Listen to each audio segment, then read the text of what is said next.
Welcome to the first edition of the SportPesa Boxing Rising Stars, brought to you by UFS Boxing. Tonight we'll feature a total of 10 fights, all the way from flyweight to the light heavyweight divisions. Tonight will be headlined by two exciting fights, Javan Bui versus Martin Shekibuli and John Juma versus David Mbuba.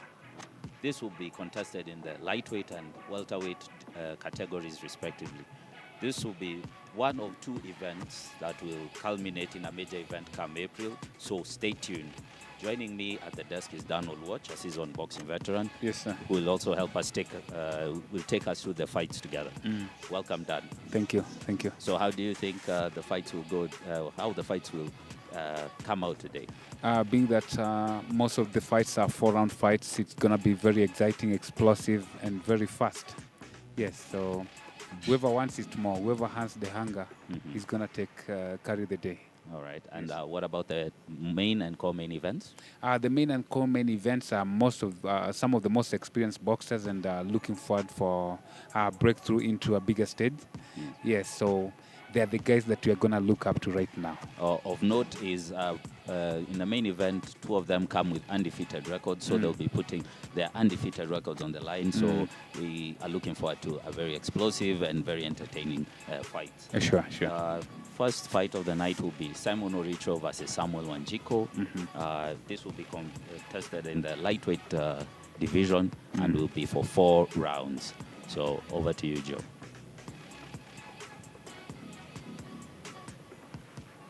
Ladies and gentlemen, I want to welcome everybody to the first ever SportPesa Boxing Rising Stars. This is going to be one of the epic events that you've ever witnessed before, and it's brought to you with the best promotion, UFS Boxing. Those who are back at home, thank you so much for tuning in. We are live at SportPesa YouTube channel. You can see as well and direct. Of course, we have a couple of fans right here. We don't have a lot of fans, but we are making it special for you also back at home to witness the amazing fights which are going to be happening here tonight. We will be starting off with the first fight of the night. This is the lightweight category, and I will be introducing the first fighter coming out. Ladies and gentlemen, representing Kenya, all the way from Nakuru City, fighting from the blue corner, Simon Oricho.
All right, what an entry that was from Simon.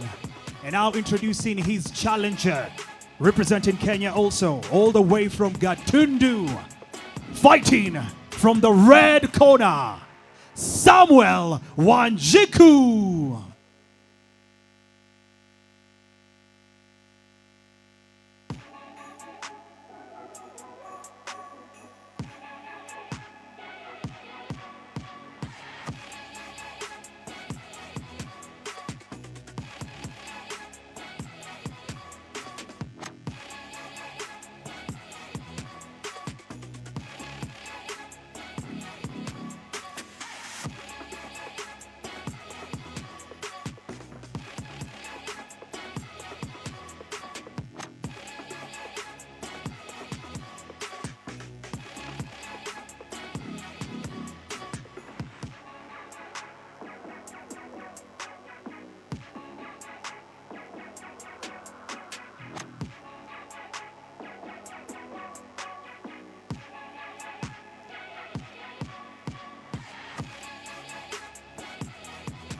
when it comes to exchanges and stuff like that.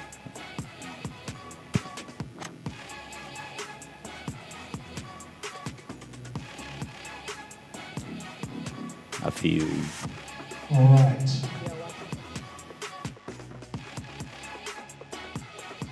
Fighters, we're ready?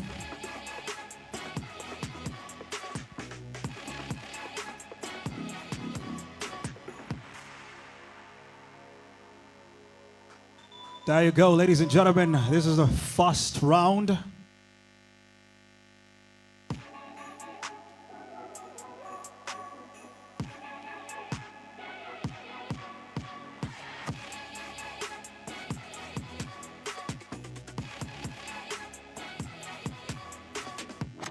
Boxers, remember my command at the changing room. Protect yourself at all times. Obey my command. When I say stop, you stop. When I say break, you break. No headbutts, no rabbit punch, no underbelt, and may the best of the win. Shake hands.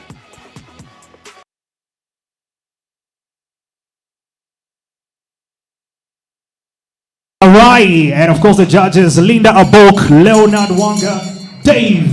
Let's go. Oh, nice job by Samuel to counter the jab by Simon. What a good start. Yeah, from it's the got the boxers. side engaging from the first punch. Yes. So Oricho is looking to just lunge in with a huge leaping left hook. He started with a good body movement. He's keeping his head down, but he has to also put his guard up so that he can evade some long punches from Samuel. Yeah, I like how Samuel is keeping him at bay with that jab, but he's slinging it low where Simon Oricho can't even see it come up. Yes, and I think what Samuel Oricho has to do is he has to stay on toes, especially when you're fighting a bigger, taller boxer. You have to stay on toes so that you miss some shots. Anytime you miss a shot, you can pay. You can make him pay. I'd also like him to go, go downstairs as well. Just don't leave just don't leave the real estate in a taller person's torso. Good counters from Oricho. Yeah, that's a nice counter over there because had his hand low, Samuel. Yeah. All he has to do, Samuel Oricho must not stay blind. He should stop having blind shots, especially when he's attacking. Yeah, the swinging from down there and not looking at your target. Yes, you probably miss a lot. Yeah, it makes you look like you don't know what you're doing. Yes, Joe. Thanks for joining us. What do you guys think about this? Do you think about the height is going to be an issue on this fight, or I think what do you expect? I like the fact that Samuel is trying to press the action, and he's coming in behind the jab. Although I can see when Simon Oricho dips, he's coming up with a wild hook, which has caught Samuel a few times. Okay. Yeah.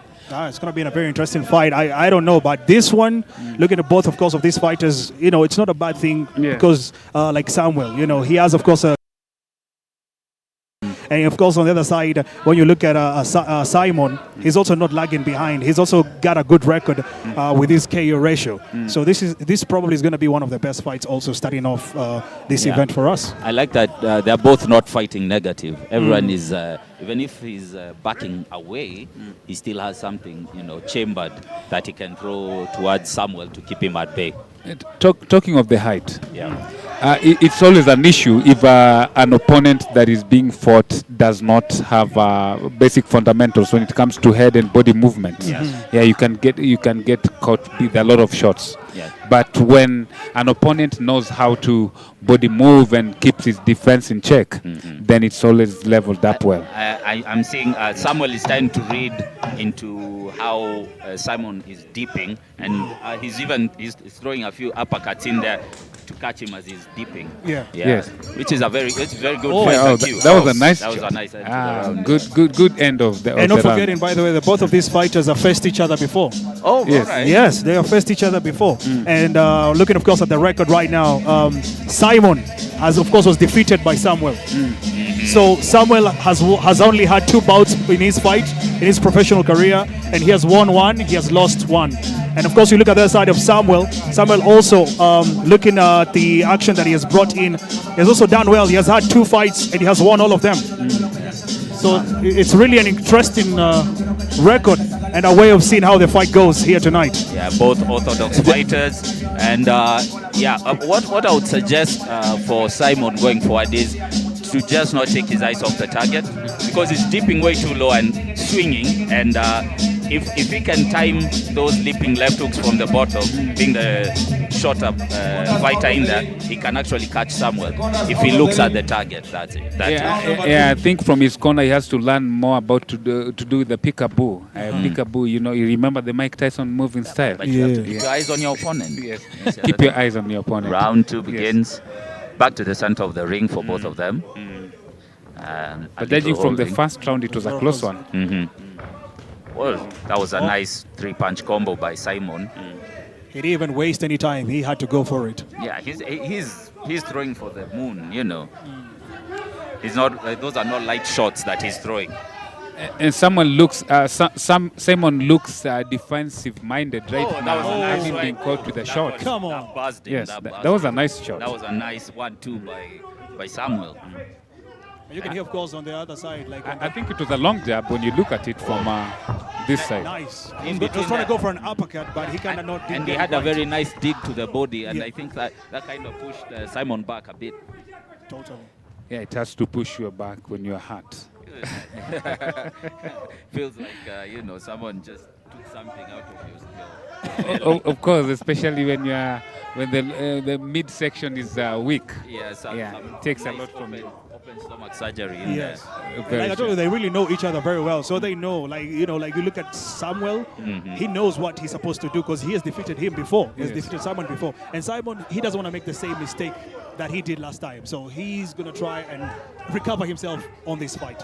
If I was on Simon's corner, I would tell him to be on toes, especially because Samuel is very tall, and every time he tries to reach out to him, he's off. I'm seeing Simon is hanging out in the pocket too long for Samuel to get a read on what he's doing, and he's ending up getting punished because he's getting lulled by the jab in front of his face. Next thing you know, there's a 1-2 that comes. So it's more like giving him more of the advantage. He should start moving either to his right to deny Samuel that center line to throw the right. Samuel is using the jab nicely to counter the shorter opponent, and Simon has to be defensive-minded because he's leaving his head open. Yeah, he's more not like protecting himself. Yeah, he doesn't have his guard up. And from what I've seen, I think he's starting to note that, and from what I've seen, he has to employ a lot of head movement to evade those shots. Those wild. If he's not careful, he'll get caught in between those wild hooks that he's throwing. Yeah, it's easy.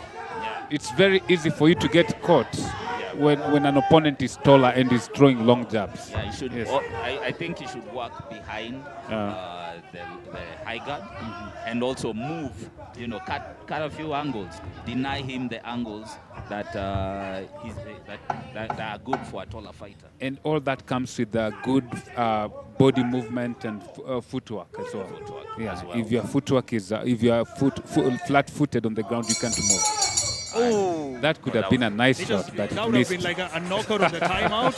It missed out. Would that make any sense? That one missed out. That was a nice end to the round. I It think could have made sense, but it missed out. Samuel punctuated that round with that, and in my opinion, I think he had the cleaner shots in there, and he had the better work of the two.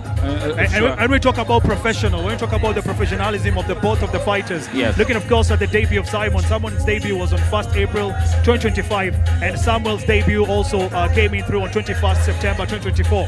So and seeing that Samuel actually started this boxing career a little bit earlier, does it give him a little bit of that gap on winning this fight? Because he's got that experience, and yes, he has won. He's got a better record than Simon. Do you think that works for Samuel?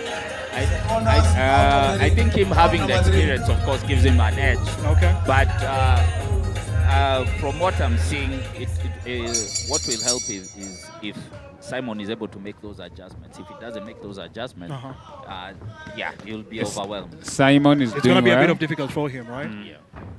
Back to the action in the ring.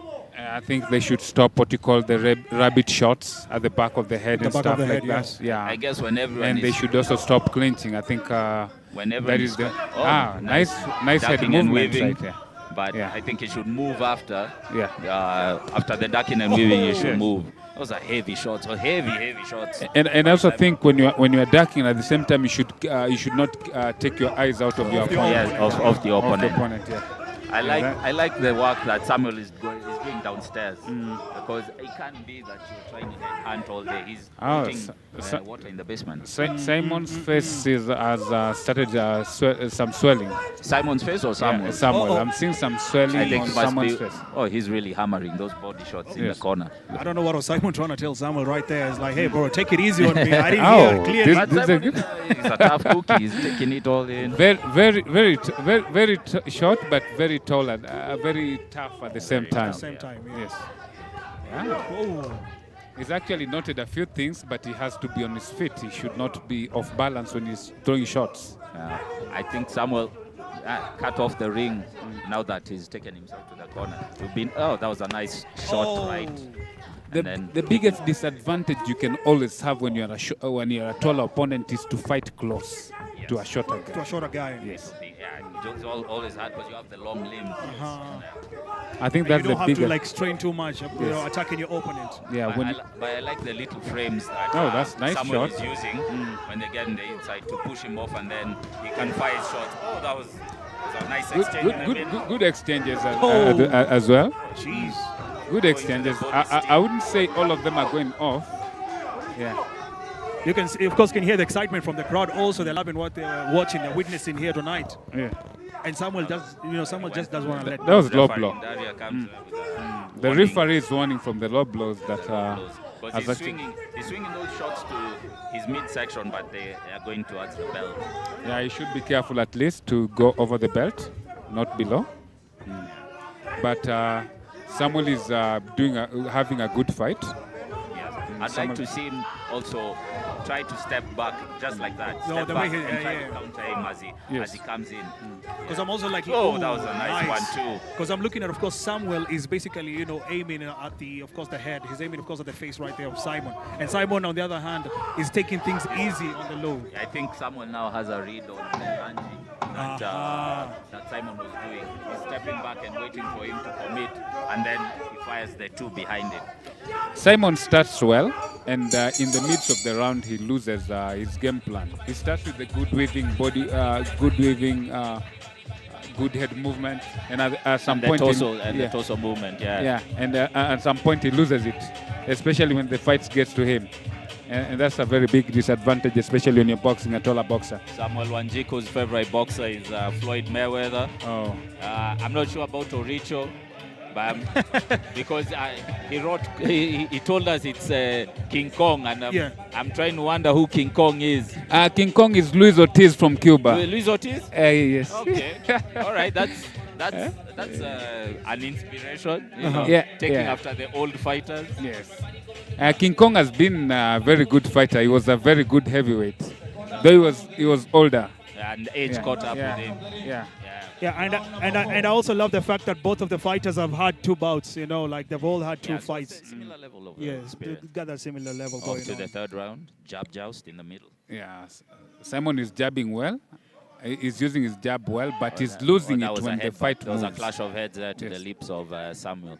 Oh, I think all they have to do is to fight carefully if they want to move to a better stage. But it's a fight. Yeah, Things happen. Yeah. It's And just a bit, of course, for the people back at home, a bit of correction. Samuel has had 4 bouts, and he has won all of them. And Simon has had 2, and he has won 1 and lost 1. There's something I love about Samuel. He's sticking to his game plan, using the jab and staying right there. He's landing that too now at will. They're taking the fight. Yes. Jeez, Oh, that come was on. heavy to the And body. Simon is fighting back. Simon is As I fighting said, back. he's stepping back and releasing that right, and Simon is not making the adjustments. He's walking into the punches every He's time. more of an inward fighter right now. But he's not going in. He's not going in behind a protective shield. Yes. Yeah. He has man. to stop. Samuel's punches are moving Yeah, I nicely. think They're he's found landing. his flow. Yes. He's now cooking. As they say, he's cooking with gas right now. And I That think he is needs the to best recover thing he his can face do. more, Simon. I don't know why he's letting, No, he's probably been used to having his hands by the side. You know. He's a brawler. We can say he's a brawler. He's more of a fighter than a boxer. Yeah. Yes. And he loses his game plan. That could be one of the most Because see, now he disastrous was things. out of position. If Samuel was a little bit faster, you'd have caught him. You'd have caught him with Yeah, as he was out of position. But one thing you can't deny, he's not out of depth. Technically, he keeps could be. going for Yeah, it. but Technically, could be, but he's still in the fight. he's still in the fight, very much in the fight. But I think he's about to. He might be nearing the limits of his endurance in there with those shots that he's been taking flash. Oh, And did you see that? Just the right hook Oh, coming in. That was a nice check jab as he was coming in. Oh, Simon, Samuel is really cool. He's dodging and weaving. Yeah, he's not singing. like waving He's out seeing, of he's it. smelling blood. I think he's going to go for it. He should step back and He's just not letting run. go. Yes. He's going for it. Step back. He is going for it. Step He back. is going for it. Come on. Come on, bro. Jeez. This should have been a fight. Those have been 10 right And hands. actually, Man. he's been caught with some bigger shots. So the referee is doing him a favor for, at But least. that was good finishing capability by Sam. Oh, did you hear that? I think I don't. It was a good jab. Yeah. It was a good jab coming from Simon as well. I think someone is bleeding. Someone is. Someone is. I don't know if I that's think it's someone. Oricho is bleeding. Richard is Simon bleeding from the Simon from is the already mouth. bleeding right now. And I'm Those seeing were a very swelling good. forming on the left side needs of to keep holding, though. Samuel's head as well. Samuel is really timing to land that powerful two down the center. Oh But my that was a good goodness. fight. What a wonderful fight. Very I entertaining thought that was fight from over them. already. Very Like I was inter- saying, you see, look at Simon the way he's fighting. He's really good. He's pushing. He's more of an inward fighter. I've Very noticed much. that, and he kind of like put Samuel putting Samuel a bit of afraid to attack also. But whatever happened. Yes. Simon tried his level best, but it just didn't work out for him. I think for Simon, one thing that I noticed is there are no adjustments because all Samuel had to do was just take a step back and wait for you to overcommit, and then it shoot that shot. It right catches hand. you with some hard shots. Yes, and also when you're coming in, there was also the jab. So I think what should have gone in the corner, maybe there should have been, prompting your fighter to go in with a high guard or something. Technically, Not just technically. not just walk in there and get And advise him not to be overcommitting, especially when he knows that he can't keep on fighting. over the replay. You can Yes. see Ah. Yeah, that was a nice hook coming from Simon's side. and then he came in quick to try to finish and whiffed, and we got to the end of the round. Wow. Let's wait for the verdict Wait for on the the judges with referee's side. scorecard. What a good fight so far. That was exciting. Over to you, Joe, in the ring.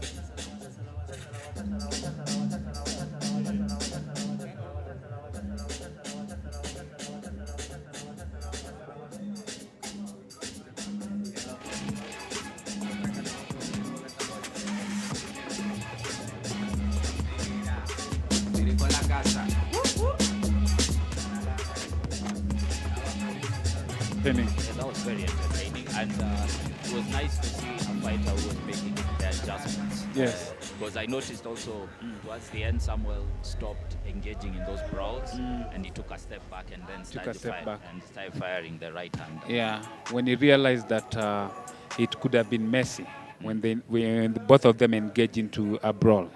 Yes, but that was good. Unanimous.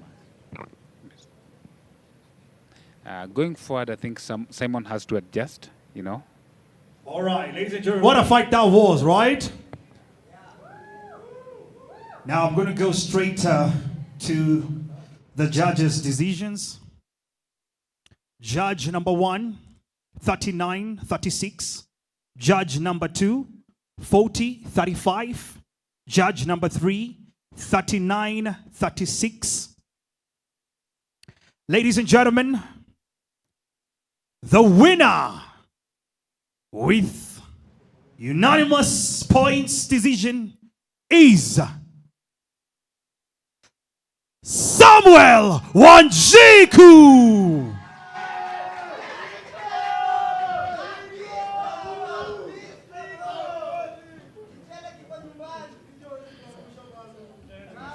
Hopefully, the two can meet later on when Simon has polished up his game. He has a potential. He looks like he punches really hard, but now there needs to be fundamentals baked in addition to the power and the aggression. Yeah, he looked. And also maybe slight bit of IQ, you know. He looked not conditioned. No, he was conditioned. I'll give you that. The problem is the adjustment and the IQ to know when to change. Because if you're getting hit by the same punch 5 times, there needs to be a change in how you approach the fight. I looked at his jab, and the jab was weak. Though he had some hard punches, but they were blind shots. Yeah, blind shots, and then I couldn't make the necessary adjustments he was supposed to make, especially when he's fighting a tall opponent. Yes. When you're fighting a tall opponent, you have to do a lot of body movement, head movements, and very focused, because you have to know where your punches are landing at. Yeah. And also, I didn't see him do a lot of go to the body a lot. So, and when you're against a taller fighter, you have to make use of the real estate between the head. Yeah, the head and the body to break down, to break him down and bring down the head. Yeah, and bring him down. And right now they're just showing in the replay, and of course you can see what was happening. Right, of course Simon was running in through, trying to attack in. Of course you can see the hooks he was trying to throw, and of course the referee had to stop because I think that was the time was up. But what do you think? What do you think? Looking, of course, right there, Samuel was doing. What do you think about Samuel, I like I like his inside game also. Samuel had a good hunting. Yeah, because also what I wasn't seeing back then was how he was framing and controlling inside the clinch. The punches may not have gotten there, but he was trying to keep him at bay. He was framing, he was controlling, and also going to the body. Yes, he went to the body. He went to the body, and I think that also hastened Oricho's decline. And what I can say as well is Oricho needs a good trainer, because he has a lot of potential, judging from what I've seen in this fight. His punches were off, but he could. They're off target, but he was anticipating to hit them nicely. When he aimed at the chin, he would aim with an open glove, which couldn't be effective by then. So that is one of the bigger problems, especially, and even in the when he's aiming at the body. Yeah, he wasn't going with the knuckle. You know, he would hit with an open glove. Yeah, batting. Yeah, battings are never effective, especially when you're dealing. So that's some good record. We'll say, like Samuel has added now again. He hasn't lost any fight. You know, it's been four bouts. Now this was the 5th, and he has won all of them. And now Simon is gonna go with a lower record of only 1 win and 2 losses. He's gonna come back still. I still believe you can still work your way back, but only if you do it the right way. Stop skipping steps at the gym. Fundamentals are not boring. Always go back and straight to the fundamentals. You're young. If he was like 34, I would have been like, you should stop. I'm not too sure. He's not going to pick that up anytime soon. But he has time, so he can actually do what needs to be done. But that also depends on the environment you're in. Yes. If you're in a gym where people encourage you to just swing and not stick to the basics, you'll be able to, the same story will be same here. And talking from starting again, you remember Bernard Hopkins, now the legend now. Yes. The legend lost like 4 of his first games. Yes. And he came back and, closed a lot. And became the first undisputed light heavyweight champion first of the undisputed, era. Yes. So a loss doesn't necessarily mean that you can't come up from somewhere. You will push your way now. We don't want to play with you again. Yes. It means there are lots of things you can look at and improve. And the good thing with this platform is you have videos. You can go watch them back. And you can always preview all your fights. And work on areas of your weaknesses. So he still has a chance. We're not in those dark old days of terrible phone footage. Like you cannot get back your fight or anything. You just imagine in your head you are doing all right. I know. Yeah. But since you guys are professional when it comes to boxing, what advice would you give to Simon? What's the As best I said advice? Before, go back to the gym and drill the fundamentals. Drill the fundamentals. You have to drill the fundamentals. It doesn't matter if it's it has to be more than 10 rounds. You're drilling the the jab, the right hand, your footwork, how you move from corner A to B, your ring generalship. Those are things you need to work on. And the good thing, you live in an era where all these things are demystified. It's not like when we were coming up, when you used to hear guys do things in the those are gym, hard times. and you don't know why am I doing this. There are lots of things you can start with. Yes. So I'd suggest he does that. Yes. I saw him yesterday at the gym punching, and I could tell from the form of the punches. I don't know how effective those. He lacked what we call sharpness. Yeah, Sharpness when it comes to delivery of the punches. Delivering punches wasn't sharp. Basic fundamentals, as Ted has stated, actually. On my side, if I was on his coaching team, I would advise him to work a lot on body movement and always focus on an opponent in front of you when you're delivering punches so that you don't become blunt. And anytime you deliver a punch, you also have to learn to come out. And that comes with, staying on toes. Yeah, because judging from his body size or his body makeup, he's a shorter guy. And mostly he'll be meeting guys taller than him. Yeah. So you throw a shot and you come out. Throw a shot and you come out. Up next, right. we have the light heavyweight fight in Gentry Ochieng and Elijah Kingi. So, guys, this is a heavy division. It is. So, it is for sure. What's your prediction? First round KO, or it's going to go the 4 rounds? I think it's going to go 4 rounds. I don't see a KO on this one. As much as they're heavyweights, the tough guys, the strong guys. These guys but look I don't like think they go to bodybuilding competition in their off days, man. they're more like bounces. Hey, Well, I've watched Elijah box, and Yeah. I've been privileged to watch both Elijah and Gentrick box. Yeah. And one thing I can tell you for sure, when on Gentrick's side I watched him so many years ago, and on Elijah's side I watched him few months ago. That was last year, last year, and he had a very competitive fight against a guy from against his opponent, and it was arguably something that if I was the judge I would have given to him. Okay. So coming from that, I'm anticipating for a very aggressive and sharp side from him. I'm seeing Gentry is making his debut. Yes. So, has he been boxing? Have you been around him in the gym? Gentrix, it's been long. It's been long since I saw him box. Yeah. So I don't know how good it has been with him in the gym.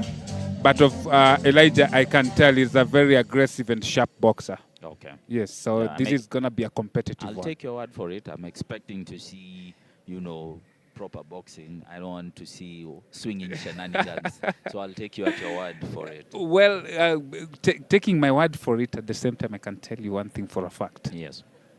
That in boxing, you can't rule out anything. All right. Anything can happen. All right. Throwing it back to Joe in the ring. All right. Ladies and gentlemen, right now we are heading to the second bout of the evening. And of course, on this second bout, the referee is going to be Francis Orlando. The judges, of course, is Charles Juma, Leonard Wanga, and Dave Watane. Timekeeper Ruben Odipo. Supervisor Eric Owango. Expected. Introducing the first fighter representing Kenya, all the way from Kisumu, fighting from the blue corner, Elijah Kingi.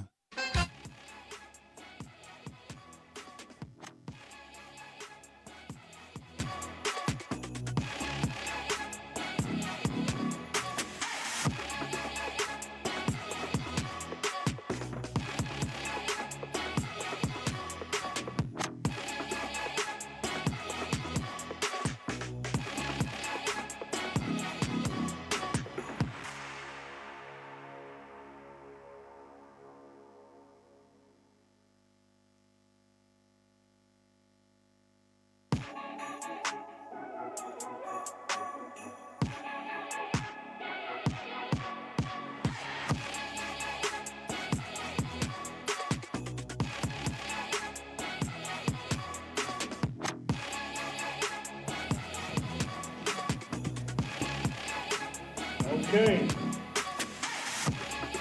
And now introducing his challenger, representing Kenya, right here in Nairobi City.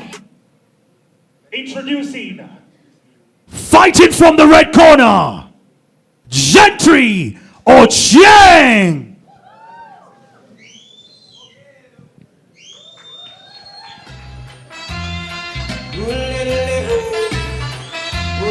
Chen was very vibrant in the weigh-ins yesterday, at the weigh-ins yesterday, so, you know, I'm expecting, you know, fireworks.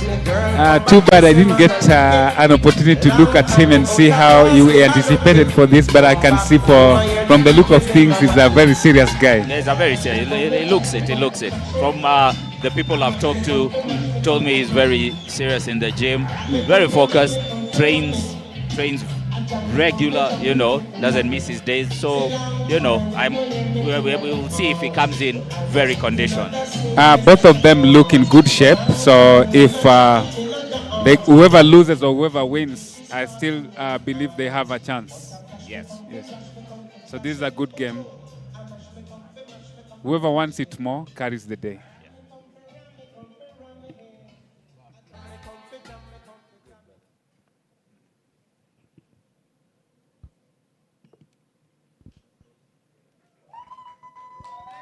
Ladies and gentlemen, this is the light heavyweight category. And of course, it's the round one.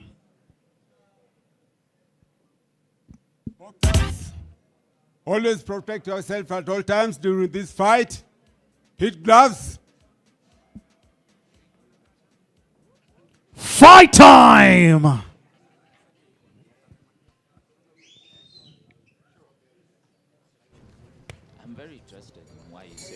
Let me see if the stance switching will show up. The stance switching between southpaw and orthodox. I think the stance switching also comes when you want to offset your opponent and you want to make him feel like he's out of depth. Yes. Gentry is working off feints and you know, going downstairs as well with the jab. Yeah, those are nice feints that he has, but I'm also liking the jabs. When you look at coming back with. When you look at Elijah, just like I told you, he's a guy who's never gun shy and he's very sharp. He's throwing them in bunches. I can see, you know. He's never gun shy and not afraid to engage. Yes. And Gentry is nice around the guard. He's a heavy-handed guy. Nice punches around the guard by Elijah. Still filling up the process. They are still filling up. Comes back with a 1-2. Mm-hmm. Elijah Kingi is a volume puncher. I can tell you for a fact that he is a guy who comes forward and never loses. He's that was now he switches. Switches to swing by Gentry in there. Gentry is doing good. He's a heavy puncher, but Elijah switches off. And he's switched off. He switched to southpaw, then back to orthodox. Yeah. And one thing you can see for a start is that the fighters they have not settled well. Right. And I love the fact that you talked about their bounces, Ted, and you can see already these guys are very built up heavily, and it's the heavyweight and definitely taking all the heat that they can give each other here tonight. I think everyone, both of them are trying to figure out how they're going to come in behind something rather than just, leaping in. Oh, those are nice exchange. Nice exchange. And Elijah gets the best of it. He comes up with jab, right, and some body punches. Gentry pendulum steps, just to get some rhythm in his punches. Elijah is doing some jabs. He's jabbing him and circling. He misses the right shot. And I love the fact both of these fighters are going with the orthodox stance, trying to put the position in together, throwing in. But there are times when you can see Elijah switch to a southpaw. Okay.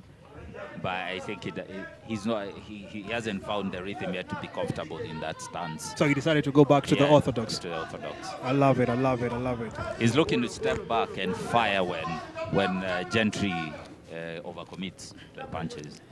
Gentry is trying to be on toes so that he doesn't miss shots from what I see. I think it's more of aiming for the attack. Because, Gentry is making his debut, so he doesn't want to mess anything. He doesn't want to mess anything at He's all here tonight. Powing, throwing out feints, trying to get reads. So I think for this for the first round, he was probably trying to get his readings, so that when they can make adjustments going into the second. Elijah is scoring. Elijah scored a lot with the jab. Yeah. And I think Gentrick is waiting so much. He started so hard, and he went and stopped.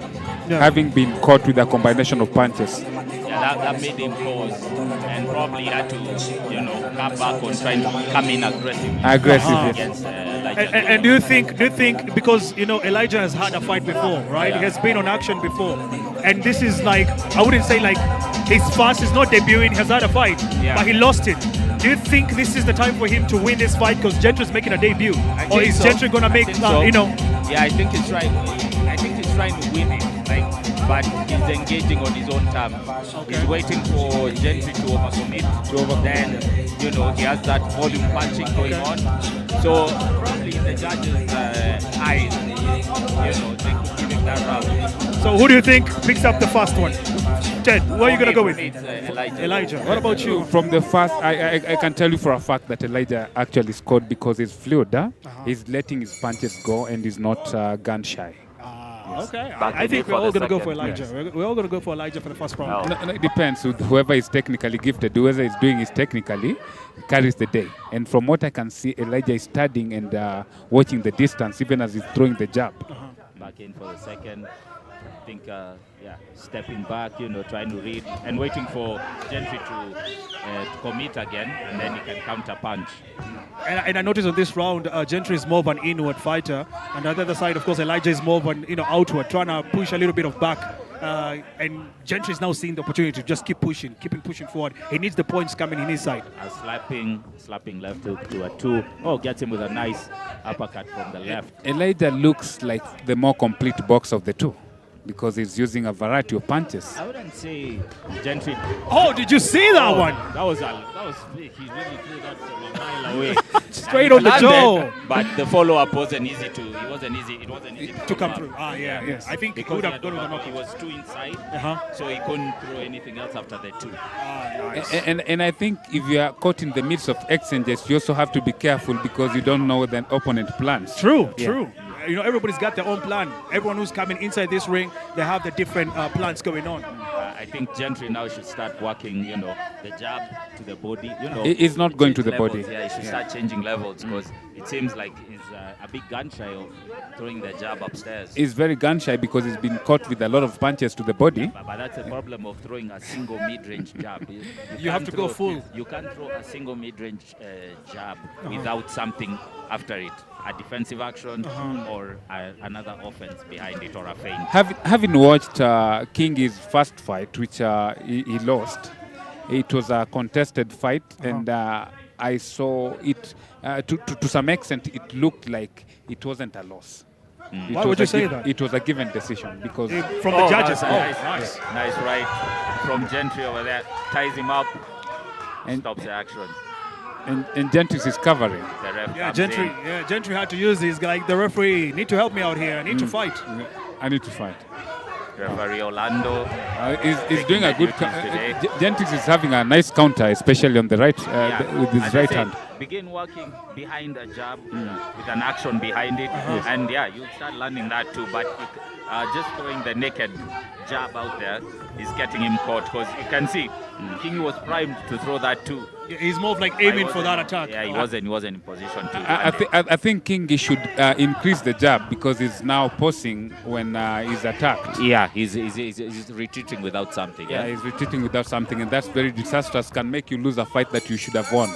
Jeez, what a fight. Oh, so exciting. So wow. That's looks very like we may hit 4 rounds, this. I'm even speechless at this point because you're right. Why hit 4? This could have been a 6-round fight. Yeah, it's very good. And I like that both of them, despite some mistakes here and there, they're both taking their time too. Yeah, to read each other. Come back to something that makes sense. Not I hit you, and then next thing I'm trying to throw everything but they move at you. Everyone is composed. I got hit twice.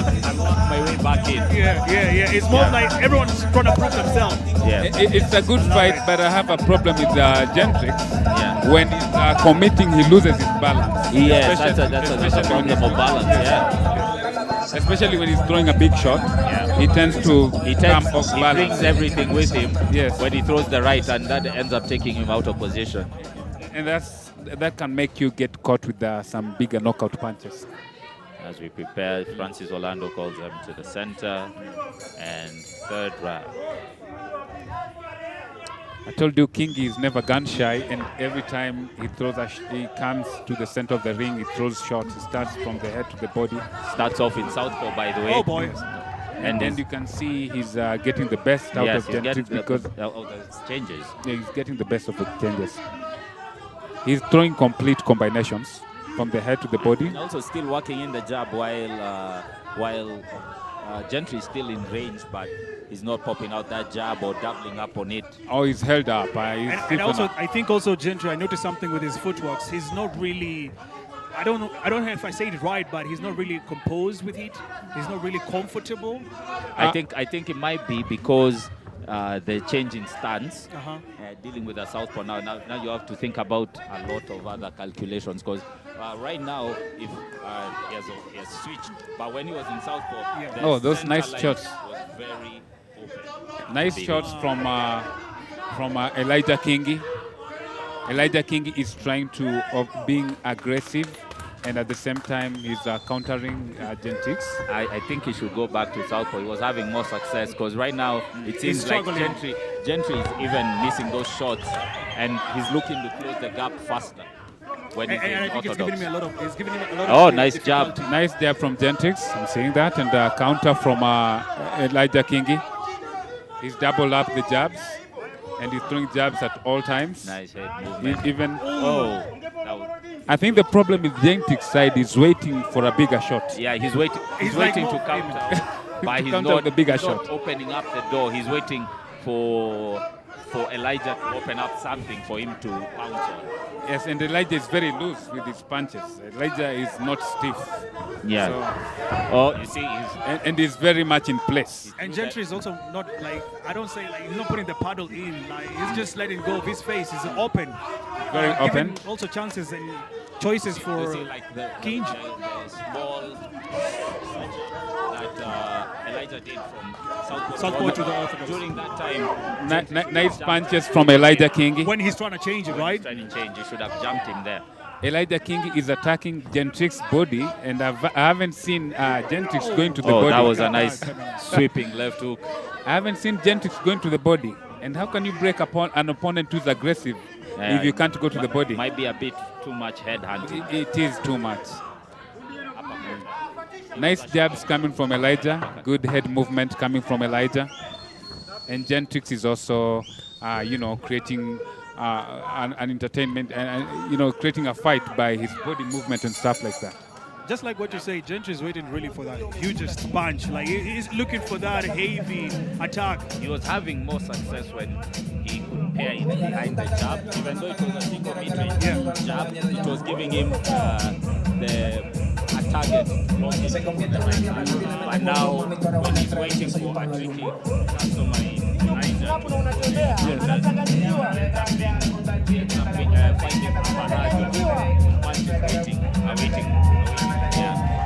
That is fighting a losing battle. If you're waiting for a bigger punch, it's knowing very well that you can't knock an opponent that you're timing. You see, like from the replays, he threw that huge right hand, but he ended up squared. Oh, and he missed on the right. Yeah, he ended up squared, and he ended up in a position where he could follow up with a left hook.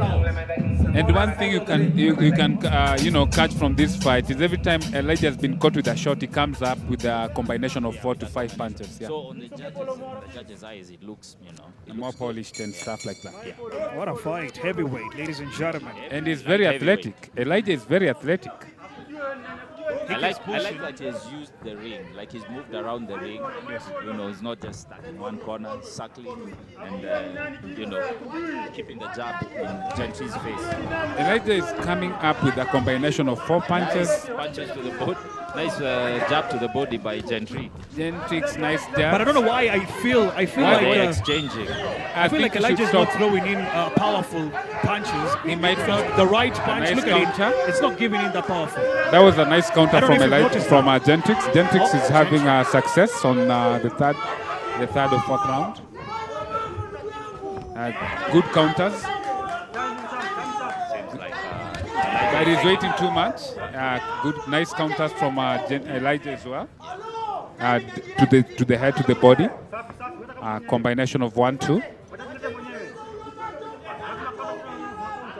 Going in smoothly, ladies and gentlemen. Remember, it is the heavyweight happening, and I'm loving. Like I said, Light what I was heavyweight. telling you before, Elijah, when he was throwing in the right hook, or should I say the right jab, he's not really bringing it that powerful.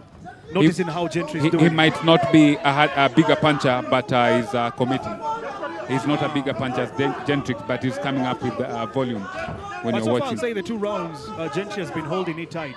Like, Gentry has really been the inward fighter. He's really been bringing the fight to King.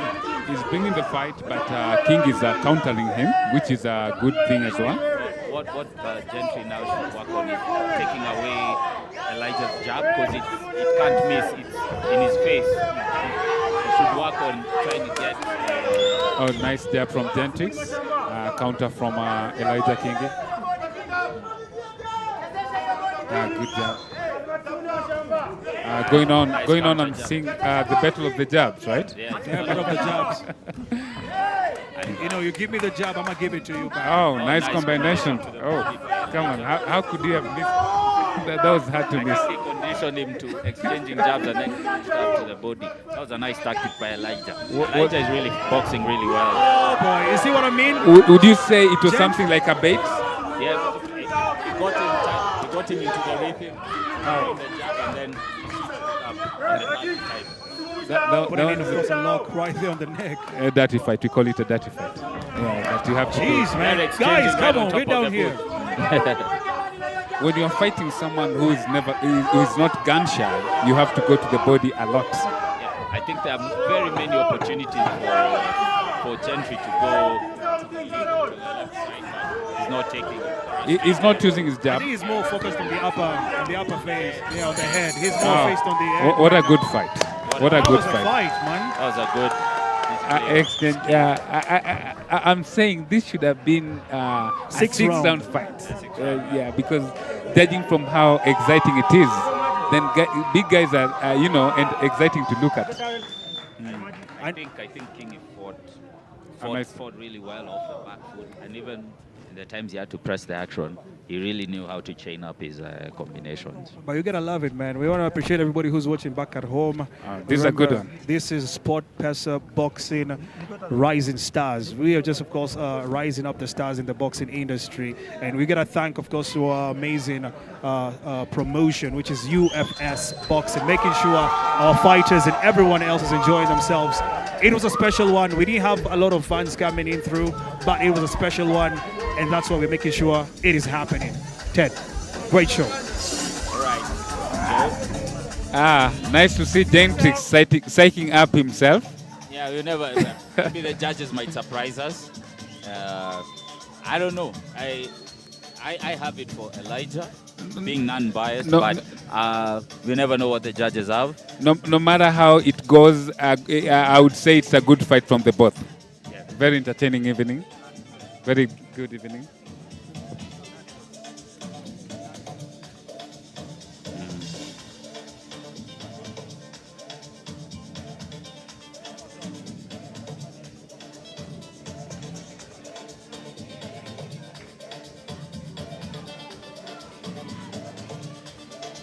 Elijah is kneeling. I don't know. Could it be a breather he's taking or what? It could be that, maybe he's praying, he's sending a little prayer upstairs that the judges, saw the work that he had put in. Actually, I didn't know that was the last round.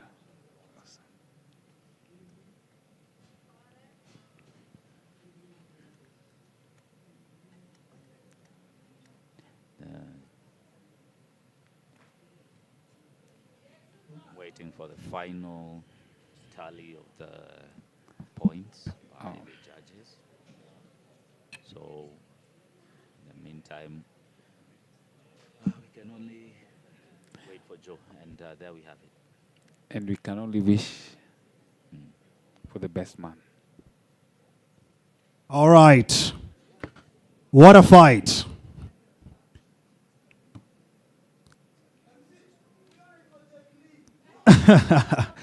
I love how you guys enjoying yourself here tonight. And back at home, thank you so much for tuning in. We are live at SportPesa YouTube channel. We are here for you. And I hope everybody's having a good time, right? Thank you so much. Here are the results. Judge number 1, 38-38. Judge number 2, 37-39. Judge number 3, 37-39. Ladies and gentlemen, with unanimous decision, the winner is Elijah Kingi! At last. I think that was judged. I don't know how the viewers at home think about that, but I thought that was Elijah's fight to lose, maybe with the judges, but they judged correct. The judges gave the best man. They got it right. They got it right. Even from the first one, judging from the first fight I told you about. Yes. It was controversial. Elijah would have won it. But the judges always have their decision based on whoever they would want to. Sometimes I wouldn't say anything, but something, it does happen in the sport of boxing. Yeah, nice exchange. You can see from the replay. Nice counters from Elijah. Nice counters by Elijah over there. Yeah. Elijah is a champ who is never gun shy, and he lets his hands go. He had a lot of combinations, hitting from the head and doubling up with the right hand and then to the body. And I think also the volume might have spooked Gentry into not wanting to engage, just engage after a while, because for every 2 that he was throwing, he was getting 5 in return. Yes. So it could be a mental thing that happened. Yes. And what I found frustrating was he wasn't using the jab like to set up his shots. He had his nice counters, but he was throwing one punch instead of coming with maybe jabbing. You can jab and double up the jab and come with an overhand, right? And also going to the body. Yes. As well, roughing him up. Roughing an opponent up is a good thing, especially when an opponent is very much aggressive. Yeah, to take him out of his game. Yeah. Getting off of the game and make him think twice when he's coming up to you. Yeah, so Gentric's side, the game plan wasn't up to it, but the best man won. They both look solid. I'd say for someone who was making his debut, that was a good one. I wouldn't fault Gentry as much, but I think it's something as he goes along, he'll pick up more and more, tools that he'll use.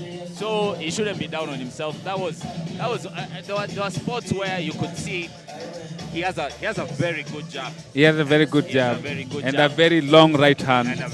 But now there needs to be strategy Volume on how to deliver those 2 tools effectively. And I think he should also work on his balance when he's delivering a punch. Oh yeah. Because he comes off balance when he's countering. Yeah. Elijah is very athletic on the other side. Comes with a well-timed combinations with a number of punches on his head. So this is a complete fight. For Elijah, I would like him to explore more opportunities in southpaw, because from what I saw, he was giving a lot of pause to Gentry. Gentry sometimes gets stuck trying to figure out to get into the southpaw. So if he can effectively work from both, give himself work on both stances, he'll have more tools. So when you think you have him figured out, he changes stance and you're back to square one. You have to figure it out again. Now how do I come in? So probably more time in the gym working on those separate stances. And you gotta love the fact also that looking at Gentry, he had a lot of his crowd here. He had a lot of crowd coming in supporting him. And you heard when I was announcing the winner, the crowd was a bit of upset. They didn't like it. They were like, "You guys are stealing." But again, it's professional boxing. You expect the unexpected. Judges always make the right decisions.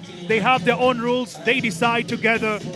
We can do anything. For us, it's to enjoy what is going on and enjoy some incredible boxing from Rising Stars. And one thing to note in boxing is just because it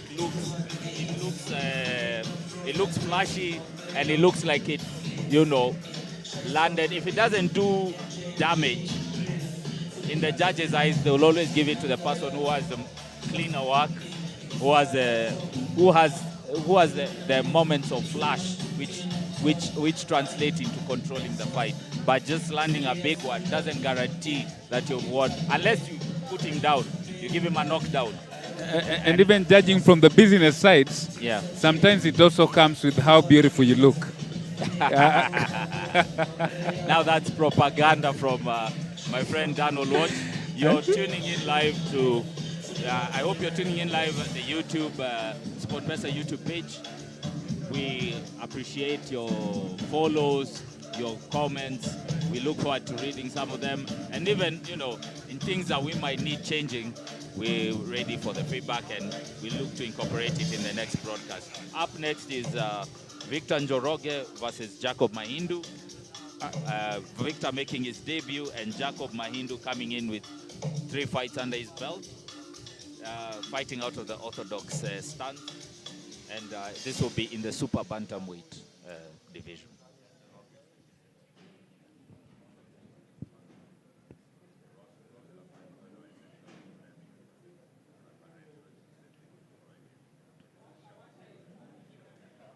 I'm waiting for the fighter to come in.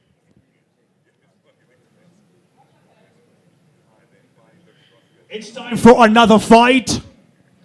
I would love to thank SportPesa for making this possible for us.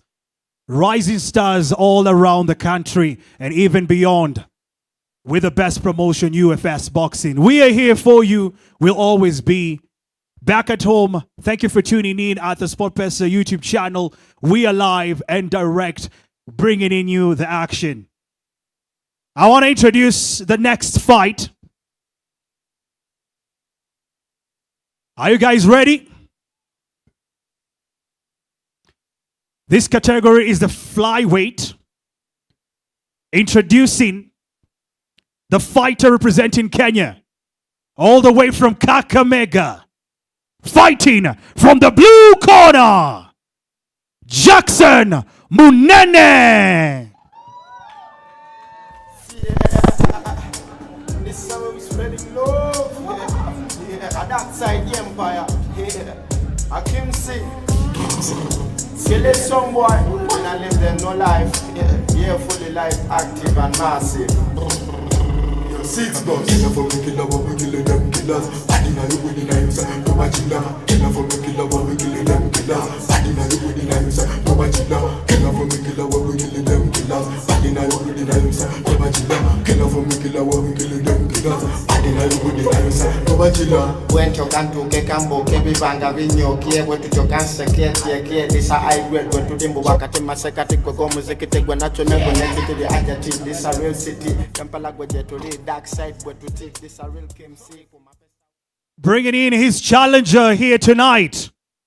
He's making his debut all the way from DRC Congo, Kisangani to be precise. Fighting from the red corner, Leuka Mike.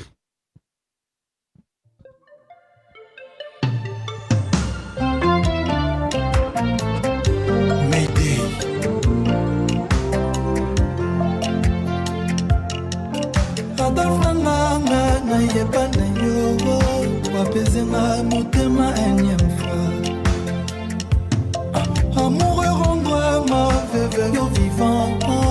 Mon amour, tue-moi une bonne fois, Adolphe. Ah, papa Nalébi, réponds-moi, pardon chérie. Cimetière réservé, Liboulou, Basombi, Kavo. Famille Balembi, consoler ma peau, amourante. Déjà. Ah, papa Nalébi, réponds-moi, Moteba. Cimetière réservé, Liboulou. 27 years of age for Leuka Mike, 22 for Jackson Munene, 5'3", Leuka, and 5'9" for Jackson Munene. Both debuting at the flyweight division. Lovely ring girl, Nicola Barraza. Yeah, indeed, people love beautiful things.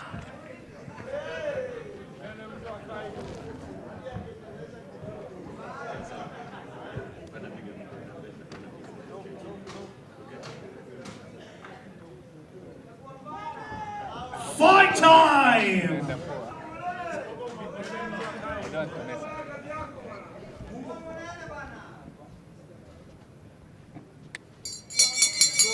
First round. Both meet at the center of the ring.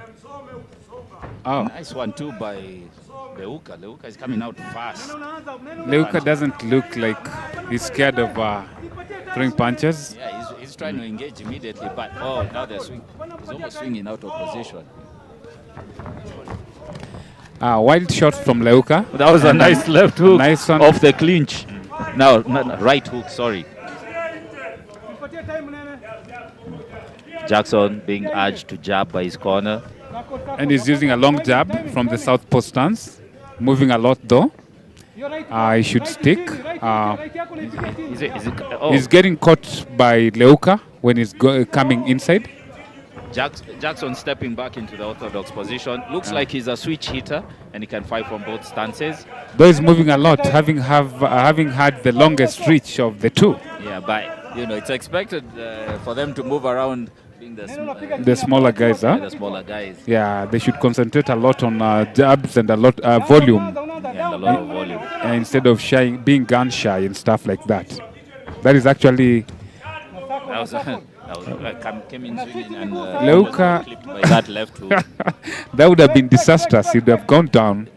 Yeah, luckily it didn't land as hard as was expected. Yes. You're gonna love the fact that the guy from DRC, that is of course Leuka, Mike, making his debut right here in Kenya for his first professional boxing. It's crazy.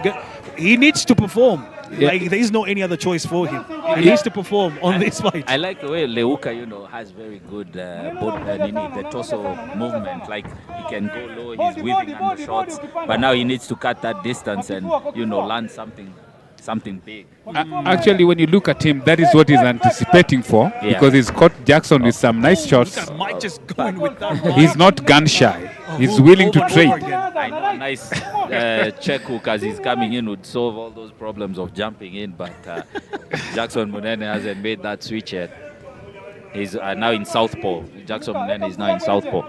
All Jackson has to do is just to settle down and understand that he has the longest reach, and that will be very beneficial on his side. And keep him at bay with that jab and wait for him to walk into something. Yeah, walking to something heavy. Yeah, because you can notice Mike is really going in. He's the in one. Mike is really trying to land anything by any means, even if it means flying Of across course. the ring. He's like, whatever I'm throwing, it better hit. It better connect.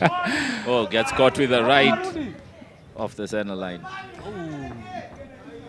Mike only has to, do a little bit of foot movement. No, I think he should also try work. How would I say it? Like roll under the jabs. Yes, and be on toes. And also go for the longer person's body. Now this is the second fight of the night where we've seen a taller opponent going against a shorter opponent, and being gun shy. Being gun shy about going for the real estate in between the chest and the trunks. And from the first crazy. round, It's crazy. But again, like I said, both of these fighters, they are incredible in what they're doing. Look at, of course, Jackson Munene. He's bringing in the fight. He's the taller one on this fight. He's trying to throw in anything also. But again, you say he needs to be the guy to chill and just make sure that he connects every single hook he throws. If he wants, we're talking about Jackson. If he wants to, he can fight the 4 rounds at long range. He doesn't need to engage with the shorter fighter that close. But if he has to do it, he has to have very good control in the clinch. As for Leuka has to take away the jab and get into the pocket. and I can also say Leuka has to use a lot of. He should be on toes. He should be on toes and increase head movement. Jeez, what is going on? Every time he moves forward, he should ensure that his head is down. He wants to land a big shot, but he's getting himself out of position every time. Because he's going with the waving. Nice, go to and the then body. comes in with the punch. Leuka is getting the better of the exchanges, body now. even though he's blunt. Oh my goodness, that was a nice one. Yes. Nice hook. Oh, referee. Referee warns them about the head. I don't know why Jackson is gun shy, and he should use his longer reach to put the opponent at bay. Did I just see Jackson take out his tank and show it off to Mike? He's like, what are you doing? Oh, nice Oh, shot that was to a the nice body. shot from Jackson anyway. And then he goes upstairs, switches it upstairs. He's countering, but very unstable on his feet. Very unstable on his feet. He should activate that jab. Could it be the shoes? They look like blocks of cement. Quite heavy. To me, it doesn't look like the shoes, but it looks like he's scared of being caught. Who, Jackson? Yeah, Jackson looks like he's scared of being shot in I the was talking exit. about Leuka's shoes. Oh, they're so heavy. They look so heavy. And you're noticing right now that Jackson is going in with a knee down. He's Jack- trying to go a little nice. bit lower. Nice shots from Jackson. But Jackson, again. Wow. Leuka is getting caught, He needs to be careful now. and he should keep his guard up. He's leading way too much with his... On his right hand. He's putting so much weight on it. and coming in, Like he can fall. And to some extent, I've realized that he's getting the better of the exchanges when he moves closer. When he moves Closer, Yes. yeah. when he moves closer, yes. But now the entries are becoming dangerous because every time he's trying to come in, he has to swing big and in between. He has very hard punches, though they are blunt. Leuka He's putting everything, He's putting everything. everything on that right hand. Last night's Ugali is in there. Oh. At this point, And that's what, I don't know if he needs to be careful because I don't know if people from the DRC eat ugali. they do. Yeah, They oh, do. gets They do. going and gets staggered back. Jackson walks behind the high guard nice body punches right there. and he's leaning on him, making him even more tired. Did you see that move from Jackson? He went with one leg up. It's like he want to throw a kick or something. But That was a nice distraction. Yeah, Mike was a bit of like, what is going on? This is going to be a kung fu fight. He looks one out. Leuka looks one out. yeah. Leuka looks like he's having the worst of it. And this, Even the clinch, it's terrible. the clinch from Too much clinching going on. shorter fighters shouldn't Oh, have what again a with the left hook. hook. That was a hook. Jeez. Wow. That had him What a counting nice one. sheep. From the closing of the round, that was a good one. Wow. He made a good account of himself. If I was a judge, I would have given that a 10-8 round because the amount of punishment Leuka has taken in there. But still, 10-9 is fine. 10-9 is fine. Leuka It's not looks a bad like one. he's losing hope. Yeah. When it comes to the exchanges, to some extent, it looks like he's losing hope. Yeah, his conditioning is very weak. Yeah. I think also it might be that his condition, but your technique, the way you set up punches, the way your footwork is set up. Yeah. If you do the wrong things, your cardio just goes. Yeah, it drops like the atmospheric pressure. Like, boop. And do you guys think when a boxer is inside the ring, because you guys have been boxers before, you've done it, do you think you have any time to think of your next move? Do you think there's that moment where you think of like... How you train is how you fight. You If train during- how you fight. Okay. If during training you aren't concentrating on doing the right things, you'll come and when you get overwhelmed, you'll start resorting to the bad habits. Oh, they're swinging. They're going. Oh, boy. When you are swinging like that, it's easy for you to get caught, and when you got caught, you go down. Jackson going in hard. Jackson- Oh, and left, it right. gets- He's on unsteady legs. Jeez. His left is off guard.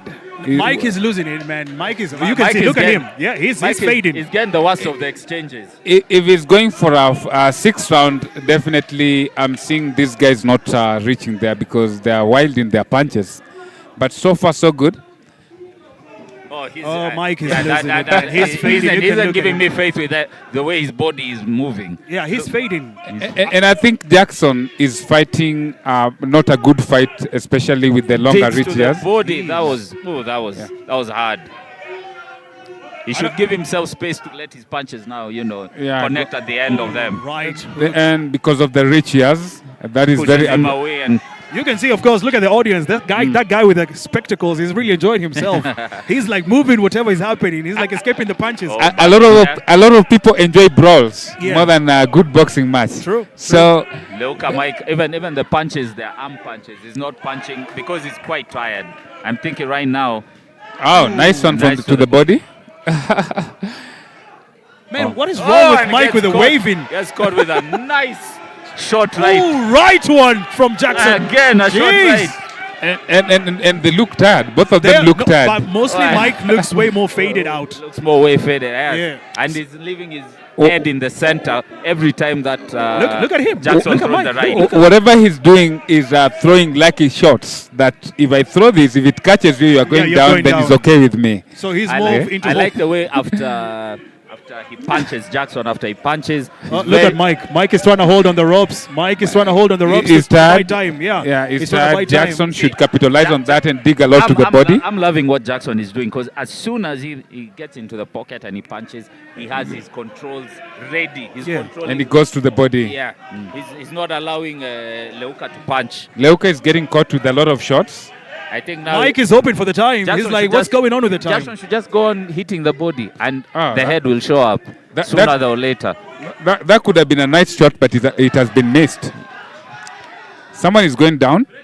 I can see Leuka is very tired. He looks worn out. He's holding a lot. I like the posture and form of Jackson. Jackson in the clinch. He's really denying Mike the chance to hold on to him. Yeah, and Jackson is taking every chances. again, He knows nice that left hook. he's taking him out. and So he Are we, doesn't about want to to see, stand. are we about to see a stoppage in the corner? I think so. Right above us. And you know it's a he's very lucky. it's a very good psychological warfare Yeah. when you are in an exchange and you move back and you show an opponent that you are not tired.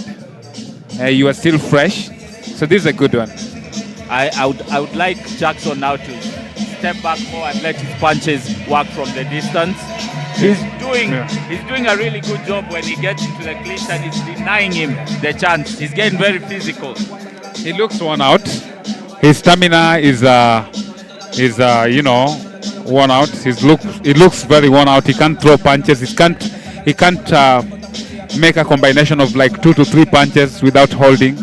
I'll give him kudos though for at least trying to come back with something, but it's coming at the expense of getting caught by 2 or 3 clean shots by Jackson. Yeah, and that's the thing. I don't know if Mike is going to handle this round now. Oh, Jackson looks confident, starts into the range because he knows there's Oh, nothing nice. waiting for him. A nice left hook by Jackson. Jeez, man. Jackson's left hook is powerful, man. Very powerful. And Leuka looks like he's also trying to throw something. But from what I see, if he continue like that until the round Jackson comes needs to to go an for end, that then left hook every single time he because could the cause left side damages. of Mike is open. I think now that You see what I again, mean? His now- left getting his caught. left side open. I think that left hook to the body will shut Mike Leuka Mike. Oh, when he goes on the When he changes levels to the body, I think it will shut him off. Leuka is also trying to throw some uppercuts, right uppercuts, and But they look labored. they look clever. He's trying to throw them with his upper body. He's I know, trying. but you say they're not very powerful as such. Either way, he should keep guard, Yeah, he needs to He's do more staying of the his padding. guard. That was a batting. A lot of these punches I'm seeing are not thrown by the knuckles. Uppercut. He got him a little bit of Gugu Step back. Gaga right there. But that could have been a shot, a finishing shot. That would have been a finishing Had shot. he not missed, it could have been a finishing shot. Yes. A finishing shot. If he steps around to the right, he can easily land that left hook again. Absolutely. When targeted nicely. Because Leuka Mike isn't watching his blind side on this side, on his left side. And Jackson just keeps on reading on Mike. He's looking at him direct to the face, reading every single move. When he's he bringing. does that, he's denying Mike the opportunity to clinch up with him. We have a problem here because I'm not seeing anybody throwing a jab. Yeah, they're not going for the jabs. It's all hooks, bro. It's all Hooks, everyone just wants to uppercuts. finish it. Yeah. Those are nice punches coming from Jackson. I think someone said tomorrow will be ringing. Go to the body. It's not even ringing right. It's not even ringing tomorrow. It's gonna ring right In now. a few hours. In a few hours. Yeah, Jackson tells Mike, let's go. What are you doing? Showmanship from Jackson Munene. Jackson is having his day. Yeah, He Jackson's should like, continue. let's go, Mike. What are you doing? Bring it on. And Mike looks very stiff, even with his making punches. sure that he's in Leuka's face. And also getting into his mind. Also, nice punches. And Oh, a huge swing and miss by Leuka Mike. goes Look, for an it's incredible wave right there. Leuka is worn out. Mike is His done. conditioning is very low. You know, it's his From what I'm debut. I think He's making his debut. No, when you're having your debut, you have to train so very well and very hard for you to get your first win. of course, you've had rounds in the gym, but Yes. nothing equals getting in there in front of a crowd of people. But I think would you say that there's always a fear, some sort of a phobia when you're coming to where people are? could be. Tension. I don't know, but There's Leuka came back. Uh-huh. Judging from the last round, he has done a good job than the last one he did. yeah. So I would give him an edge. But I wouldn't think it was enough. It wasn't enough, but he came out strong. Jackson's got everything. First round, I'll say Mike. First round, Mike really brought in a fight, you know? He brought in the fight. He was more of an inward fighter against Jackson. But you look at the second, the third, Jackson was bringing in the fight. Yeah, I think that round, he played too much with his foot. Yeah. If he had given himself time to lead with the jab, as Dan was saying, set up something with the jab, he probably would have caught Mike in between those punches. Rather than swinging with Mike. The punches from Leuka would have been effective, but they are very blunt because they are off target. Right. And sometimes he forces the punch instead of letting the punch go. Yeah. So that's a very big problem, especially when you are hitting someone. And getting caught in between his punches. If Jackson had used the jab, I think he'll probably have finished. But, you know, they'll probably go back home and rewatch and probably polish up those at Palpal Gym, those instances where there were bits missing, like the jab and the setup. Do we say we had a lot of misses on that round? Yeah, The punches that would there have... was a lot of head hunting. Yeah, the punches that would have made impact missed a lot. There was a lot of head hunting. So people... And once you realize, I think also once you realize this person is not getting knocked out, despite how many punches I'm throwing to the head, it'd be probably a good idea now to start targeting the body. Yeah, targeting the body to break down an opponent, Yeah. and then an opponent becomes weak, and then you hit to the head. Or probably change an angle and go to, you see, like I was saying, you would have gone to Leuka Mike's left side, because he was And deep catch to him the off right, guard. and probably caught him with a very nice hook. So we wait for the judges' scorecard. Over to Joe. What a fight that was. Totally amazing. Judge number 1, 37-39. Judge number 2, 36-40. Judge number 3, 37-39. Ladies and gentlemen, the winner for this fight with unanimous decision,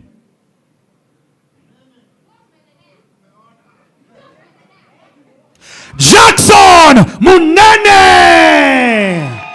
That was a well-deserved win coming from him. He did a lot to deserve the win. Coming, and you know, even having that slight bit of flair to him, you know, like taunting the opponent, little bits of showmanship. I think he can go a long way. He can go a long way. All he has to do is to focus on the choice punch. Let's hear. Unasikiaje? Shughuli imekuwaje? Ulikuwa umeexpect hiyo vita mtafika mpaka mwisho ama ulikuwa unaexpect unamaliza mapema? Nilikuwa nimejipanga, nilikuwa na expect itafika mpaka mwisho. Training imekuwa hard na lazima pia game ikuwe hard. Na tukiuliza for a period umekuwa for how long umetrain ndio uweze mazee kufanya mambo yako hapa leo? tuseme miezi mbili. Hata 2 months. 2 months. Before hata waniambie bado niko na train tu. Hapo sawa. Ningependa mazo ushukuru mafanzi wako wenye wanakuwatch huko nyumbani. Ndio wale huko wanakuwatch pia wamefurahia. Twende. Shukran sana kwa kutokea. Team Kenya. Watu wetu. Na SportPesa pia. Asanti sana. Kama si platform sige hakuna watu wangenijua. But sasa at least watu wanajua. Jackson Munene. There you go, ladies and gentlemen. One more time for Jackson Munene.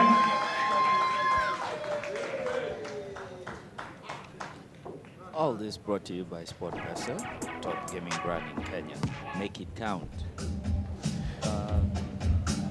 Then this will be part of a series of events that will be held throughout the year, culminating in quarterly in a huge event that will be about the belts.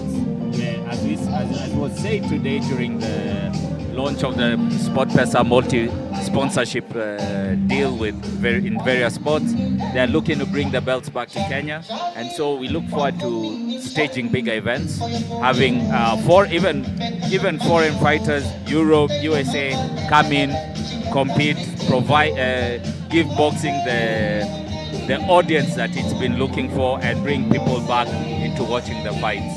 So who's next? Who's next on the? What's the next bout that we are about to watch?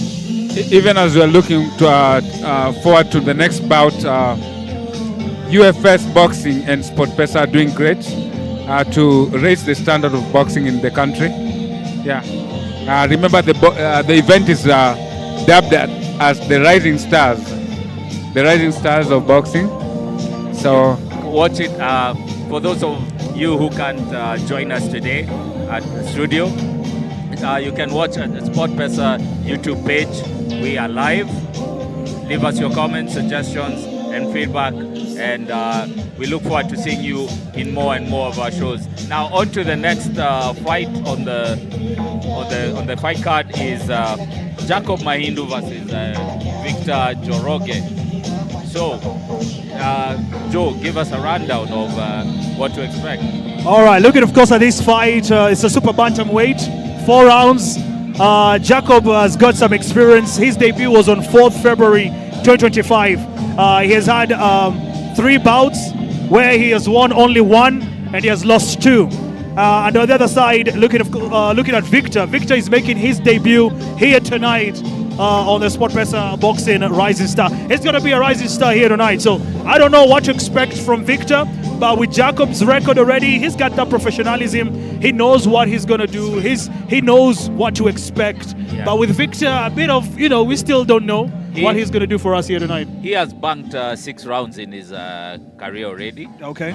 For Jacob, so he comes in as an experience, with right? a slight edge in experience. And conditioning, because rounds counts, and rounds goes with experience as well. To note also, he had a second round, he had a TKO win in his second fight. Yeah. So there's also the possibility he has heavy hands.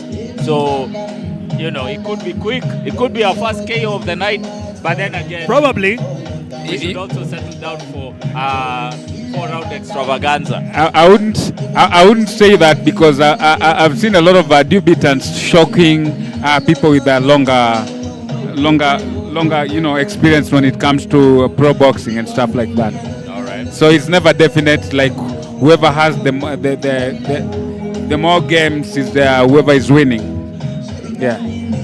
And again, you're also gonna like Jacob. Jacob's first fight was against Abdi Rashid, and Abdi is also on the main card here. He's also on the card tonight. The super flyweight division. Yes, Abdi is also on the card here tonight. But you can see Jacob faced him, and he lost against Abdi. So I don't know the momentum he's got on this fight, because, like I said, the record is not really good for him. So he's got a lot of weight on his side that he needs to prove himself on winning this fight tonight. I don't think he's going to lose from a debut. Like, that's going to be his mentality. He doesn't want to lose on a person who's making his debut. He needs to make his own debut also. This will be the 4th fight of the night. There are still 6 more fights to go. Yes.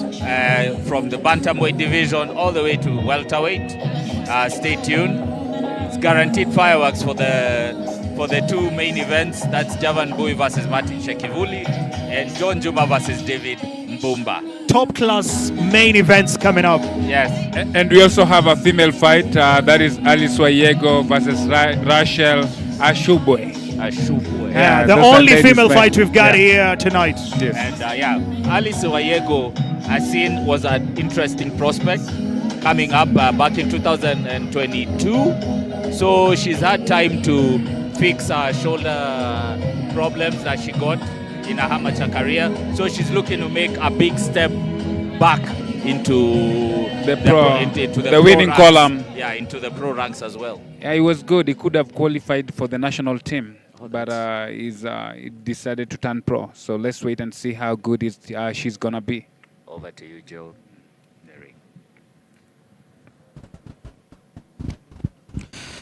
Next fight is the super bantamweight category. This is the 4th fight of the evening. Introducing our fighter right here from Kenya, all the way from Busia. Fighting from the blue corner, Jacob Mahindu.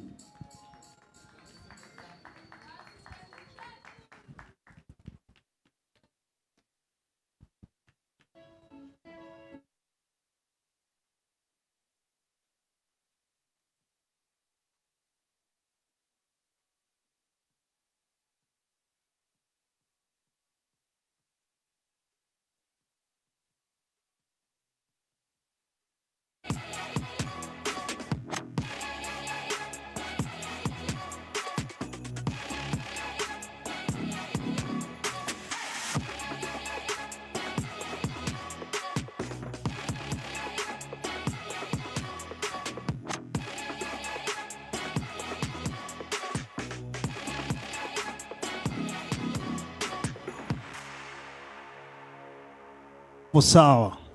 Introducing his challenger right here from Kenya, all the way from Ruiru. Fighting from the red corner, Victor Njoroge.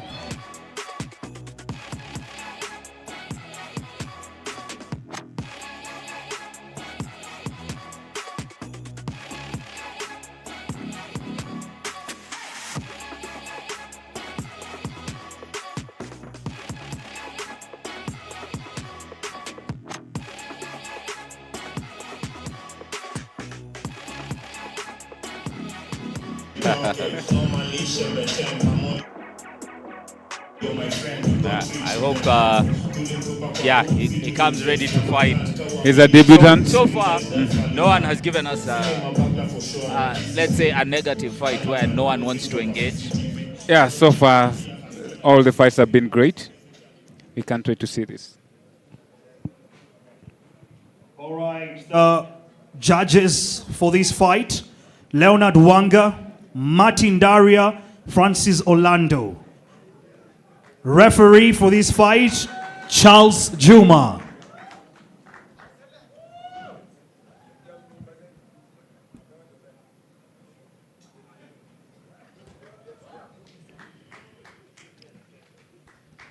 Boxers, listen to instruction very carefully. Don't hit below the belt. Don't wrestle and follow the instruction. When I say stop, it's stop. And say break, it's a break. Any question? Shake hands. The boxers look ready. Ladies and gentlemen, it is fight time. I like the fact that when I asked Victor Njoroge what he likes to do in his free time, he told me he likes hustling. So let's see if he hustles. But these are better hustle than the hustle he talks about. I don't know. I don't want to imagine what kind of hustling is doing. They engage in the middle. Yeah, nice Nice jabs. one too by Nice one too from Victor. and a sweeping left hook. Jacob, I'm not seeing any jab from Jacob's side, but he's trying to muscle his way. I think Jacob is he's trying to throw everything, into his Yeah. punches. Oh, Good fight. Trying a bit of gamemanship, that weaving and bobbing. Gets caught with the left hook again. A little bit chaotic from the start, but I hope like it's settled down so that we can watch a very much polished, exciting boxing. Seems like his right side is quite open. That left hook has been landing a few times. I've seen a nice right hand from nice uppercut by Jackson Mahindu. Jackson is very much relaxed and is delivering nice jabs. That was a slow one coming from Jacob Mahindu. Yes. I didn't expect to see kind of a punch like that. Victor is trying to work behind the high guard and just feel out with 1-2 two punches over there. Yeah, I actually noticed that. He's trying to throw in the 1-2, 1-2. Once he's moved his feet into position, now he can crack with a proper 1-2. How do you think is going to go this one in the first round? I think I'm giving the cleaner work to Victor because he has landed very clean punches. Victor looks polished. Jackson is just, look at, he's engaging like he's trying to brawl He's going in with too much of the clinching. Jackson is using blunt punches when he's moving towards. Those are good punches from Jackson, actually. Nice throws. Ended up shelled in the corner Victor. and he's busy taking punishment. They Jacob shouldn't just waiting slowly. During our days, light fighters used to move very aggressively. Wow, you're trying to mean that they're moving a bit of Flips slow? him with the right hand. Man, in that what is exchange. Jacob? What I'm trying to say is that I need a lot of, electricity. I need to see a lot of electric moving around there. Jacob needs to be careful, looking at how he's going. Oh, you see what I mean? You see what I mean? Yeah. He needs to be careful. Oh, jeez, he's done. He's done. He's done. First knockdown of the night. Do you remember what you said? No, second knockdown. Expect the unexpected sometimes. Yes. It's not about whoever has a lot of games or the more games or the more rounds or stuff like It's that. not about experience. And any debutant can take you out. And from the look of things, Victor making his Jackson debut. looks the more polished boxer. Yeah. And he's Victor. Victor. Yeah. Victor looks more of a polished boxer. He's walking behind the high guard. Oh, saved by the bell. Oh, saved by the bell. Saved by the bell. And it's crazy because, Jacob's first debut, like I said before, he lost against Abdi Rashid. Now, Abdi Rashid is a polished boxer. Yeah, and now he's facing Victor, who's making his debut also here tonight. And by the look of things, it seems like he's also going to lose on Victor's debut. I think maybe his kryptonite a bit more polished. Because every time he's trying to engage with volume, he's getting caught in between those punches. Yes, he's landing a nice one, but when Victor takes a step back and fires, he's finding Jacob in his crosshairs. And it's crazy to think of how both of these guys, they started off well, they entered with the energy. And the first mistake I already told you about Jacob is the way he was throwing his punches was so weak. It's nothing that I would expect He's him to actually do. worked himself a lot in the first round. Yes. And Victor has taken his time to figure him out, so he's catching with clean punches, and that could be the reason why he's been succeeding. Oh, he's down. He's And the game is over. Second knockdown of the fight. The fight is not, over yet, but it looks like it's almost there. Oh man, Jacob is letting us down already. That was a huge barrage that he took. Do you think he's going to go down again? Let's wait and see. If Victor can walk behind the jab, Victor is and throwing then hard punches. Get ready to finish. Victor looks very much experienced, even as a debutant, but he looks very much experienced. This Nice is uppercut out of the clinch. Jeez, if that one would have locked in that hook. He missed out with the Jacob right would have been hand. He missed out with the right hand, but he's doing well. Nice exchanges anyway. And in the exchanges, as I remember when I said he's the right side of Jackson Mahindu is very open. So most of the sweeping left hooks are right catching. hooks. Yeah, catching. And then he's also giving a room for body punches to get the best out of him. And plus course, when you're throwing things, just to keep someone at bay, you're outworking yourself. Yeah, sure. You're putting too much pressure on your body at the same time. Is losing it out on lack of basic fundamentals. I'm not seeing body movements and maybe the jab and the 1-2s and stuff like that. And when you get even a glimpse of the torso movement, but it appears that flew out the window the minute fatigue set in. Yeah, fatigue sets in. Jacob is losing it. Victor, His actually, legs already feeling weak. Victor is doing a good job. He has got. You see what I mean? He has got the finer punches. Yes. And he's really working those combinations. And he looks nice condition that he can still take it, to Jacob? Yeah. He's gone down, what, 3 times? Jacob actually is out of there.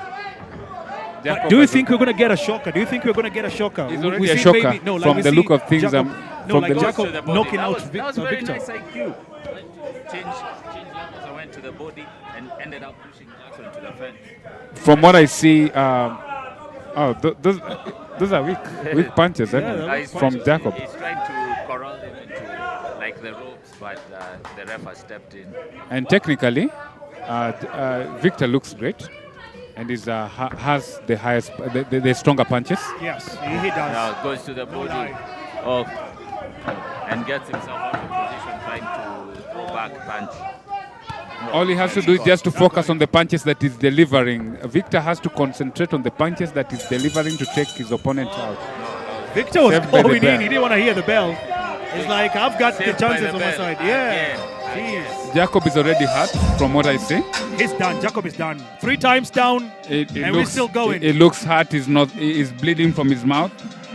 And that is an indication that he's not taking precautions. He's not moving his head. He's not covering the distance, and that can get a toll on you. You might be shocked. We might even get a 4th round. And it could go to the 4th round, but it's gonna be very big damage on the other opponent's side. Jacob Mahindu coming in at 5'4", and Victor Njoroge 5'7". Look at it. Judging from this replay, you can see. They're showing us the replay. Yeah. He did that masterfully. He knew he went down. Jackson was going to throw something, so he had to go down. He dipped his head to the left and fired that right hook over the side. It's probably not You fit, can see but how he went with the triple kind of hooks right there with the right. Nice jab to get into the pocket. Swinging right hooks by Jackson to get out of the pocket. And Victor's choice of punches are very precise. He's coming with a jab and then uppercut and then cross. He's mixing every single move. He's mixing a very, a lot of serious punches. Oh, what a left! Can they just? That was a nice uppercut left. Man, you can see right there, of course, Jacob is praying, man. He's praying. Jacobs looks like he doesn't want to be there. He's praying. He's praying or in pain. He's in pain. He doesn't want to be there. Oh my days! It's over. It's over, right? The referee calls it. Yeah. The referee calls for it. Yeah, from the look of things, it's over. It's done. It should be. Victor's done it great. Has done a great job. He's done whatever he was supposed to do. He came out and handled business. Yeah. And from what I can see is that he did whatever was expected of him. He trained so well. He looked the better of the two, even from the start. So we call that technical knockout, right? Yeah, it's a technical knockout. knockout. It depends with what the judges suggest. The judges can call it a KO or a technical knockout, whatever. But so far, so good. That was a good showing by Victor Njoroge. He really knew. He has a very good idea of what he's doing inside the ring. Works behind the jab, gets his footwork into position, and it doesn't overcommit on his punches. And another thing that of his bag of tricks, feints and fakes, which were working so well to get Jackson off his game, and Jackson wanted to brawl off feints. But I think also he came up with a good strategy. When you want to take an opponent who's already worn out, you come with a combination of 4 to 5 punches. Yeah. He's jabbing and then he hits to the body, to the side, and then Jacobs feels like he doesn't want to be there anymore. Yeah. Yes. Yes, so And that opened up now the head properly for the left hook. it did open, and that's the strategy I think he was told from his corner, and they had a good conditioning to move with such punches. That was a great showing by Victor Njoroge in his debut. Debutant and Yes. boxed like a pro. And That was a good one. that was a very good one. He's actually given a good account of himself. Yes. Over to Joe as we await the decision by the judges. All right. Fighters.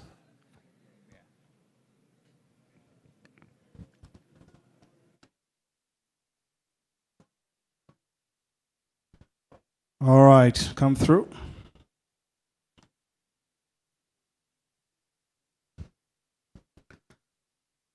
Ladies and gentlemen, the winner for this fight with technical knockout in the third round at 46 seconds is Victor Njoroge.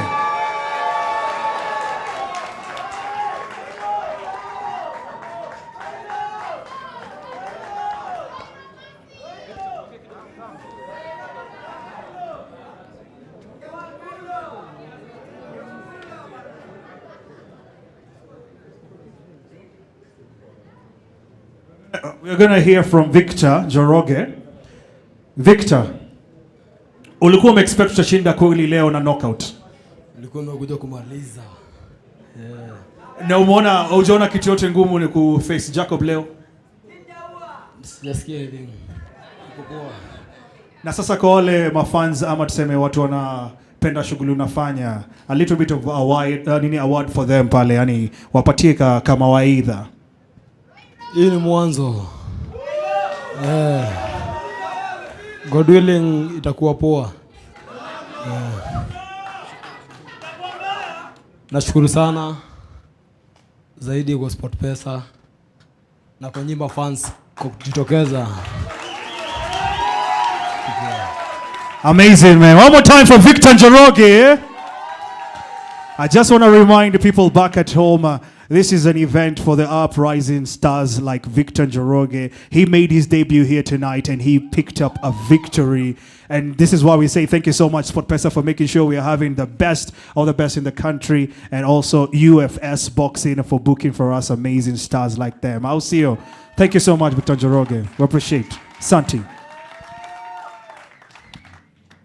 That was a nice showing from Victor Njoroge once again. Congratulations to him.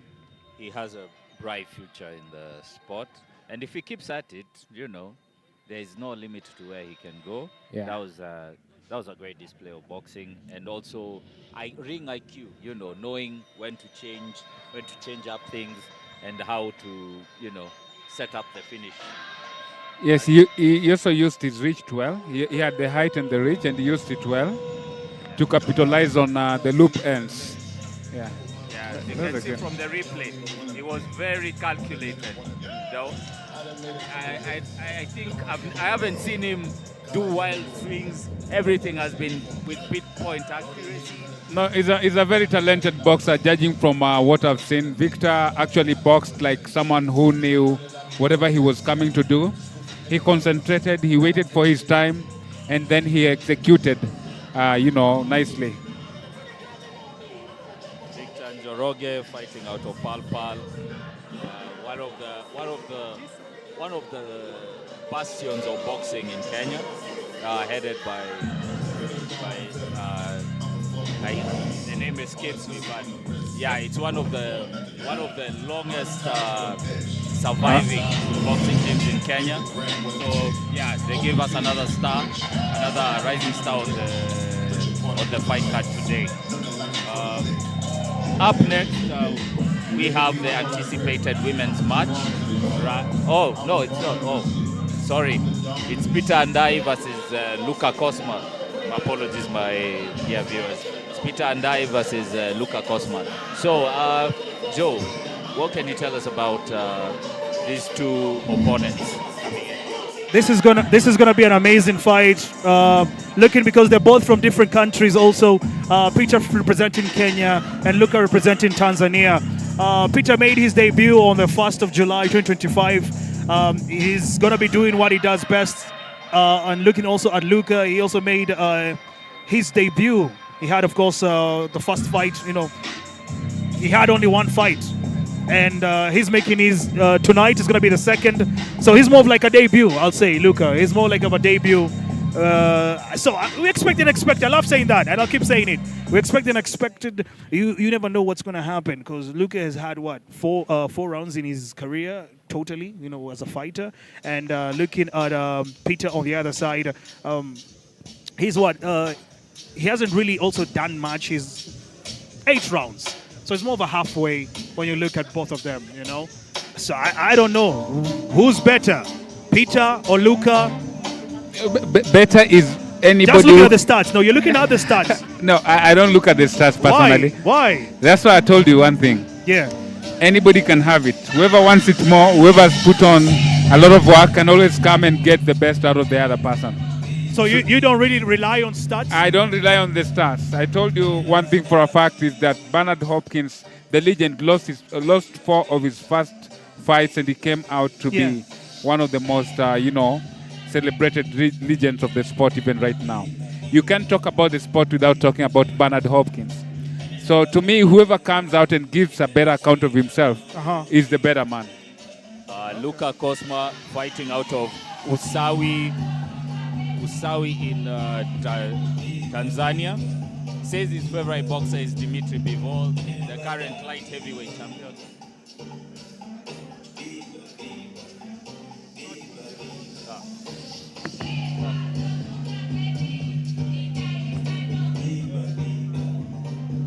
Wow. Why is so long?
With the best promotion in the country, UFS Boxing. This is just total insane. Dan, do you look how the city looks like? Look at how Nairobi looks like. The city looks like New York in the night. So like people who don't know Nairobi, this is Nairobi. This is how Nairobi looks like. And I tell you, As much as we're bringing you boxing, we're also bringing you the excitement of our city, Kenya. You look and at this it is and the you Nairobi enjoy. city, the capital city of. It is totally amazing. The best place You to love be. it? You love it, Ted? Yeah, I'm loving. I'm counting all the lights that are on. That looks a lot compared to a few years back. So true. Yeah. You know, we've come a long way as Nairobi. You know, we've been told Nairobi is the capital city of Africa. So definitely, when you look at it from the aerial view during the night, that is exactly what why it did is. you have to go and do that? Now we have Nigerians and South Africans in the chat. They'll be like, those are lies. No, we are telling them that to, welcome them in the best place. Yeah, Hakuna Matata. Hakuna Matata. I love that, man. I like that when you're looking at this, you can't see the traffic jams. Wonderful. That's awesome. Absolutely. You By the can way, see them there's from no afar. traffic. There is no traffic. This is the best place so far. You can see it from afar. The scene is beautiful and very much welcoming at the same time. To the south of the city, Yeah. we'll be hosting our major events with our fans at the Edge Convention Center. So, yeah, start finding your pins ready so that you don't miss the location next time. Yeah, you remember the other day it had a lot of colorful things, huh? Yeah, and many people get lost along that stretch. What are we going to do this time to ensure people don't get lost? People, you need to use your smartphones. Use them the way God intended. Just buy credit, load up, and use your Google Maps. Oh. I can't help you in finding directions. Okay. Anyway, we look forward to seeing you guys there. On during February. In Yeah, April, during the major event that will be bringing together belts and all that. We look forward to seeing you. Oh, we can't wait. We can't wait, man. Don't miss out. That will be the most exciting event. Luca Cosma versus Peter and I up next in the bantamweight division for 4 rounds. Over to Joe in the ring.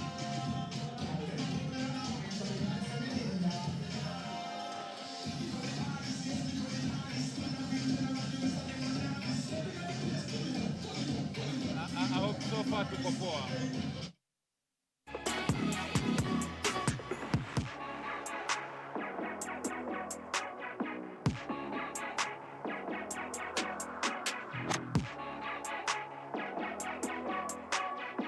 Fight overnight. The judges for this fight, it is Francis Orlando, Charles Juma, Leonard Wanga, referee Julius Odhiambo. This fighter representing Kenya, right here in Nairobi City, fighting from the blue corner, Peter Andai.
Challenger representing Tanzania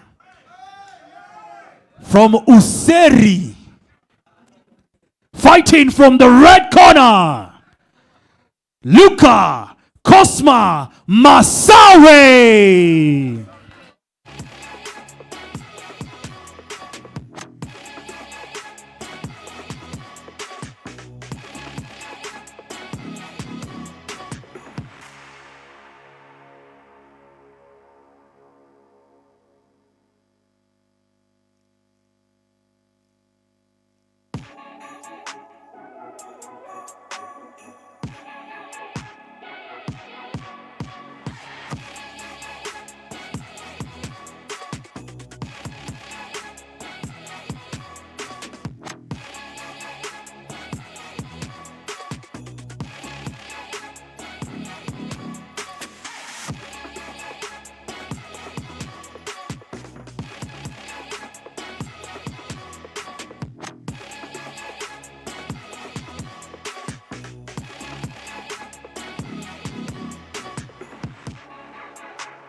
years of age for Luka Kosma and 30 for Kai.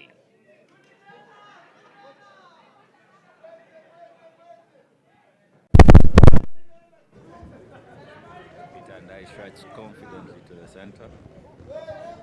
The gladiator right there.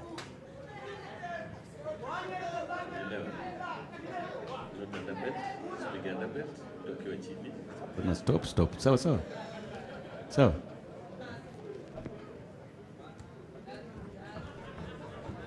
It's fight time!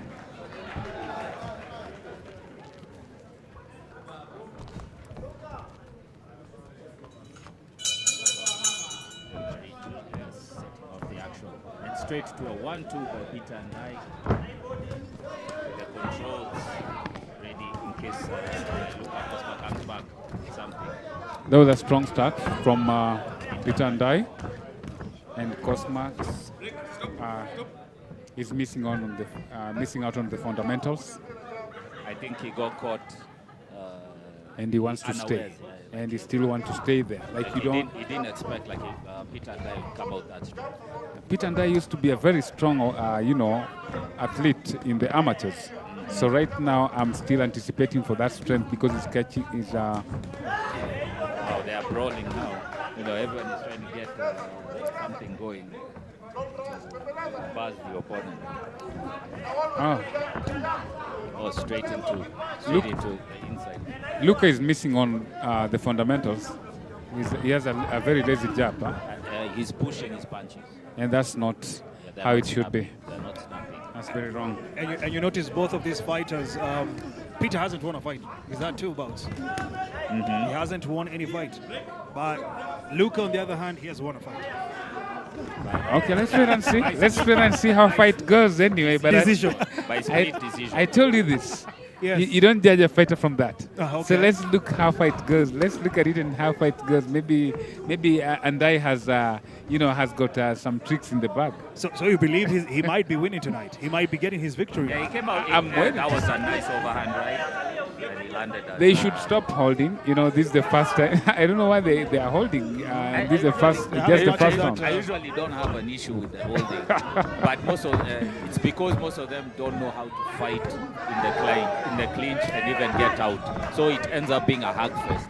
There is an art to clinching and holding. Yeah, you don't just go clinching for no reason. But most people don't have an understanding of that.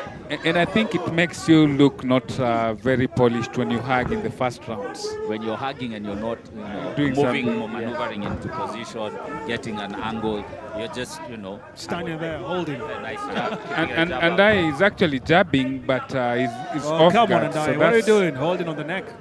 That's lack of basics at the same time. Oh, Gets what a clipped. Jeez, right hook. Why is Luka letting him chill? Yes. Luka, is come very on. sharp. Luka just gave him some. And dies down, knocked out. Jeez. He got caught, What did I tell you guys? Remind me of what you said. What did I tell you guys? No, he's getting a count. He's getting a counter. Nah, he's done. He's rocked. He's still on. One thing I can tell you for a fact is Okay. that Luka has got he's a heavy-handed guy. So he catches with some things, you have to go down. No, but that was a mistake from Peter. Peter was very putting that reckless, on. yeah. He was letting. Yeah, he was reckless. being reckless right there. Yes. So that was his mistake. All the showboating is nice until a point when someone caught. sticks. Oh. Saved by the bell. What do you think? What do you think he should learn from his corner? Judging from the Stop the showboating and get back behind a guard. You are not, Prince Nassim Mohammed. Just get back behind a high guard. Oh, you are not a panel taker or something. You're not a panel with Stop it. There can only be one. You're doing all these mistakes and you're in range. Yes. Next thing you know, you get caught. So he should go back to tight defense and then get back to the jab. Stop swinging, you see. He's more like swinging and waving. Swinging. Look. Oh, gets That's caught. the mistake. You see, he's letting his face just out there. No guard. And then He there's lacks focus. There's also the issue of throwing naked shots. Yes. You're throwing single naked shots and you're in range. And judging from this fight, he should have been counted on, but it's all good. He missed a lot. His glove touched the canvas, so that was a count. But eventually, he was counted for. There we go. I hope Peter is going to revive himself in this round. His jab is not there, so should really this one is more of a fight. cut down on the swinging, because every time he swings, his chin is up in the air. And he has a very sloppy jab. He doesn't have a hard jab. Oh, yes. I don't think he's all together in there. I think he's a bit chinny. Swinging. Oh, he's going to hold again on the neck. He's actually depending on the right hand, which is not landing nicely. He should have jabbed a lot. And Luka looks so strong as he's hitting the body from the right to the right. For that left hook, but he missed on it. Luka is very strong. He's capitalizing on the loops from Andai. Peter went back to using the jab and not just trying to roll. Peter is a very heavy-handed. Two left hooks at one. Peter is a very heavy-handed individual. The referee is counting this fight out. What's going on? Oh, he did come in. Yeah, he's actually stopping it because he's seen a lot. TKO. Yeah, it could be. What? The referee says TKO. What? That was a wrong game plan from Andai's side. He couldn't jab. He came out just swinging against an opponent who looks visibly stronger. No. I think the match is over. The fight has been stopped already.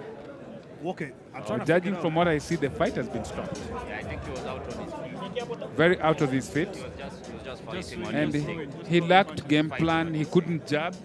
He couldn't, he was brawling. The long and short of it, he was brawling. He should end up in brawling. He couldn't figure out how to come back, nicely so that he can, reprogram, regroup himself so that he can, be back in the game. So it's more of like they've saved him. Yeah, his feet were unsteady. Yeah, and sometimes it's good when the referee sees that and saves you. So that's a further figure right there. You have more years in your career. You don't have to take the punishment. Yes. You're already rocked as is. Yeah, he was already out. That was the first round. That was the first round. The third man in the ring, Julius Odhiambo, decided not, this is too much. I can't let you go. Yeah, it was done. Because every grazing shot against his head had him wobbling. And I think that's a blame on his corner for the lack of basic fundamentals. They have to know that every time you want to box, you have to jab. If you can't jab, then it means that you don't have any business being in the ring.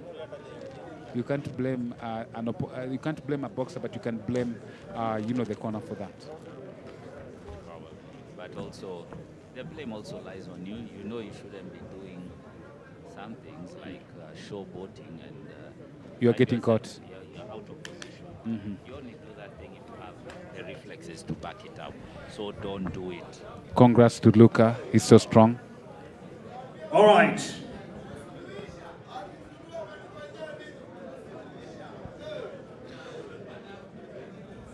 Ladies and gentlemen, the winner by knockout in the second round at 57 seconds is, all the way from Tanzania, Luka!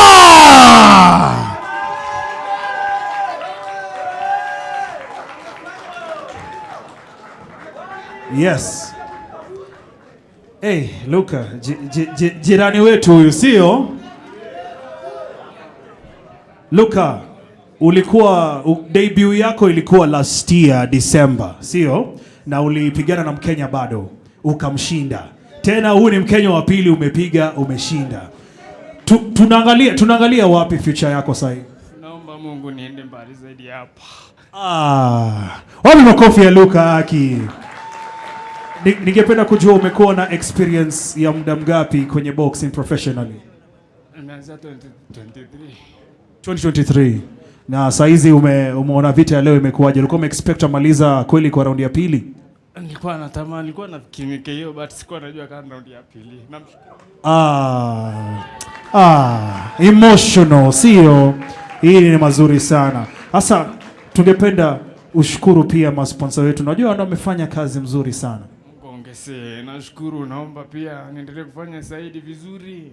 Wao pia nao waniangalie pande yangu. Na hakika Mungu atawabariki. SportPesa, Mungu awabariki na msije kuinua vijana. Asante sana, tunakushukuru Luka. Like we always say, guys, SportPesa is always here to make sure the rising stars are making the better all themselves. With the best promotion, UFS Boxing, still here gathering the best boxers around Kenya, around Tanzania. We're doing it all globally, man, Africa-wide. We're here for you. Back at home, thank you so much for tuning in. We are amazing. You guys are amazing for giving us the numbers we're seeing on our YouTube channel, SportPesa. Thank you so much. Keep being entertained. And everybody keep having fun, all right? Thank you so much.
A left hook or something would graze his temple. Yeah, it would go down. Yeah, you would see his legs get funny. So probably in sparring or something, there might have been something that happened.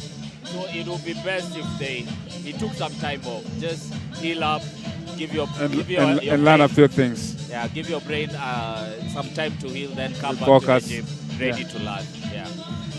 But judging from what I see from Luka had the nice choice of punches, especially when he realized that Andai was off. He could come to the body both from the side. Yeah. And he could also, uppercut up the uppercuts and hit the temple at the same time. Yes. And he's a heavy-handed guy. So with a heavy-handed guy, all you have to do is to box from afar. You jab and you circle. You jab and you circle and ensure that you're always on toes. But I think also one thing that I was impressed by was as soon as Peter came out with a fiery start, Luka was composed. Yeah. As much as Peter came looking, to make a statement, Luka was very composed, and then he started to pick it up at the rounds and capitalize on Peter and I's mistake. And I looked off. But I don't think he looked off because of getting caught. I don't think he got caught. He came off because of getting caught, but I think because of poor conditioning as well. Though he looked very muscular, but even nice choice of punches can always take you out of the game plan. I'm suspecting something else. I'm suspecting compromised fight camp. Because there's no way he looks like the way he is, and he got touched by just glancing a few punches here and there, and his legs were all over the place. That gave me reason. It does happen. I know. I understand that certain things do happen in a sport, but that was very, it was very discouraging, especially if you're a fan of the sport. Coming from his side, if you came with him as a supporter, that was very discouraging because he never showed a very polished fight. He fought like someone who lacks the basic fundamentals. You say he's been in the amateurs. How long has he been? When I left amateurs, I could still see him box. So I don't know. Sometimes boxing game is a very different thing. Like Deontay Wilder could only use his right hand, but Deontay had the jab 1-2 and then with the right, a very good right hand. So those are still basic fundamentals. In as much as people say he wasn't very much polished, but then again, when it comes to Andai's case, I didn't see anything that looks like a jab or double jab or anything. And if it was a jab, then it was very sloppy. It wasn't something that you'd say he's targeting an opponent with. So, All right. so that could be a factor as well. Basic fundamentals. Up next, Ali Swayego versus Raila Shubwe, followed by Michael Oduor versus David Oluoch. Then after that, we'll have Abdi Bashir versus Suleiman Gitao. And finally, we'll get to the co-main and main events of the evening. Javan Boyu versus Martin Sheikh Nguli in the lightweight division. And John Juma versus David Mbuba in the welterweight division. Beautiful fight. Yeah, both are guaranteed fireworks. So stay tuned and, enjoy the offerings. There'll be more. We're looking forward to more events to be announced soon. And stick here for more news. And the good thing with the welterweight and the lightweight, I'm seeing their opponents are coming from the other side of the country, the neighboring country. Yes. So that promises to be a firework. Yes. Beautiful.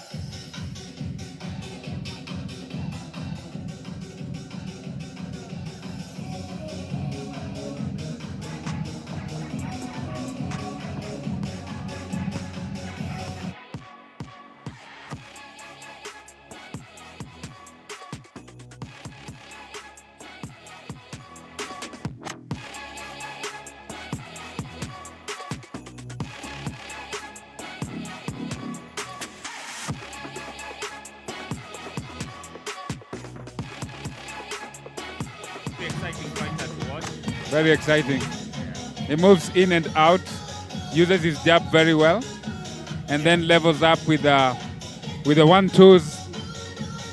I need to see much more of his body punches, and the head movement, and then he can qualify to be a complete fighter, whether in defeat or victory. Do the right thing, become complete. Joe, you mind telling us more about Ryan? Ryla, she's amazing. Her debut was on 30th August 2025, and she lost it against Praxidis. Remember Praxidis, how heavy she is and experienced. And looking at everything else, Rael, she's been incredible. She's been on amazing. Her stats, her ratio with a KO. I don't know. I think she's going to be winning tonight, looking at the record, against Alice. Alice is making her debut. Again, guys, don't get me wrong. Anything can happen. Anything can happen. But Rael, she's winning. That's from me. I'm going on the ring right now. Ted and Dan, take control. We are taking control, sir. that was a good analysis. But just like I said before, nobody qualifies to win just because of, just a few runs. Whoever comes out best carries the day. Yeah, we'll see whether 10 rounds that she has banked in her professional career will come through against Alice, who's making her debut tonight. So let's wait and see. Over to Joe in the ring.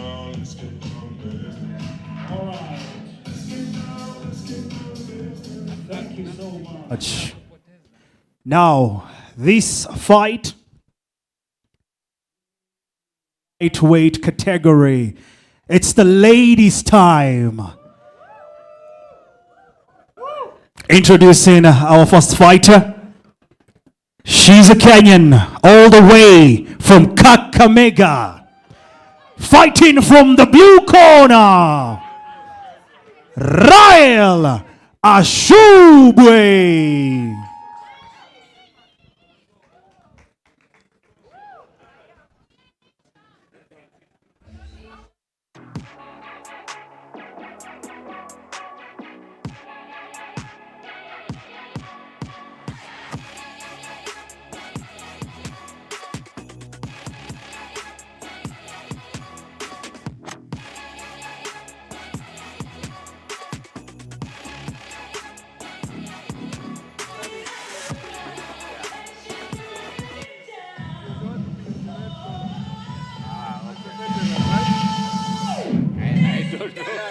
She should be.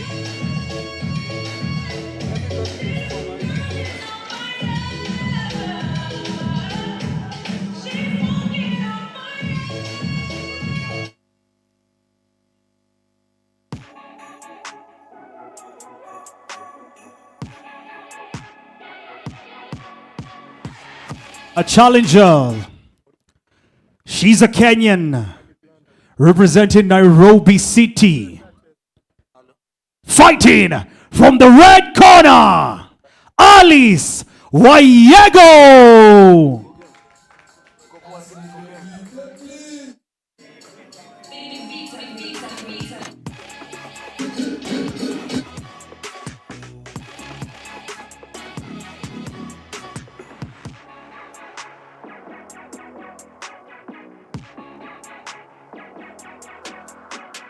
Seeing if the amateur experience translates. Actually, she's made a good run in the amateurs, so this is promising to be an exciting one. Yeah, she won a bronze at the Africa Zone 3 Boxing Championships in 2022 in Kinshasa, DRC. Should that be the reason for her confidence and stuff like that? Could be. Charles Juma, Martin Daria.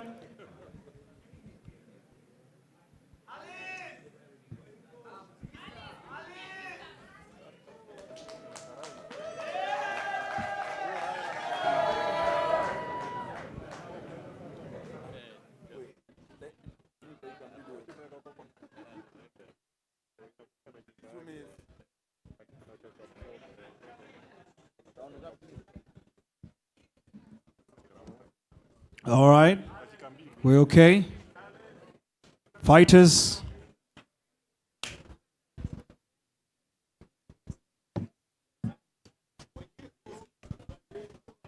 Remember what I told you in the room. Protect yourself all the time. Show a good fight, and may the best boxer win the fight. Shake hands. All right.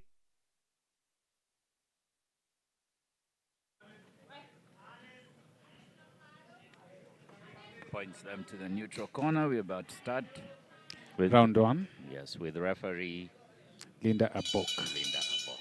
Awesome. Straight to the center. Feeling out process going on. She goes straight. Oh, it's a Nice one. Nice one from Rahel. Ladies are exchanging nicely. Jab, I'm seeing the battle of the jabs. And to the body, to the head, to the body. Oh, gets caught with a nice jab. Almost took her off center. You know, the funniest thing is that Rachel doesn't have she doesn't have an amateur background, and she's hanging on there with some of the best amateurs. Oh, nice feint by Ryan. Oh, nice jab. Wow, that was a good one. Alice is trying to swing in with the 1-2. Ladies have actually shown that they can box. It looks like, every time Alice lands, there's an effect. Yeah, Alice is polished. Oh, I think Rael's side is she's missed down on the guard. She doesn't have the guard, and that's the problem right there. And she's showing. She's showing when she's caught. But she's a die-hard fighter. Royal throwing in also some heavy punches, you can see. But remember, Alice, she's making a debut. She needs to prove herself also here tonight to everybody who's watching, whether right here in the studios or back at home. Actually, she's proving she has the confidence. She has the jab. That's a nice double jab by Alice into position, and she lands her right. The problem from Rael is that she shows when she's hit with a punch, and she has some of the hardest jabs. Which can influence the judges. Yes. And I think also she's taking much of her time to kind of like just aim for maybe or whatever punch she's thinking of. She's showing. I think that's the biggest problem. Once you are caught with a punch, you don't have to show. Oh, you don't want to make it look like it has happened. Nice exchange by Alice. Alice going in strong. Good show from Rael too. One thing I noticed is that when the jump going,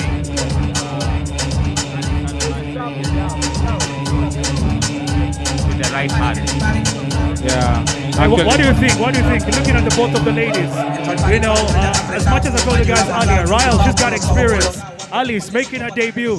Who do you think is going to be getting the upper hand of this fight? I'm giving a slight edge to Alice on this round. Okay. But she needs to minimize the amount of jabs that she's taking from a focused line. What about you, Dan? I've said boxing wins because Alice has a good amateur pedigree, and that can play on her side well. And Ryle also has to realize that she has a good jab, and if she can double up and throw a big right hand, then it can also play good on her side. So whoever wants it takes it, carries the day. The good thing with the women's fight, they always go, man. Like they Yeah. bring. Oh, jeez! that was a good one. Into a nice right hand That by, was a right. And remember, she doesn't have an amateur background. Yeah. She doesn't have an Ryle doesn't amateur. have I an like amateur that she background. stepped back and fed that straight. She has a into very Alice. strong jab, and you can see she's doing a good job as well. I think Ryle is doing a good job, and Alice is a polished boxer of the two. Okay, nice. I also love the fact that Alice, I think that knockout, that a bit of that punch, Knockdown, I mean the knockdown she got, it kind of like brought her back to her senses. Now she's like, okay, I need to do this. I need to make sure I block myself. And you know the knockdown. The good thing with the knockdown, it nullifies whatever you've done good before. Yes. Yeah. Yes. So it's. Yeah, she's trying to get back back into like the winning space, but she's walking into punches as well. You see, and she's losing those points. She needs to be also be careful. Yeah, she might not be losing the points, but she has to realize that Rachel has a heavier jab, a stronger jab than she has. So she has to double up. She has to jab in circles. But what do you mean she's not losing points? As long as she's getting the hits from Ryle, she is losing points. Yeah, already right now, Ryle, she's ahead. On the judges, the judges are counting those. The optics are they look very off because every time she's getting hit, she's getting sent into another direction. Sure. Yeah. And I can see for a fact that when it comes to the jab Rachel is getting the best of her, out of her. She walked right into that into the punch. jab. Yeah. And then she's getting fed that right hand by Ryle. But again, you gotta give it up to Alice, man. She's proving herself. She's good. A name for herself. It's a good game. Both of them are getting the best of them. Her shoulder. But that's a shoulder. I hope she hasn't. It could be a shoulder or maybe just pain from the other side of the body. I hope she hasn't dislocated. I hope it's not her shoulder issues again. I really hope so. And if it's a shoulder, especially on the jab side, it could cost her. Yeah, it could cost her, and that would be a TKO if the judges make it right. And I could also say it could be blamed on maybe debut jitters and everything like that. Is she was walking weight and trying very hard to overwhelm Ryle with big punches. Yeah, she's more trying to prove herself. Because, like I said, she was knocked down. That's so exactly. She's embarrassed about it, and she wants to prove to people that, hey, it was a mistake, and I'm here to stay. I'm here to show you what I can do. And you see, that's the biggest mistake when you're boxing someone who has got a lot of power than you are. You don't need to go head-to-head with them. You need to box and move to the sides so that you can gain the points and move away. Like more of like looking for an opening to take an advantage of. Sure. Yeah, that's a nice angling to the jab. Yeah, just getting the points. Yeah, those jabs are really. That boss just going. Ryle is really trying to set up that right The jab.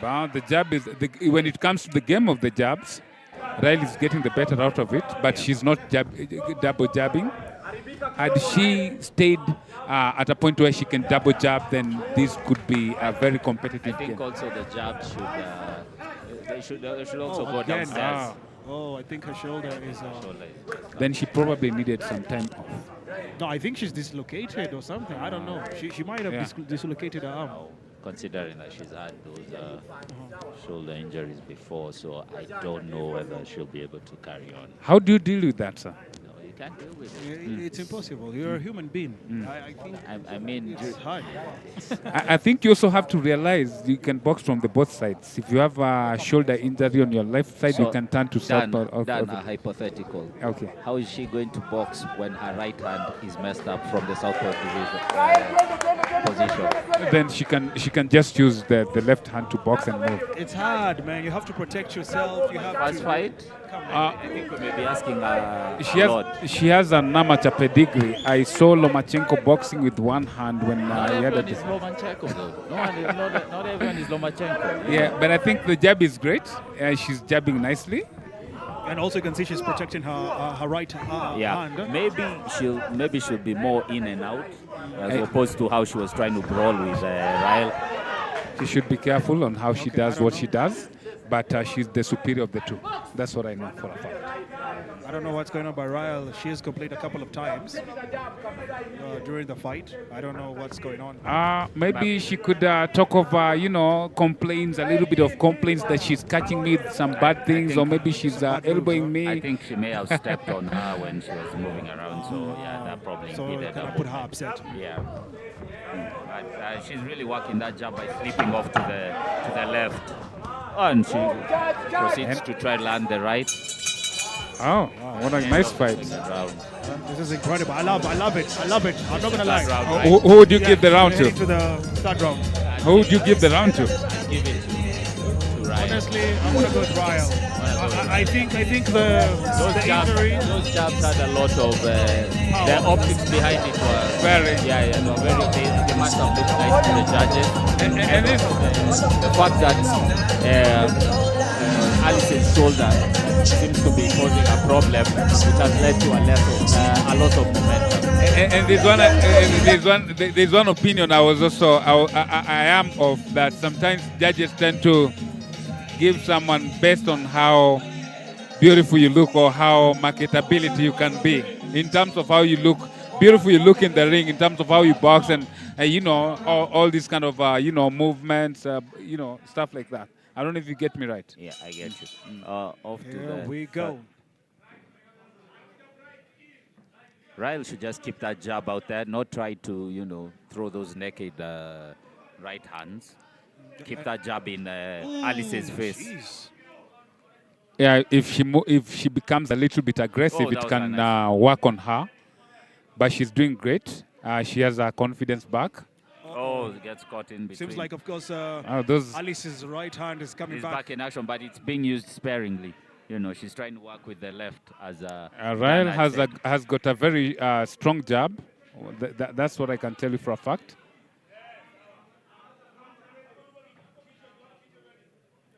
Ladies are bringing in the fight. That was a nice one from Ryle. Give me the hook, I give you the jab. We're going to go. Oh, good punch. Let's tackle with the right hand. Alice, yeah, it seems. You see, when she got her used to the jab. Oh, what a right! She can now land the right hand without brawling. And one thing I can tell you for a fact is that ladies are not using head movements, but so far so good. Oh, gets caught. One thing when it comes to the ladies' fight is you'll always be entertained. That's the thing with very the ladies' much. fight. And they are on their feet. Oh, and she works in that right hand off a gallop. Yeah, Ryle has a good chin. Having been caught with all those punches and she's still moving, then it also shows that she can do her thing well. Yeah, I think Alice needs to go back to that jabbing so that she can get Ryle conditioned to the jab and then land the right hand. Like the powerful one, yes. Just to take her down. Yeah. I think that's the only secret she needs to use.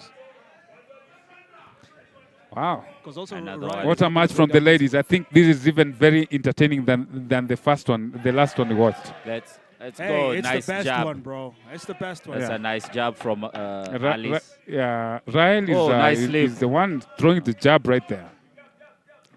But this is a good one. A good comeback from Alice. She's actually showing that she belongs there. She's not willing to leave. That was some good fight. Yeah. But I feel like the ladies have really brought in the fight. Remember, guys, we're brought to you right here with SportPesa Boxing Rising Stars. It is all entertainment. It is all incredible.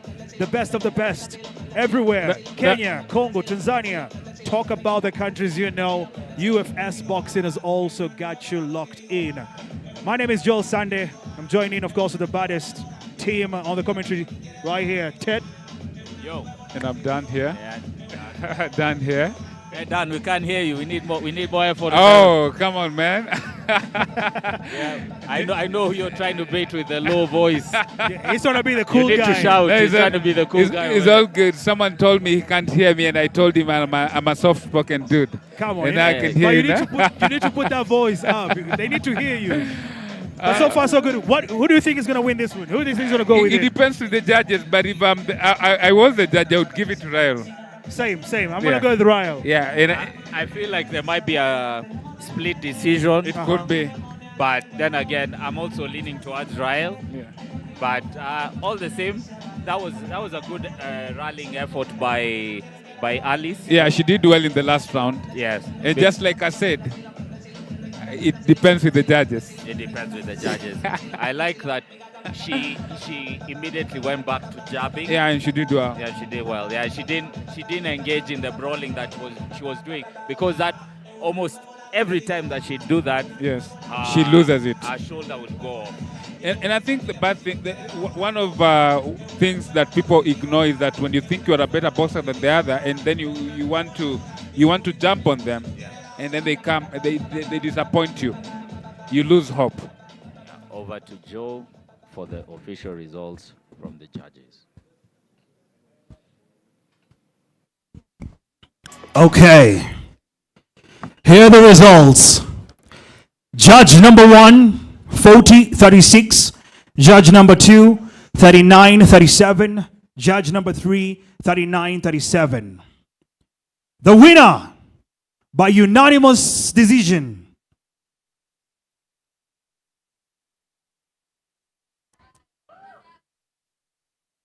Alice Wayego! Wow, that was the judges saw it differently. Saw it differently from us. Yeah, but it's all good. And that must feel very Kuja kwanza reassuring tuongee. for Alice. Yeah, it's despite her hapa, suffering hapa. like having those. Alice, unajua tukianza hii match kidogo tulikuwa tumedhani umepoteza. Tulidhani hiyo imeisha. Ni nini ilikuwa inaendelea kwa akili yako at that point? Mimi nilikuwa tu najua nimechukua. Nilijiamini from the word go. Nilikuwa najua ndawin, nilikamkuin. Na ni nini hiyo ilikuwa imefanyika na mkono yako kidogo wenye ulikuwa unasikia kidogo huwezi endelea? Sikuwa nasikia siwezi endelea. Ni injury kidogo. Imedislocate ama? Doka amesema iko sawa. Hapo sawa. Ningependa mazee shukuru kila mtu mwenye amekuja hapa pia kuona hii vita. Kwanza ningependa kushukuru SportPesa na UFS kutuwekea hii game. Pia ningependa kushukuru makochare kwa kutupea moral kwa gym. Pia mafans wangu na pia watu wananiwatch nyumbani na wapenda sana. Yeah. Now, ladies and gentlemen, I want to tell you something. Remember, this is SportPesa Boxing Rising Stars with the best promotion, UFS. She made her debut tonight and she won. So this is a rising star. I'll see you. Thank you so much, Alice. We appreciate you and we hope to see more and more from you. I'll see you. Asante.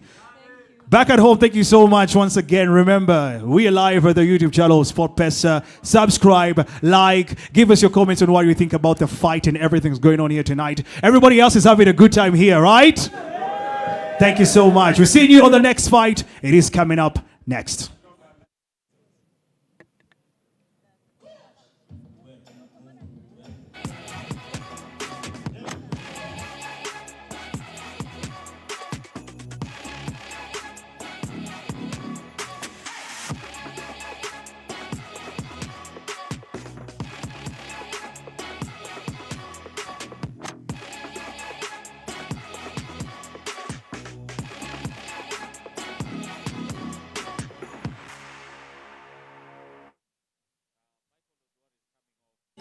2 KO wins, with the recent one being against Justice Justus Ndegwa in the second round with a massive overhand.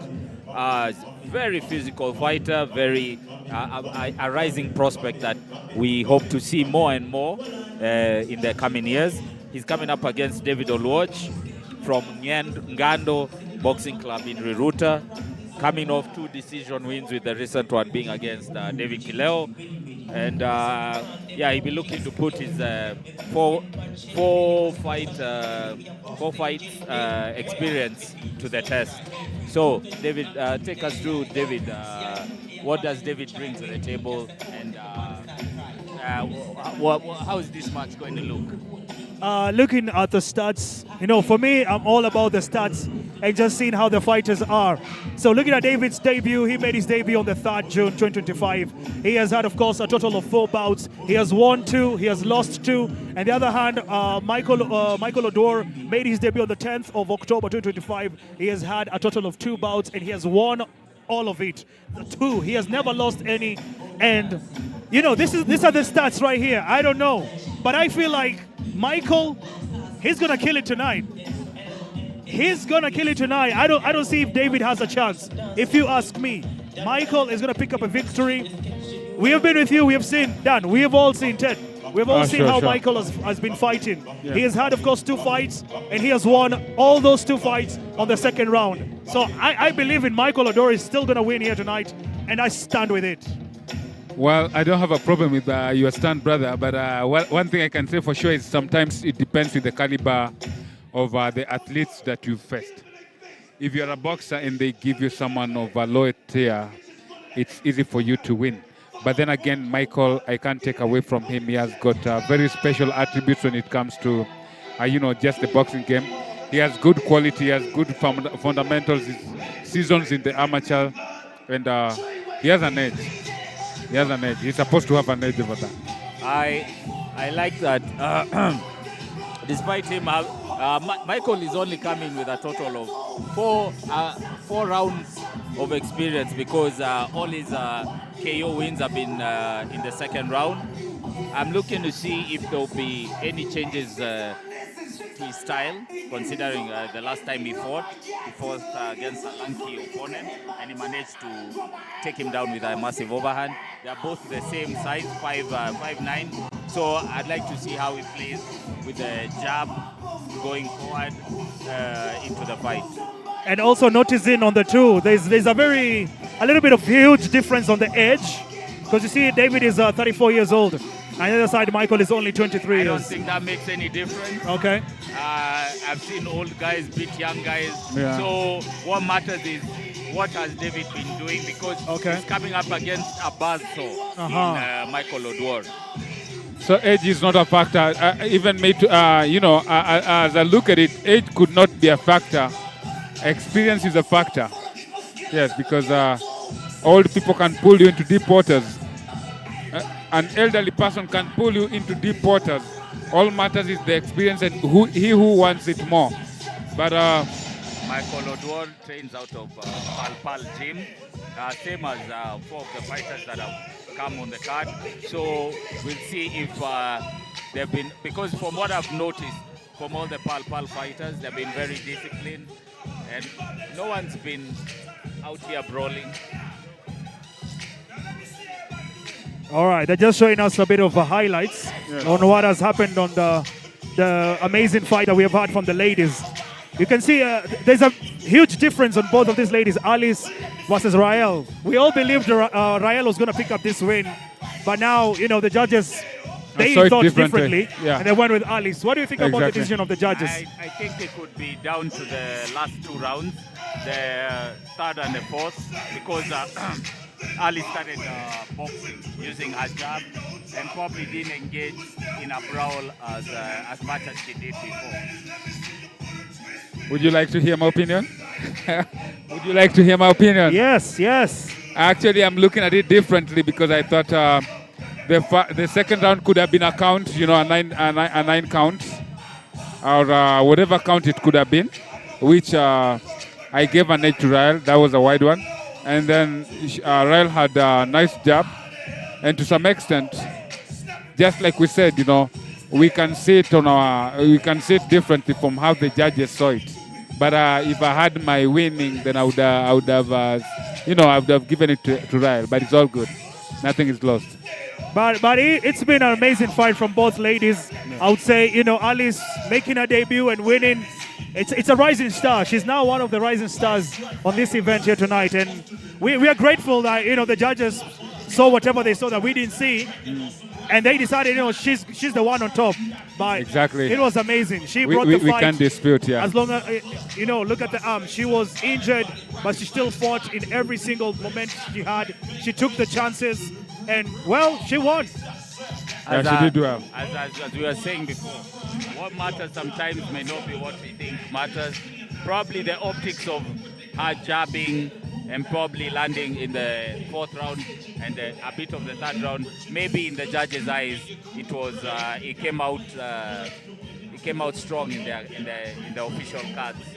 Yeah, and I also think it should have been if the judges would have been fair enough, it would have been a draw. Yeah, split draw. Yeah, I think because so she had Ryle actually had her time. She had her moments, and she did well with her moments. She could flash up some technical jabs, very hard jabs. And even when she lost, it's just okay because I didn't see at any point where she was in danger where we could say that, it was edging closer to being stopped and stuff like that. But so far, so good. Whatever it is, let be whatever it is. Well, that was an amazing fight, but we're beginning our seventh fight, which is coming up, which is going to be starting off 6 rounds. We have had 4 rounds. We're down with 4 rounds now. We're heading to 6 rounds going up. So this is going to be a super bantamweight, super welterweight, my apologies, super welterweight fight that is coming up next. 6 rounds going down. David Oluoch versus Michael Oduor. Experience plays out nicely. You can be young with a lot of experience. But I'm anticipating to see how far they can do it. I'm anticipating to see how far David is going to,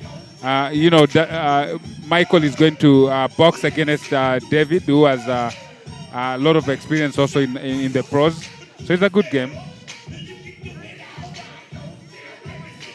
All right, and of course, not forgetting, guys, remember, this fight is brought to you by SportPesa. It is SportPesa Boxing Rising Stars.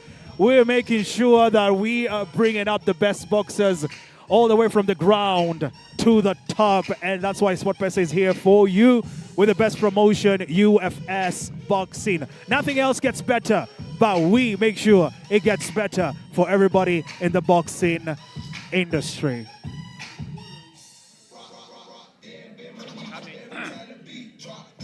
When we look at the technical aspects of both fighters, from what I saw when I was doing my field study, yes, Michael Oduor has a very educated lead hand. He can jab, he can feint, he can probe for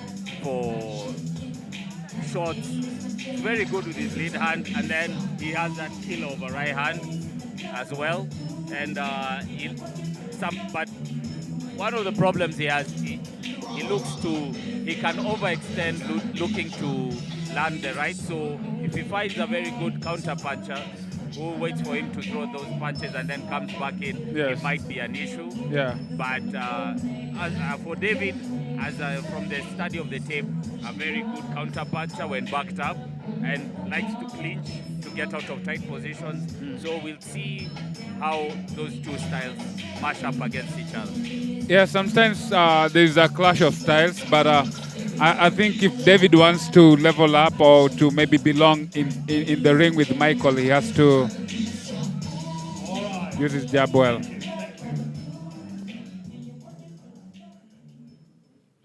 Right now, it is the 7th fight of the evening.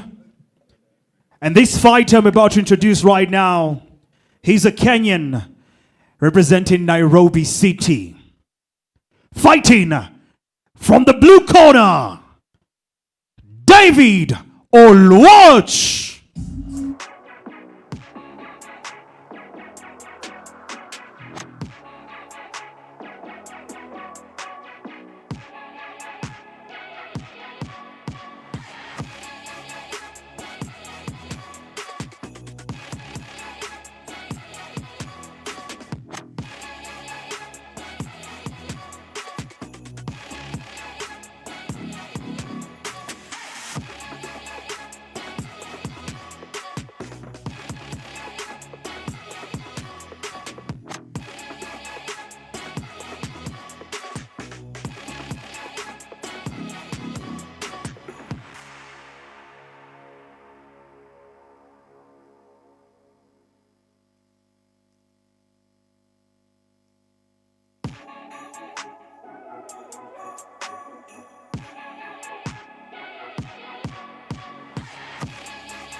Introducing his challenger. He's a Kenyan representing Kisumu. Ladies and gentlemen, Michael Odor.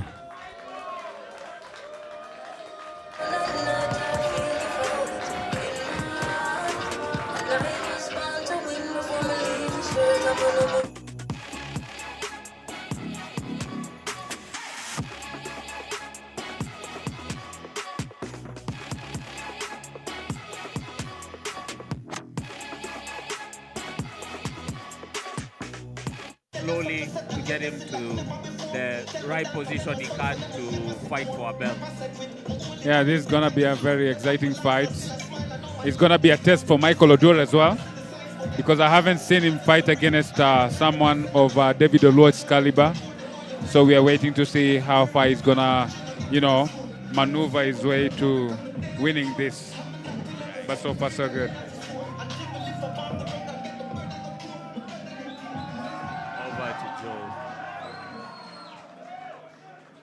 Referee for this fight is the super welterweight. The referee for this fight is going to be Julius Odhiambo.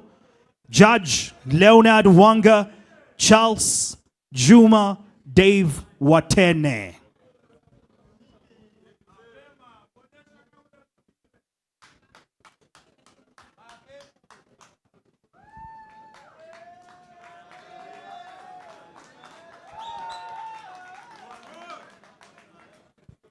Fighters, you okay?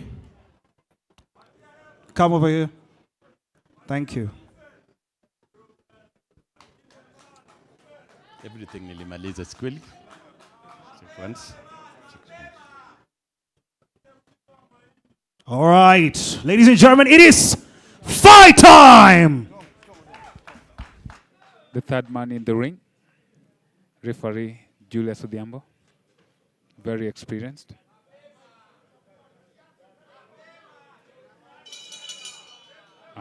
Ready for the first round.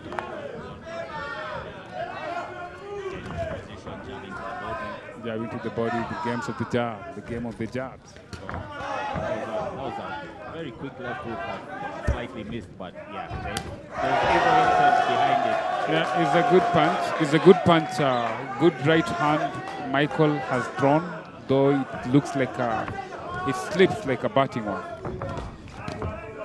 Still going to the body. I like that he's still. That was a nice body. And check left hook at first. David comes back with a flurry. Man, I told you, my guy, Michael Odor has got this. Oh, what's going on here? Squabbling in the center. Yeah, that was a little bit of tangling and stuff like that. That's how we call it. Comes back with a right hand counter. Jeez! And I think David has to be very fast with his punches as well, because Michael looks very sharp and fast. He's Michael's actually more faster than David. As you can see, he has a very educated right hand and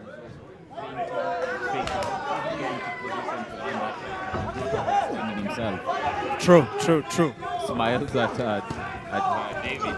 I think David, I have a problem with his punches. They're not coming straight. He's like batting or something. Yeah, he's backing away and he's not looking at the target. Jeez, that's a very big problem. David, but what a combination! Jeez! Slip to the right. Man, Michael is should I say horrible? A nice show from Michael so far. He's giving in some energy here tonight. A nice show from Michael so far. I think David should walk behind the jab. Yeah, he should be jabbing a lot. And he's catching him in between.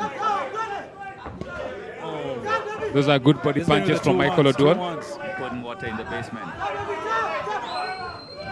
I'm not seeing any jab from David Olot. David Olot is throwing blunt punches. And he's not jabbing at the same time, so that's. I don't know. Should we be scared for him a little bit? It's not a matter of being scared. It's a matter of doing the right thing at the right time. Yeah, because right now Michael has already learned that he's leaning, so he'll probably start using the uppercut very soon. Totally, yeah. He's noticed the waving going on. And it is a very physical fight, as you look at it. Yeah. Everybody wants to win. Everyone wants to come out here victorious. The amount of testosterone flowing from that. Oh, I see. Oh, jeez. Engaged, you know. Oh, that could end into a head-butting thing. And I love, of course, the fact that David took the advantage there and he went to the combinations. Good fight, both from the the both guys. Oh, that was a nice flip and came with the right hand. That was a low blow. David went a little bit of low. Yeah, he went a little That was bit a low. low blow. Yeah. I told you, experience sometimes plays a big role when you are fighting an opponent who has fought some tough people. David has fought Olang, and Olang was a very big guy at the time they were fighting. Olang right now fights at the super middleweight. That was a match that I think he gained a lot of experience from that. So when he's facing, Michael Oduor, who is a super welter, he also feels like he belongs there. You can say that again.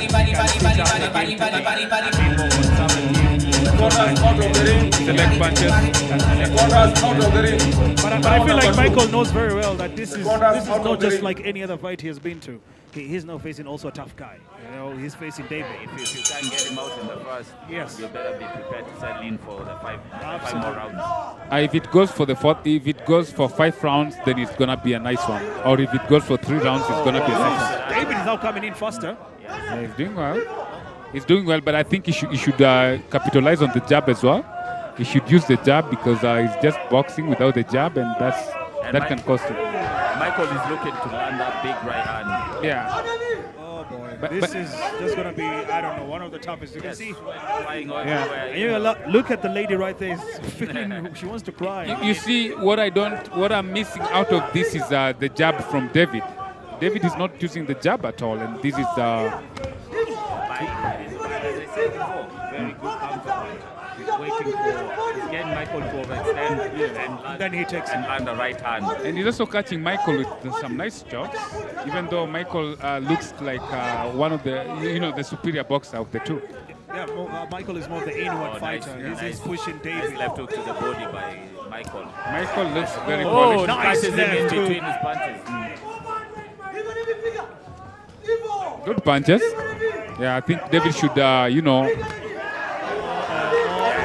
be the Could this be it? it?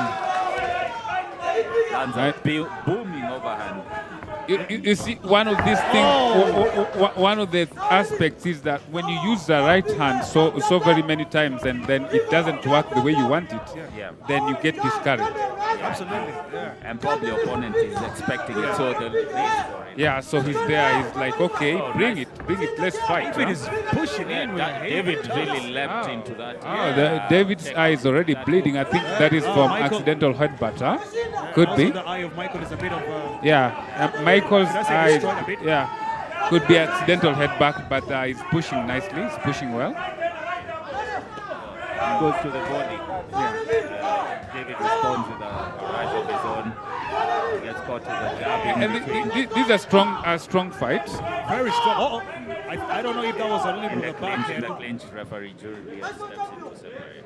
It's a strong fight, a very physical fight. Yeah, you see that even the power the referee has to use to just separate them. I like they're bringing the fight. Michael is really digging to the body. To the body to break him down. Yeah. Oh, nice. Now here, there we go, the clinch. And I'm looking at what David should use, and that is much more got to do with the jab. He should be jabbing, even as he's combining the 1, 2, 3 and stuff like that.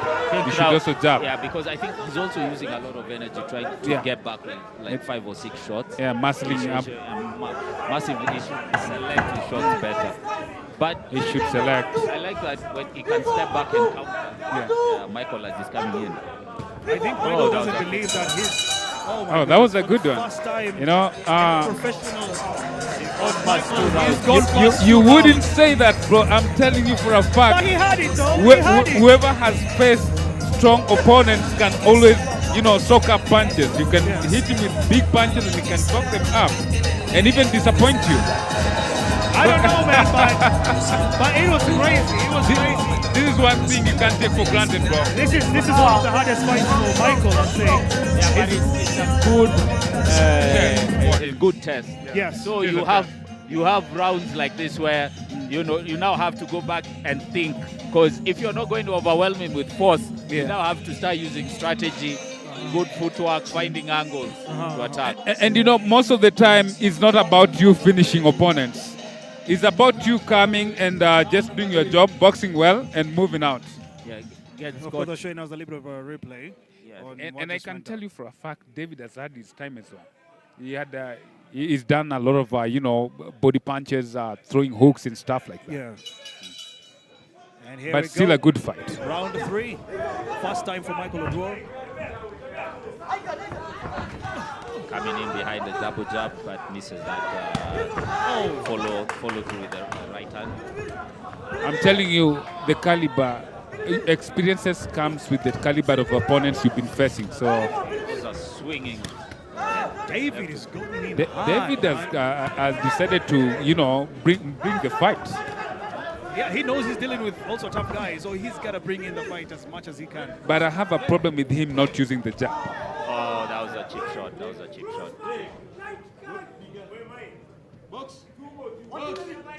Okay. The corner shouting that he should go invest more in the body instead of trying to hit hand all the time. I told Mike last time, he was asking me what he was doing wrong, and I told him anytime you anticipate a right hand, every time you anticipate a right hand, an experienced opponent is going to look at you and he's going to know that this is what this person, wants to do. Oh, there he goes, Michael taking advantage. Just the right hook striking over. So if it doesn't work, if the right hand doesn't work, then your game plan is off. Comes back with that. Yeah, so they actually, that was a nice stinging. Cool this speed. Almost had David out on his feet, but he's come back. But David is a solid one, from what I've seen. David is a very solid boxer, from what I've seen. In as much as he's not using his jab very well, but he's capitalizing on the 1-2. Nice dig to the body by Michael Odwar. That was a nice shot. Those are great one too, though. Yeah. And these guys are conditioned. These guys are very strong. The only thing I'm impressed with David, he's quick at recovering. He's quick at recovering. Taking him down, but nope, he's back again. Nice dig to the body by Michael. No, David has faced very strong opponents, so I think at this point it gives him an edge as well. Gets, what an entertaining fight so far. What an entertaining fight. Whoever wants it more carries the day. I don't know. Every single fighter wants to carry the day. It's a very tight game inside the pocket. It's a very tight game inside the pocket. Very tough. And I can tell you, whoever wants it more carries the day. It doesn't matter how many people you've knocked out. What matters is how do you want it today. You can see, of course, that was right there is a swinging right hand by David to get out of that corner. Those are nice punches by Michael Odwar, digging to the body and then with the left hook on top. And he tries to come back with a savage uppercut and overhand. Yeah, he's anticipating for a deep one too. And anytime you miss that, your opponent gets an uppercut. That was very exciting. Very exciting for sure. I had to take a pause somewhere and just watch. I was out of words because I was looking at several combinations go down in the clinch. And those are very enjoyable things to watch, very entertaining at the same time. Yeah. And also you gotta love how the reaction you get to see on the screen from the fans. Yeah. Some are more scared, they look more scared. Some are like, they're feeling sorry for another fighter. It's crazy reactions from the crowd also going on. He's definitely not feeling sorry for himself, David. So he's still in there. Every time you think something big has landed and, it will only take two for him to go. Yeah, he absorbs it And you so see the easily. replay right there on how the action went. Yeah, that one caught him in the middle of throwing a naked punch. It almost made him change angles into a new stance. But he also Oh, my belongs. goodness. It shows that he belongs there. Yeah, this is the 4th round. He's a very tough fighter. These are very tough individuals right here. So whoever has the basic fundamentals carries the day. And here we go. Oh, that was a nice check hook as Michael was moving to the left. Oh, uh-oh. And This is I becoming a brawl. think David has to be very accurate with his punches, even as he's throwing his bad intentions, so that when he catches Mike, it makes the day. And that's what we love to see right here at the UFS Boxing with SportPesa. They are making sure that we are having the best fighters all around. This is magical. This is Remember, great. this is the 4th round we are heading to. 4th round, yes, sir. 4th round, and no one has been knocked out, no one has been knocked down. So Oh, that was a nice uppercut. So whatever it is that happens, if you anticipate a punch, you misses it. You miss it out. That was some nice exchange in there, but David was not going to allow Michael to come out of that the superior puncher. David is now using his jab. Are you seeing the jab from David? And very effective and with a nice overhand. It's hiding the overhand very well. Oh, that's a good one. Experience comes, and his body punches are very weak, though he's doing great. And Michael is waiting a lot. That was a nice Michael, I think he's dig just to waiting the for a chest. knockout or something. He's looking just to end this fight. He knows it's not going to be easy. Yeah, It's a tough fight. He's a very aggressive fighter with the forward pressure. So he's looking to put it on David, but I think right now it would be a nice point now to get back to the jab and change the levels. Michael is anticipating a very big right hand, and David has absorbed that. You understand? There needs to be more angles that he needs to find around what David is doing. Like when he dips down, there needs to be an angle he can find so he can land an uppercut. Jeez, the crowd is going crazy here already. Going crazy, yeah. You know, one thing when a person misses what you anticipate, referee has to separate these guys it puts you off the game. Back in the center, nice jab in the exchange.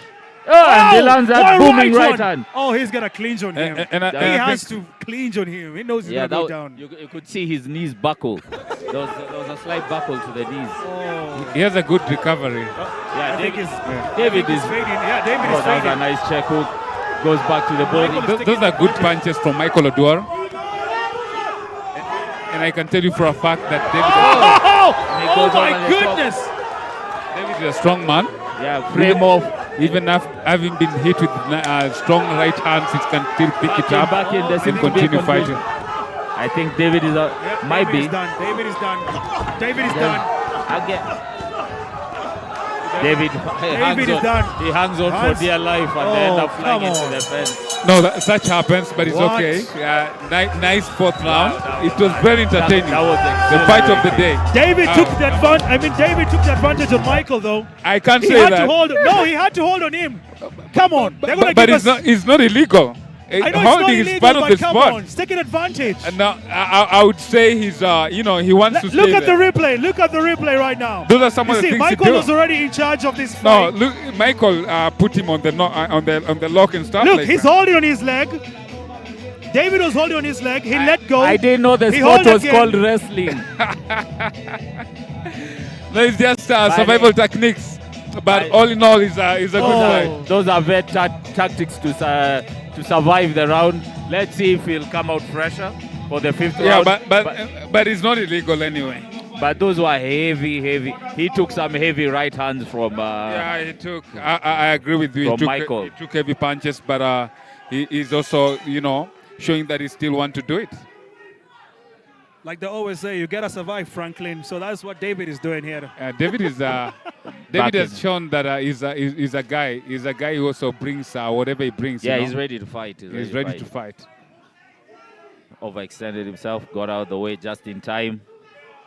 Yeah, Michael just keeps aiming and timing. He's going to the body a lot. Whoa, Catches him with another you can't go without. You can't go without. Not loving what David is doing as well.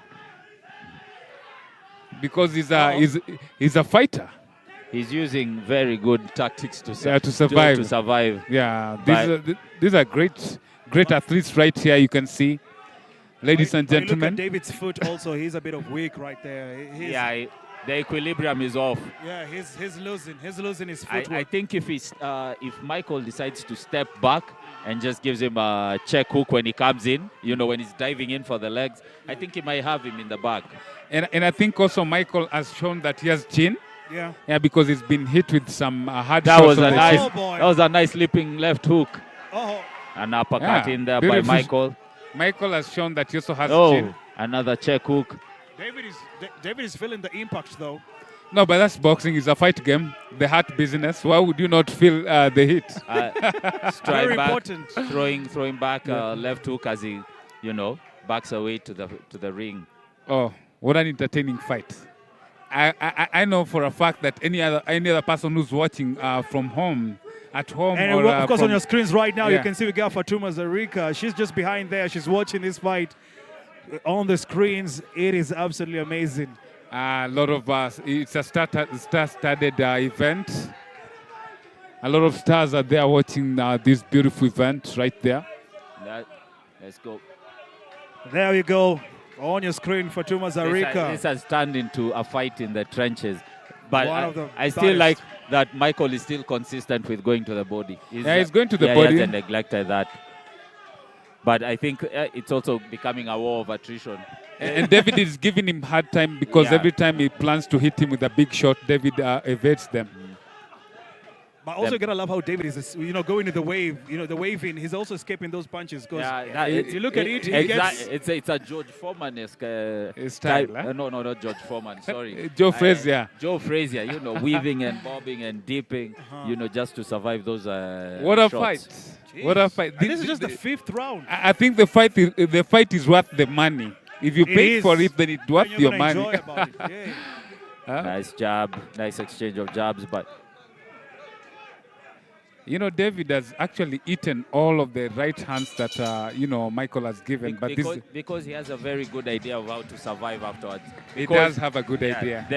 The follow-up by Michael is being stifled. Every time he tries to follow up to finish, yes. Michael knows what to do so Yeah. that Michael doesn't have the momentum to finish. because and the shot selection. David socks them up. Yeah. And do you know why he does that? Because Michael anticipates every time that when I do this, I want to hit him with 1-2 or a big right hand. Yeah. And he kind of make it looks like this is what I'm gonna do. And once he throws the right hand, he ends up closing down the space. So it allows what's his name? It allows David to clinch. Yes. And hold on to him so he can't easily follow up. So probably what would work is once he throws that right hand, give himself space, push off, and now be able to have the range to throw the shots. And one thing I want to let you know that is it's not a must to knock someone out. You can just make a good showing of yourself and then continue like that. You just box well and move. Exactly. Yeah, Well, ladies and gentlemen, this is the final round of this fight. It has been war after war, strikes after strikes, and these gentlemen are still going on. Those are good jabs from Michael Odua. Actually, good boxing from Michael Odua. Yeah, I think right now probably should get back into nice control of the head. Yeah, control Seems that like they clinch. want to win this. They don't want it to end. And I'm seeing very hard punches from David Oluoch as well. But that was a nice check left hook by David by Oluoch is Michael. coming with nice punches. That was a nice jab right there. If only he could use more of them. It could have been. Yeah, it It could could have be been nice. disastrous in a way. Yeah, but these guys have shown that today is a war worth the money. This is A what game it- worth this the is money. what I it- think this would be very good in terms of Michael's development because Yeah, he has it is. gone the full 6, so he has experience now. Even if it was to go for an 8-rounder, he now has experience of 6. Yeah. He's capable of reaching 8 rounds. And one thing for sure is that David also, if he can get a good coach, then he's definitely a player in the game. Yes. He's a player. Very conditioned, knows how to survive, and comes to fight. Well, this has turned into Those are better combinations, man. a death by 1,000 cuts because they are really going for it in the pocket. And David shows that he didn't come to survive, and Michael is also giving his all. What a good fight. Michael Man, he's my guy, man. You know, I still stick with Michael. Oh, come on, bro. man, Look Michael at the has always fight. been Yeah, Michael is the superior boxer. But David is capitalizing on opportunities. No lie, he is. But, hey, And I'm Michael actually has the upper hand already. I'm I seeing still his- believe in him, man. I still believe in him. Yeah, I think probably if he just boxed out this round, I think he has the fight in the bag. But I should be very careful because, you know, David is still alive, dog. You know, he Very seems much to have alive. gotten his legs under him. Yeah, he's no longer as wobbly as he was during the fourth and third rounds. A good fight from the both sides. Oh, okay. I spoke too soon. Even though Suddenly- David wants to finish it, but Mike is there. That was a very nasty uppercut that just missed by inches. What a good fight. Wow. Michael. And you know, David is missing on punches. Michael. Oh, that was a nice one, 2 down the center by Michael. Actually, David Oluwat's has proved to be there. I know Michael's a bit fast on escaping on the punches from David too. And he's Michael is using very beautiful combinations, you know, from to the head to the body, and maybe the jab, 1-2 uppercut and stuff like that. Yeah, nearing. Let's see if they will close the show. That was a nice left hook. That was a left hook from the pits of hell. Very strong punches right there. Oh my goodness. What a fight. What a fight. That was awesome. That was man. Michael is winning this, man. I'm telling you. Whoever is On winning. my point over here. Okay, I'll say it doesn't matter whoever is winning. They have given us a good fight. We won as the fans. Yeah.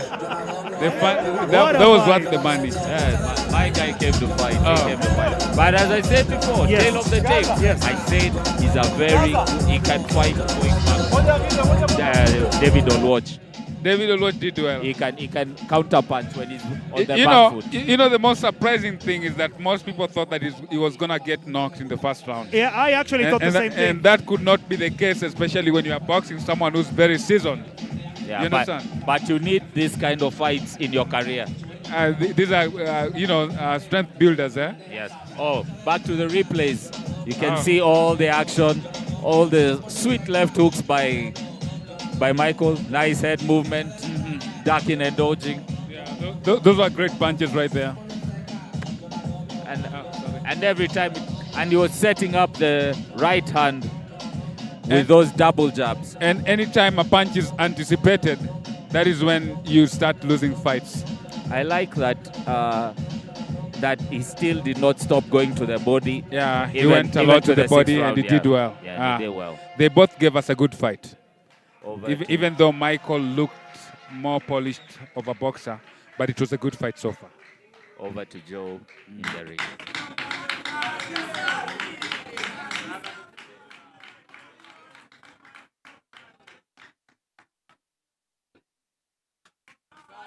That was a great fight, huh? Yes. Taking the limits.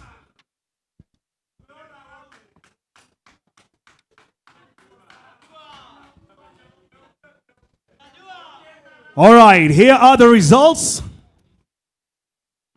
Judge number 1, 59-55.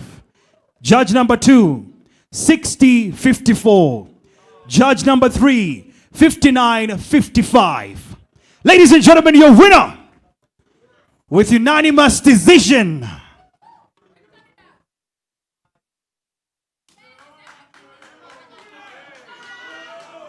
Michael Odor!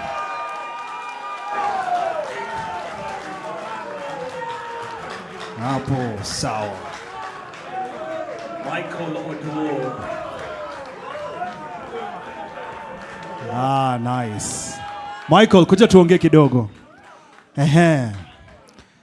Michael, umekuwa na 2 bouts na zote ulishinda round 2. Hii ya leo ulikuwa umepanga pia umalize na round 2 uende na marekodi za round 2? Manze, mafansi meshukuru kwa kutokea. SportPesa, promoter Morris, mheshimiwa wetu Karauri, tunashukuru pia watu wote wako hapa. Alafu manze, nimekuwa msick mbaya for last 1.5 week, nilikuwa na pneumonia, but for the love of the game lazima ningekaa hapa. So next time sitawa disappoint, najaribu nitie bidii. Goja kwanza. Mmesikia kitu amesema? Alikuwa mgonjwa. Hiyo mmesikia? He had pneumonia, but because he loves boxing, he came and he did what he did best here tonight, man.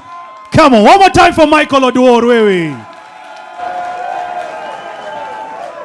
Shukran sana, Maze Michael Oduor, and we wish you the best. I'll see you. And ladies and gentlemen, I want to tell you we have Fatuma Zarika in the house. Yes! It is SportPesa Boxing Rising Stars, building up the stars all the way. Asante sana Fatuma Zarika for joining us here tonight. Amazing. She's going to be fighting also very soon. Mukae rada, sindio? Nice. Make sure you subscribe on SportPesa YouTube channel. For those who are watching us live back at home, thank you so much. It has been amazing. We're still going on. We still have fights coming up. We have 2 more fights coming up. Make sure to be ready for the action. Hapo sawa?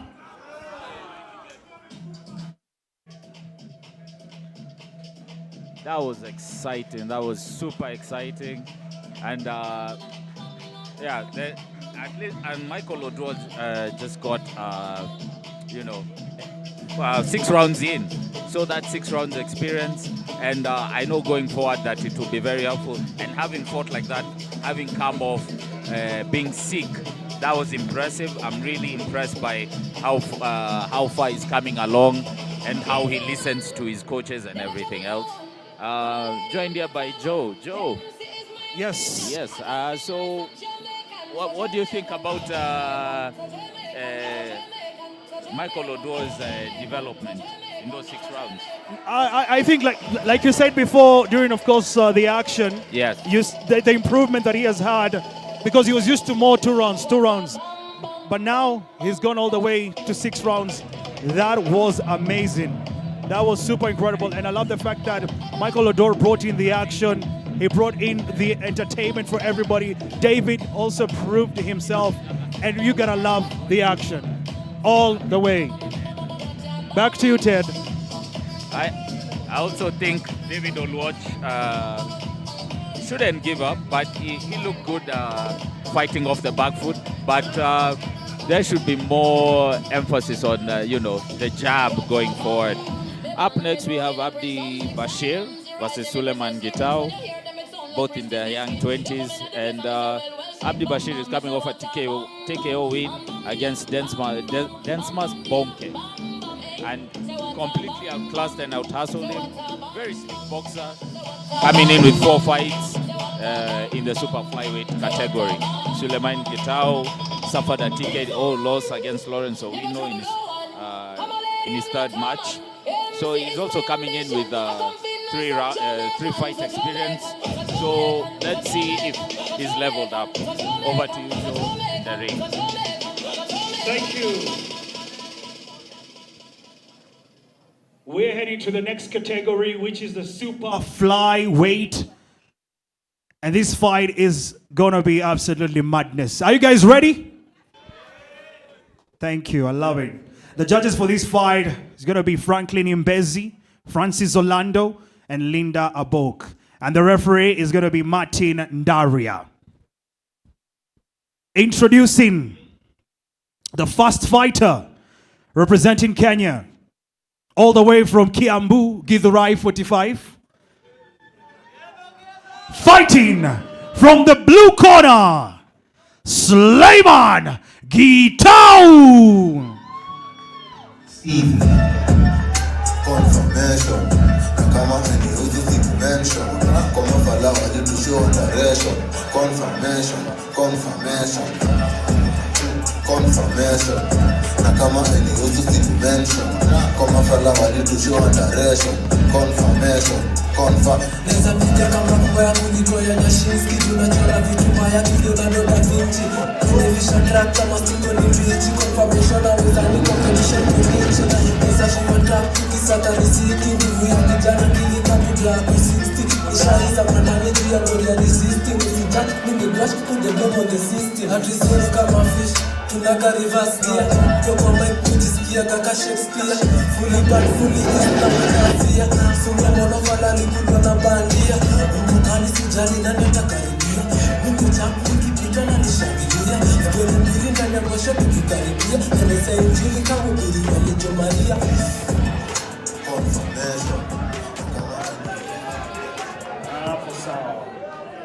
And now his challenger. He's a Kenyan representing Nairobi City. Fighting from the red corner, Abdirahim Bashir.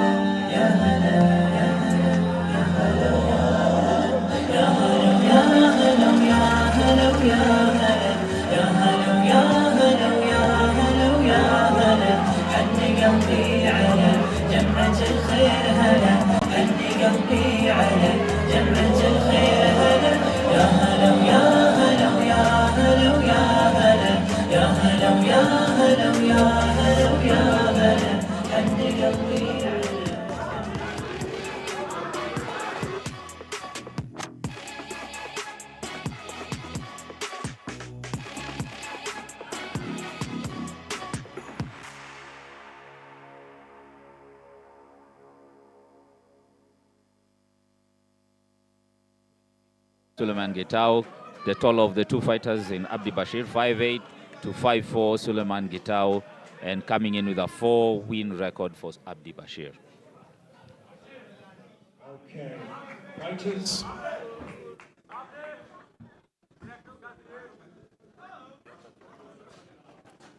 Remember my instructions at the changing room. Obey my commands at all time. When I say break, you break. When I say stop, you stop. Protect yourself at all times. No rabbit punch, no headbutt, and no underbelt. May the best boxer win. Shake hands. All right, it's action time.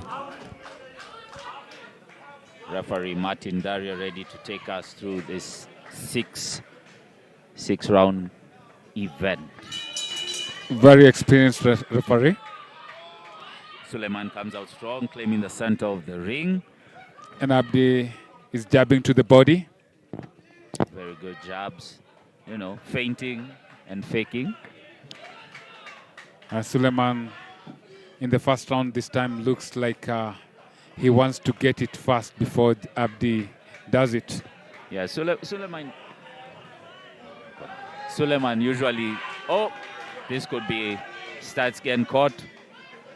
It was an ill-advised, shoulder roll by the Floyd. Yeah. And I think a shoulder roll also plays well if you know how to use it. Yeah, most people don't, and that's why they end up, on highlight reels of KOs. Abdi is actually is looking to pursue him now. He's closing the, cutting the cage off. Do you think it's going to be a short night today? Yes, I don't know, man. Wow. From this side, Abdi looks like he's serious, and Suleiman looks big. Abdi Bashir looks big, Actually, Suleiman looks like a light fly. Yeah, how is he making that weight? It looks like a light fly. He should go to light fly. It is all, he's working. He's trying to, land. Suleiman is really pushing, huh? Yeah, good punches on his side, nice body punches. Even though Abdi is precise. I'm going to give you a stats also on this fight, huh? Yes. Okay. Looking, of course, both of these fighters. Suleiman, he has lost all his fights. Abdi has won all his fights, which are 4 fights. Abdi is currently in form, and I feel like he's going to win this one too. Nice jab from Suleiman. Yeah, it looks like that. It looks like that. Yeah, but Suleiman is doing great. He probably might surprise us today. Oh, come on. As you can see, he's the one pressing the action sometimes. So, you never know how that looks in the judges' scorecard. And just like I told you before, I'll repeat it. Okay. The great Bernard Hopkins lost 4 of his first fights. One of the things I noticed has always been Suleiman's kryptonite has been a left hook because he usually swings in and finds himself out of position. So let's see if Abdi Bashir picks up on that. Actually, Suleiman has boxed nicely in the first on the first half of this fast. Now he's has really swinging. pushed. As soon as you say that, he starts swinging. Yeah. So Abdi is catching him up with Abdi now, he's got the momentum. Some big punches. And I think he has to concentrate. Suleiman has to concentrate to, move the full rounds. And I think also Abdi is just aiming, like his... Yeah, he's taking his time, He knows he has 6 rounds to work. Oh. There you go. Could that what did I say? What did I say, Dan? What did I say? Could that be the end of the it? round? It could be. What did I say? That's it. That's it, man. That's it. That's it. Come on. He'll walk in the second round. He's still going to do it. He's going to do it. He's going to do it? Yes, we're in for the second round. Okay. So he's moving to the second round. Means it belongs. I think that seals the round for Abdi Bashir. Man, but look at just that. Look at what Abdi was doing right there. Going with an uppercut with a combination. That was a very beautiful body shot. He went that left uppercut to the body. Never fails. Always works a treat. Wow. Sometimes these combinations catches you unaware. Totally. And that punch that catches you, you don't seeing it, takes you off guard. If you end up on the ropes and you shell up without looking at where your opponent is punching, they have all the time to set up shots. Yeah, that's true. That was a light fly. Oh, okay. And here we go. Well, he must have a lot of heart to step in there with a heavy opponent. It should be a fly. He should be campaigning in the lower division. Abdi looks bigger than him, got lucky. but actually Suleiman is a good boxer as well. From what I'm seeing, is showing well. Swinging, almost taking off his feet. Now Abdi Bashir is now putting together his punches. Yes, and putting the pressure on him. And whatever Suleiman is doing right now, being the outswing jabbing fighter, nicely. Yeah, he's saving himself. Yeah, he's trying to move around, so that he doesn't get cornered. One thing I would advise Suleiman is to fight in the lower division because I feel like Abdi looks bigger than him. Great action. As he was coming in. But Suleiman is pushing the pace, making the fight entertaining. Jabbing. You can say many things about Suleiman, but you can't say that he's not into fight. Yeah, he's not into really into fight. Yeah. That we can agree. That we can really agree. He's actually having beautiful combinations as well, in as much as he looks weak. He did throw a couple of hooks too. It's like a pin. It's like pins. They're nice, but I don't think they don't look like they're having any effect on. They might not have the full impact, but from what I see, he's using he's also doing great. He's a fighter. Abdi Bashir behind the high guard, trying to walk him down, and then set off combinations when he's by the fence. Making sure that he gets all the points on his side. He's trying. Suleiman. He's really trying to throw those punches as hard as he can. Look at the crowd right there. What do you think Abdi is trying to do? Is he trying to, set him up so that he can land a big punch to finish him up? Yes, like that, just like that. Oh, again, he's aiming the same position. He went to the body again, and that must have stung because Suleiman curled up really. And Suleiman has actually shown that he's vulnerable on that side. On that side, having been hit with combinations, coming from that side again. I think we're going to head to the third round. I don't know, man. I can't tell about that, but I can see. That was walked into that right hand. All Suleiman has to stop doing is to stop exchanging. That is what he should not do. Exchanging while lunging in, because you see how bad it is until he's almost out of the ring. Yeah, being reckless, and that's not the best way to go about it. Because you are not even looking at what you're punching. So when he moves, when he takes an angle, you find yourself just he was punching almost it falling air. out. Yeah, he was almost falling out from what I've seen as well. There we go. Told you guys. Third round. We're heading to the third one. No, I agree with you.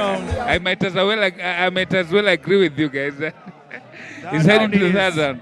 For me, even if he goes past the second, Suleiman He should have been blown away by the first round, but he's still in there for the third. If he goes past the fourth, I'm going to give him his props. Yeah, he deserves it. Because he belongs Abdi Bashir is really trying, now to use his size to walk him down. To impose his will on him. Yes, to impose his will. And this is why we always say, never give up, Never give up no matter what. Keep going. Keep going until you make it. At some point, it almost felt like Suleiman's punches needed like a sound effect. Because it's like, gee, gee, gee. It's like, he's trying to something sort of a mosquito something. He's trying to put a lot into his punches. Man, come on, man. Oh, my goodness. Oh, that was a nice angle by Abdi Bashir. Abdi Bashir looks like he wants to finish Suleiman, and Suleiman is coming, gun blazing. He's actually putting on a almost lot. flying off the ring. But I think he's only, he's a good boxer from what I can see. I can't take that away from him. Oh, that was a nice one from Suleiman. Suleiman is a good boxer, but very light. Yeah, he's light. He's way lighter. They're light punches. Abdi wants to take him out. But he's still in there. He's still in there. Yeah, he said, I'll take some of your punches, but I'm I going still to have come back with something. I still have the fight in me. I'm not living without a fight. But you gotta be impressed with Suleiman. The pain very that he's feeling impressive. right now. And he's still his carrying ribs, on. But he's still holding on.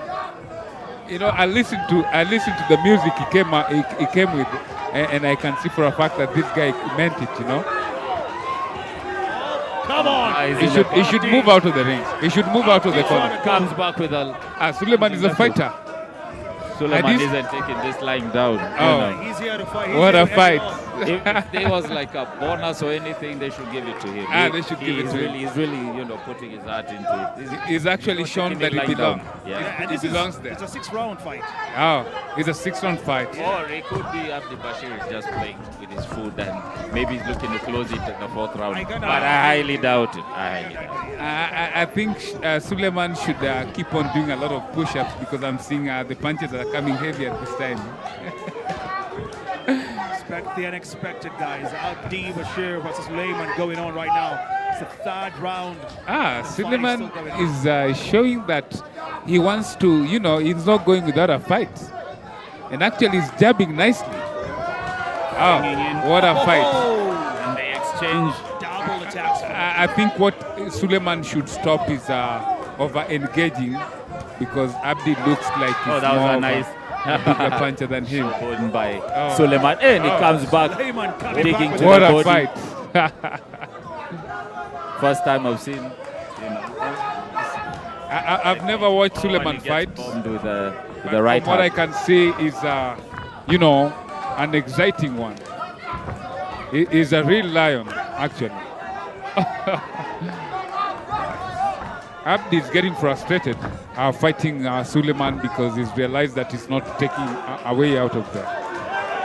He's not taking him out of there, but he's hitting him with big shots right now. Oh, we're going to the 10 seconds Keeps countdown. a jab out there. Abdi Bashir is patient. I think maybe he's taking his time.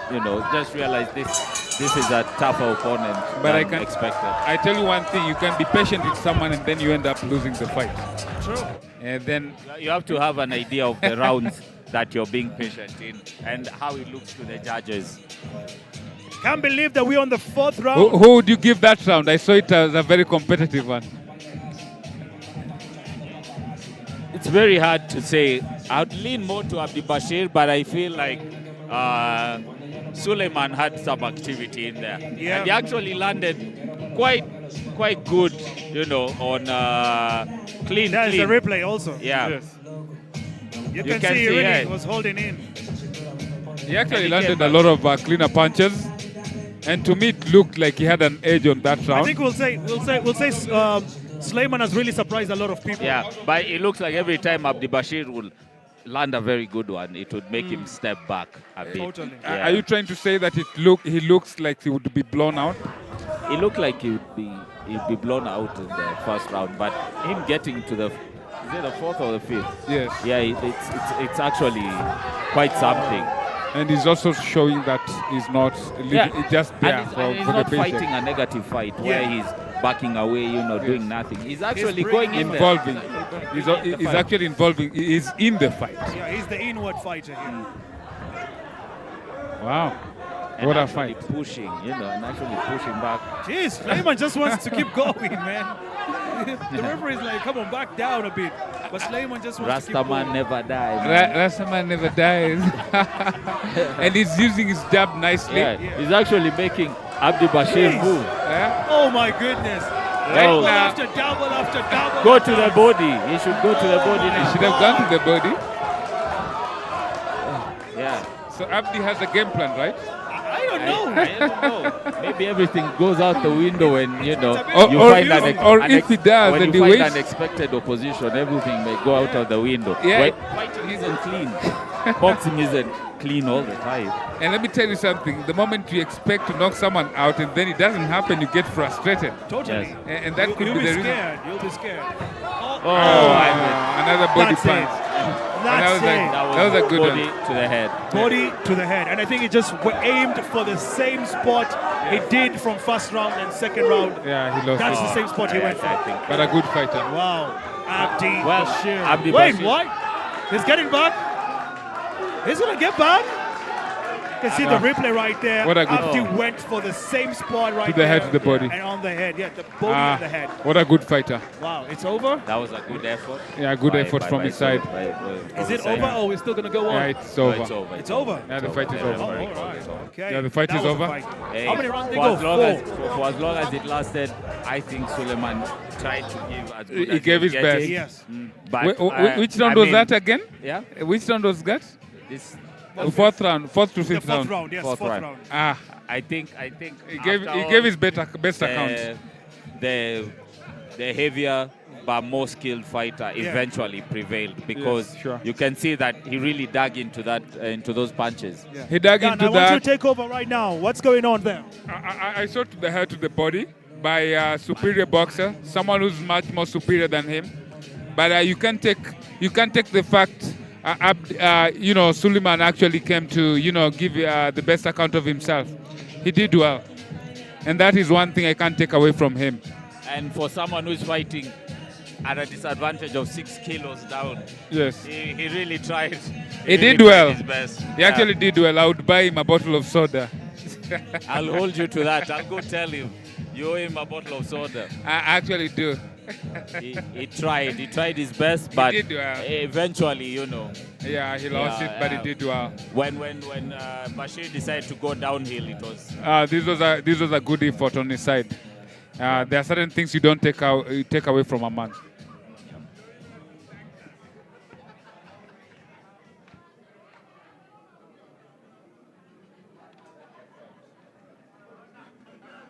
Okay. Your winner by knockout in the third round. Fourth. That was a correction from the judges over here. It's fourth, not third. Thank you. All right. The winner by knockout in the fourth round at 1 minute and 40 seconds. Abdi Bashir.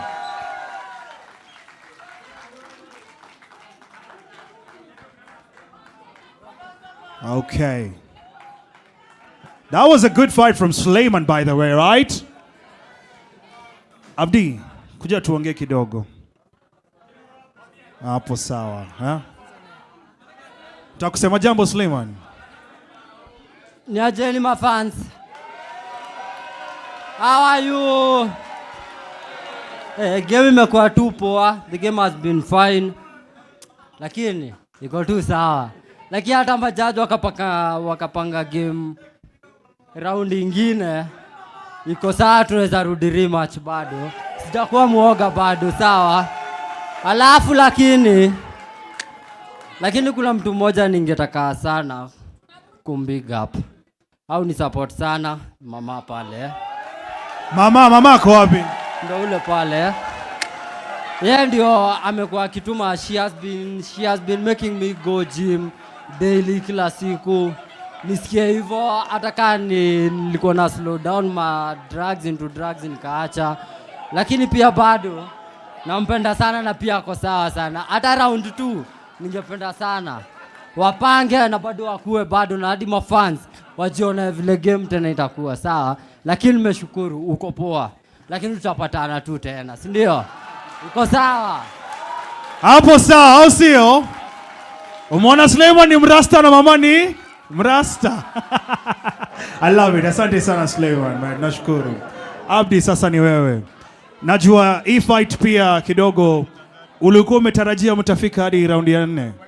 Sikuwa natarajia nafika na round ya 4. Nilikuwa nadhani atakuwa tu round ya pili knockout, lakini amenipeleka kwa limit yangu. Ndio ilikuja time nimesema time nyingine nimesema acha tu nicheze tu ni box tu nisi knockout, lakini nimecoach round ya 3 kochara ameniambia game plan kidogo, ndo nimestick na nikampeleka na hiyo game plan. Nilikuwa nataka nimchokeshe ndo nimpige vile hivyo tu. Ulikuwa unataka tu achoke ndo acheze tu game yake hivyo. Na kwanza unajua sasa umeenda na victories. Hii ni victory yako ya 5, sio 5 wins, haujai lose. Tunaangalia wapi future sasa? Sasa next ni national title na world championship na regional continental. Yeah. Hapo sawa. One more time as for Abdi bana.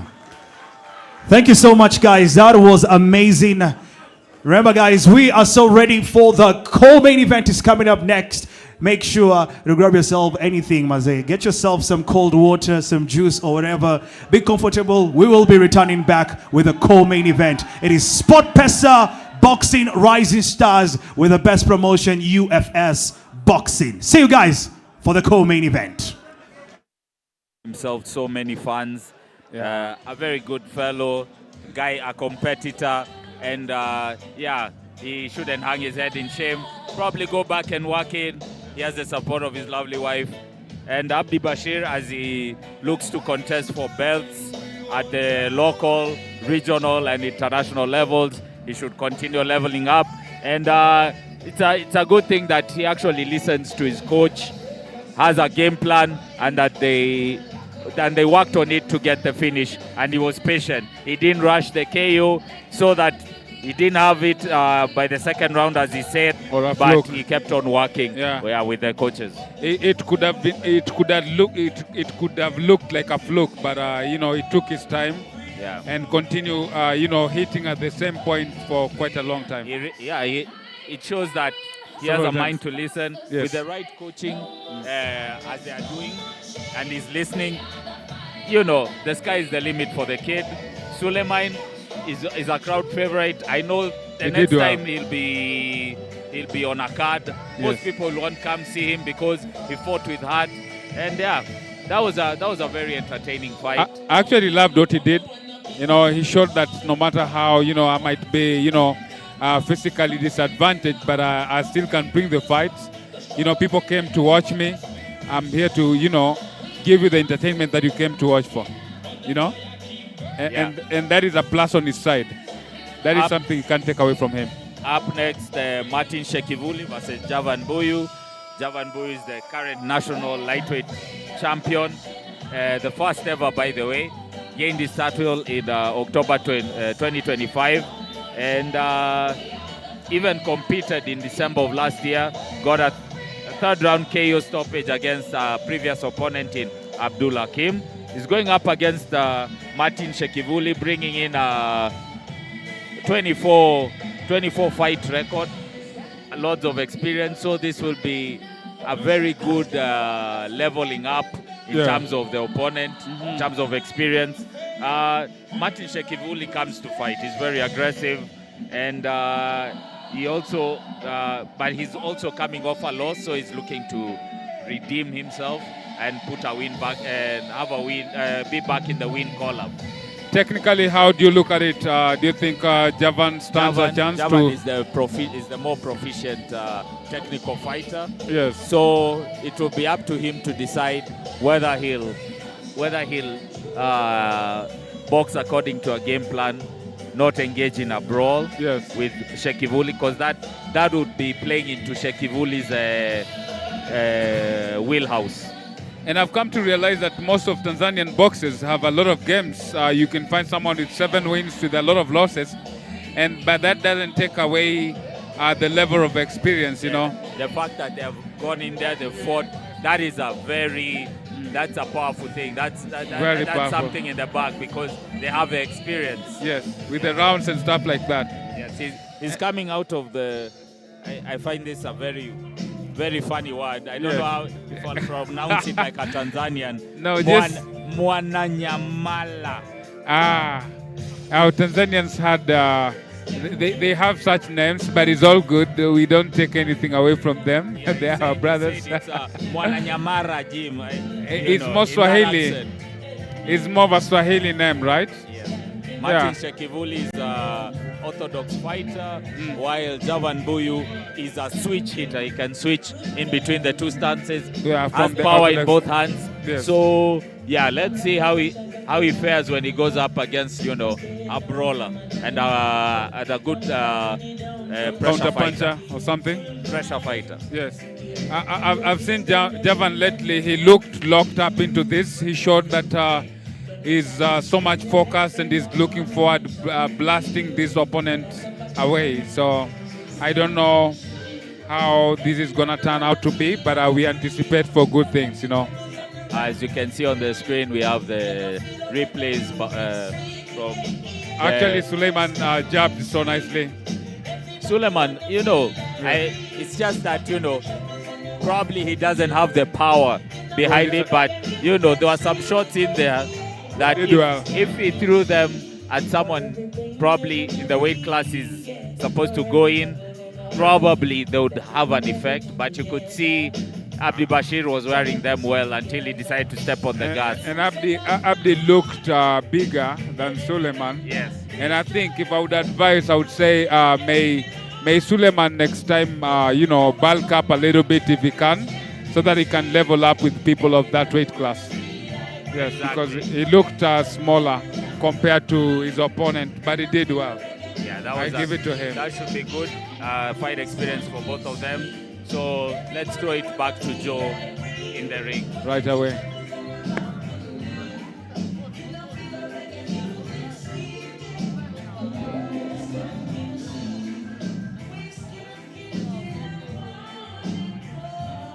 Thank you. All right, it's time for the co-main event for the evening. This category is the lightweight, and the first fighter coming up, all the way from Tanzania, Tanga to be precise. Fighting from the blue corner, Martin Richardi Shekivuli.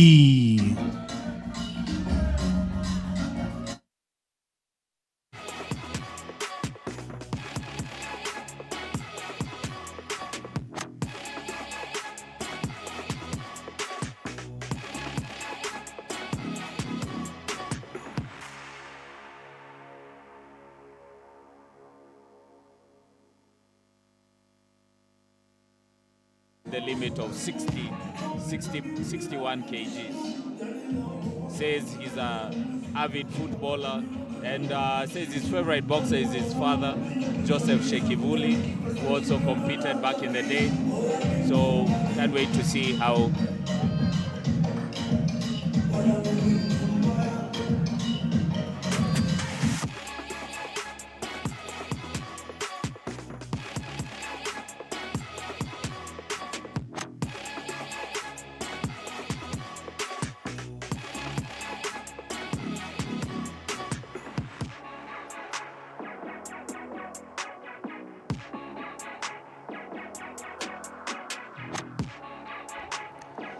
comes from Kenya right here, representing Nairobi City. He's the Kenya national champion, first ever. Absolutely tremendous fighter Fighting from the red corner, Javan Boo!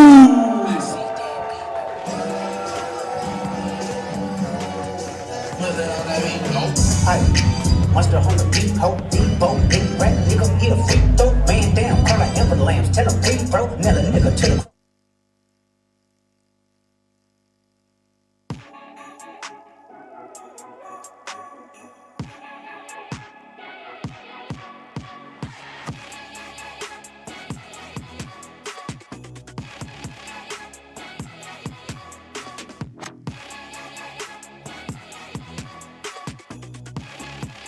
average human being, but lethal in the ring.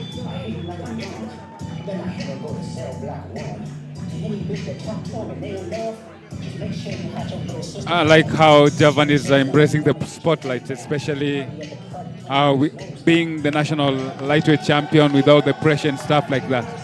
Yes, it's a good one.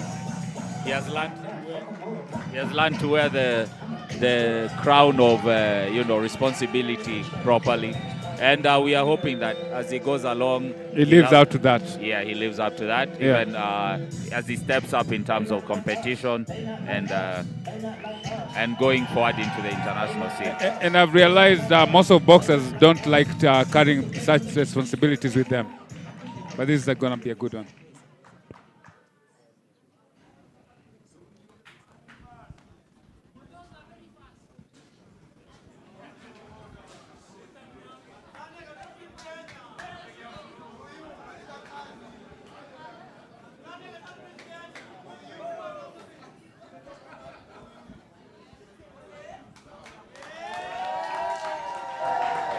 Martin weighing in at 60.95 kilograms with a reach of 61 centimeter. Javan Buyu with a weight of 61.1 kilogram with a reach of 63 centimeter. Okay, boxers, this is a 6 rounds non-title fight. Hear me always. And protect yourself at all times. Hit gloves. SportPesa Boxing Rising Stars. It's the call. Main event time. The referee, Orlando, being the third man in the ring.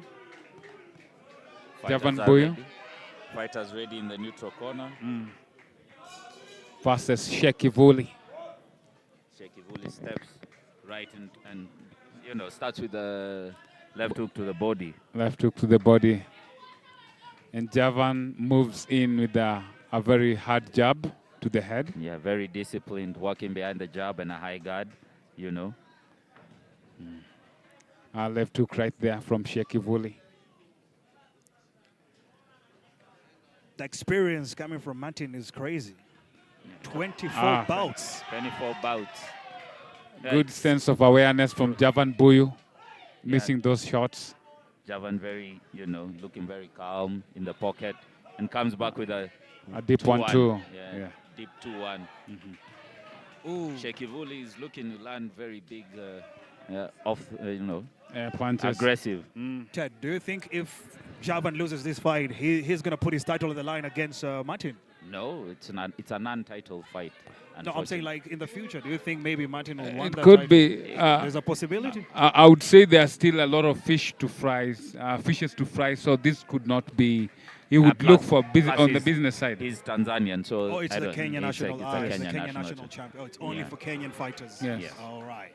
There we go. Nice action. Shekivuli looks so strong, but his punches are off. I think that's the biggest problem I'm seeing right here. He's not using his jab. Pocket, yes. He's trying to land those hooks around the side. Yeah. And always, you're gonna love Javan Buyu. He's always relaxed. He's always a chilled guy. Like very he's chilled. Waiting, It was like a prey, like a lion in the wilderness, just aiming for a prey. Very nice control in the clinch. Yeah. But this is the first round, and every person is trying to, check on whatever nice the other person to the body by Javan. We can't judge yet. And rocked him with a 1-2. Wait, that was quick. What That was a 1-2. What just happened? Is it the eye? Did he get like his eye? I hope that's not the last of it. Look at the crowd. I will be very disappointed if he stays down there. Oh, he's done. And it's over. Javan Buyu my days. has it done in the first round. Oh my Good punches days. right there from Javan Buyu. What an Fire, see fire. Fire, see fire. Fire. Oh my God. That boy dangerous. That boy dangerous. Those are nice punches Wait, from Javan Buyu. I'm just looking at the replay right now. let me- We're trying to figure out what just went down. Oh, he hit that punch. So And then he missed on the right one. On the right one, So which was supposed to finish him. I'm trying to imagine had that caught him, it would have been a knockout call. And that But I don't know why I feel like the punches kind of caught his eye too. That's why it kind of put him like completely out. And I think sometimes you must have a fighting spirit. Yeah. Because Odor was cut. Yeah. And he still continued fighting. And just in No, case people don't know about this. This must have been serious because you can see he's almost.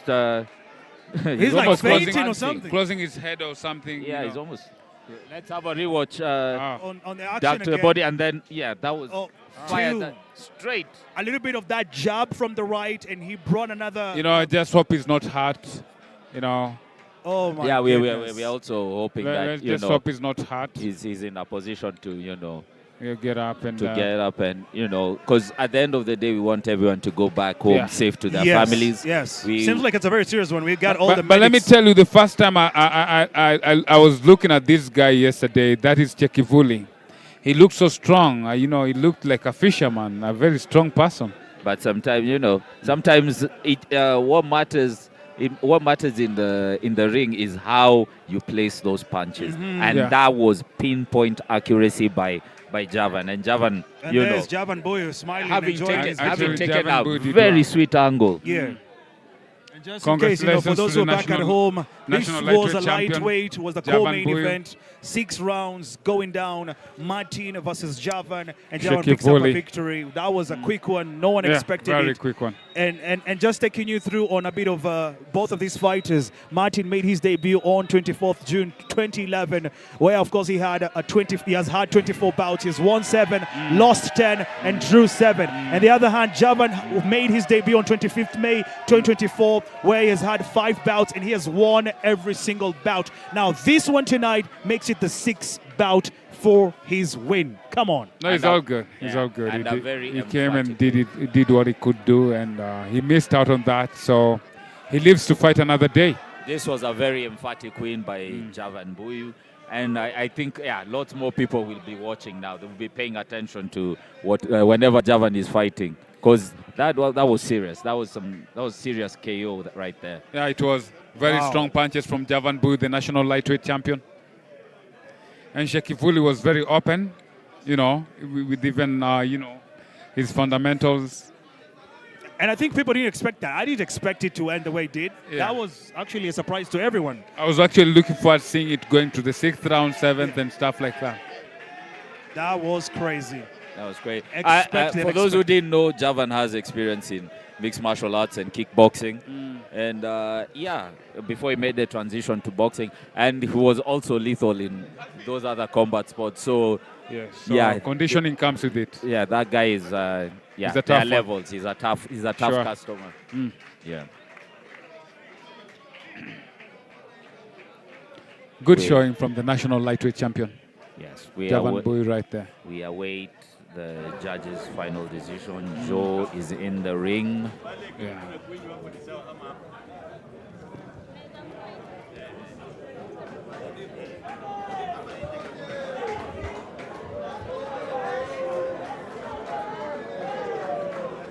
Still maintain the national lightweight champion did a good job right there.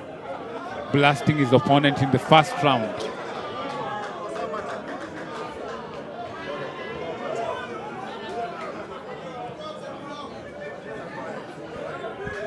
Okay, thank you. Here we go.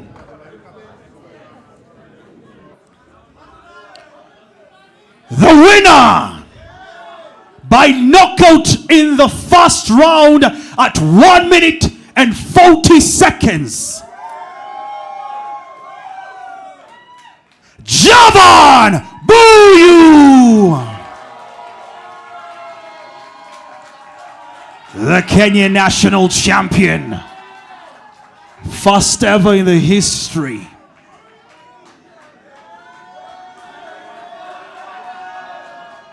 Javan Buyu, come to Bonge, come to Bonge. Javan, that was absolutely an amazing fight. We're just going to talk about your journey. Your debut was in 2024, right? You've had 5 matches. This was the 6th one, and you've won every single fight. You're the champion. What do we expect from you?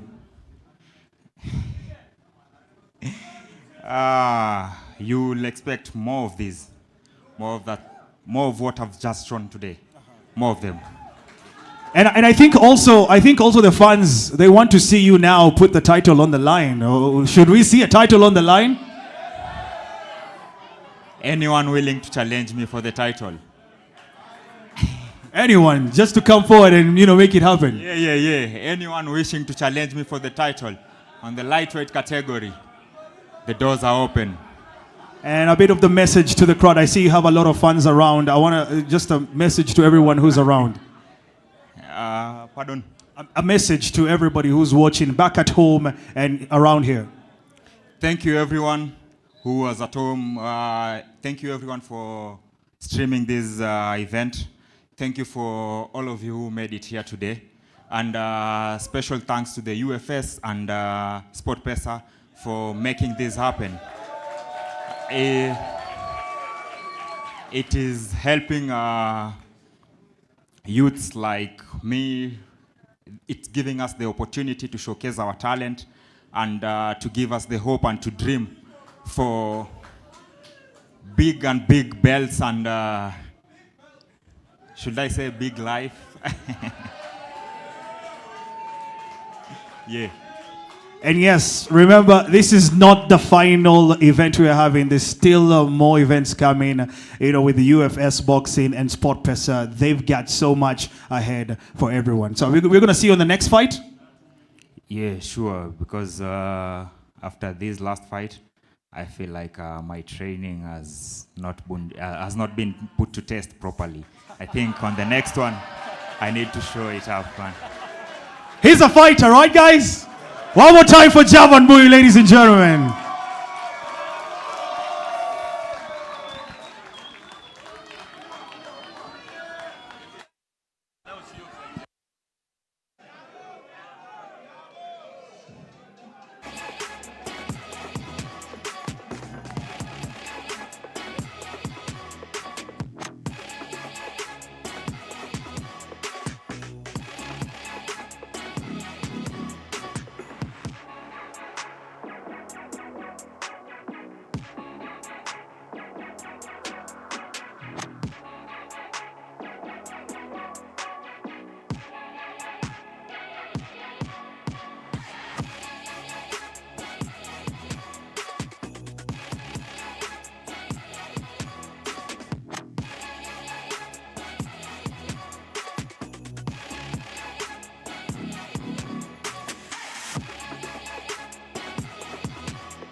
This is more than a fight.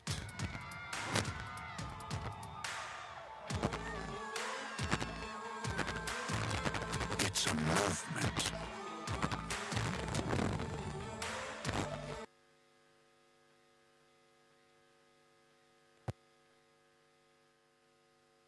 This is more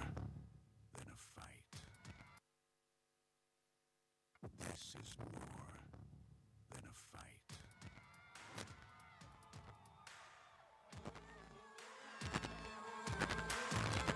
It's a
For the main event for the evening here tonight.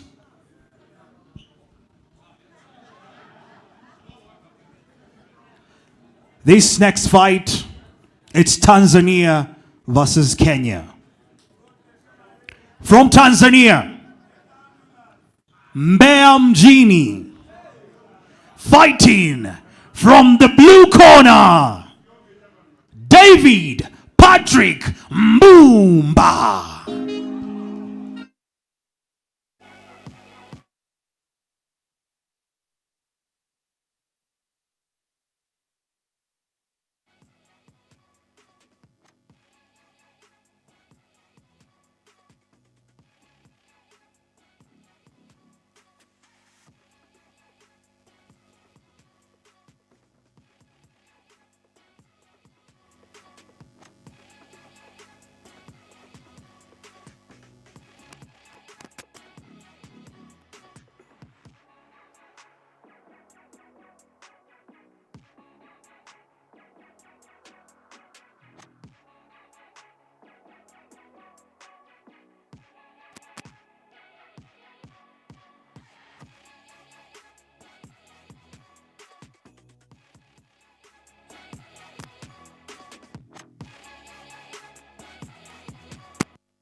From Kenya, representing Nairobi City, fighting from the red corner, John Juma.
David weighing in at 62.7 kilograms with a reach with 62 centimeter. John Juma weighing in at 62.25 kilogram with a reach of 67 centimeter. Ladies and gentlemen, this is the final fight of the night. SportPesa Boxing Rising Stars ends with the main event time. John Juma, a very seasoned professional boxer right now. He has banked 31 rounds in his career, so let's see how he fares against a brawler in David Mbuba. Yeah. David Mbuba should be boxing, should be using his jab more. He likes using those wild hooks.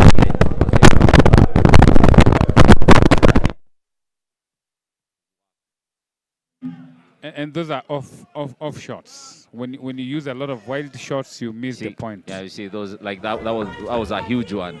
And the main advantage is, as I was telling the viewers at home, is John Juma fought a very crafty southpaw in his last fight. Yeah, so last fight this isn't going to be very tough new one. for him. He's more used to it. He's into this game. He's banked the rounds against a very capable opponent. Kwanzaa, he was a last-minute change. Yeah, in Amani Suleiman. But the last opponent looked more polished. I'm looking at this David guy, and he's swinging widely. So I don't know whether he understands that sometimes you have to use the jab and double up to set up the opponent. Maybe in their gym they have a different philosophy. So he's working with what he has. I think boxing is just boxing. But John Juma has a crazy record, man. 10 bouts and he has won all of them. Yeah, he with looks 30, very with 30 rounds, 31 rounds. 31 rounds is crazy, man. John is very composed and is moving in and out at the same time. Yeah, and very effective at controlling David Mbuba on the inside. David is also bringing in the wall. Very wild. David Mbuba is very wild, and I think where he's missing out is going it down. might be time to start punishing those wild he's entries. getting caught. John Juma is catching David Mbuba and is very physical in the clinch, so he's not allowing David Mbuba to rest in the clinch. It's very physical. Yeah, you can see John also pushing in the inward fighter. Nice body punches from John Juma. That had an effect. That would have been a 1-2, but he missed it a little bit, slightly. He should have been taking someone down. He's timing the dips that David Mbuba does. He's now changing the trajectory of his punches. Seems like John wants to end this fight. He really wants to end it, but John is David is very strong. He'll start very soon. Something big will be coming down the. He's not willing to be there. Negative. I think it's more of protecting himself. He's noticed the strength of John Juma, and he knows if he let go, he loses his guard, he's going to go down. He looks stronger himself. He has strong legs and he has a strong upper body. All he has to do is just to compose himself and move around. Yes. Jab as he moves around. I've been watching previous fights of David Mbuba. He does have a jab, but he shoots it from the hip and it lacks pop. So almost instantaneously, he has to now lodge in with the hooks to get you off him, because once you notice nothing, the jab has nothing behind it, it's easy now to walk him down. Yeah, sure. Just a bit of history, a little bit before we get to the round 2. David made his debut on the 2nd of October 2021. He has had 10 bouts, won 5, lost 4, and drew 1. And the other side, John's debut was on 10th June 2023, where he has, of course, had 10 bouts, and he has won every single fight in his career. Well, he's going to be. Yes, we don't know if he's going to be making his 11th win here tonight. We expect unexpected. It could be, but I'm seeing if he doesn't have a good game plan, he might end up losing the fight.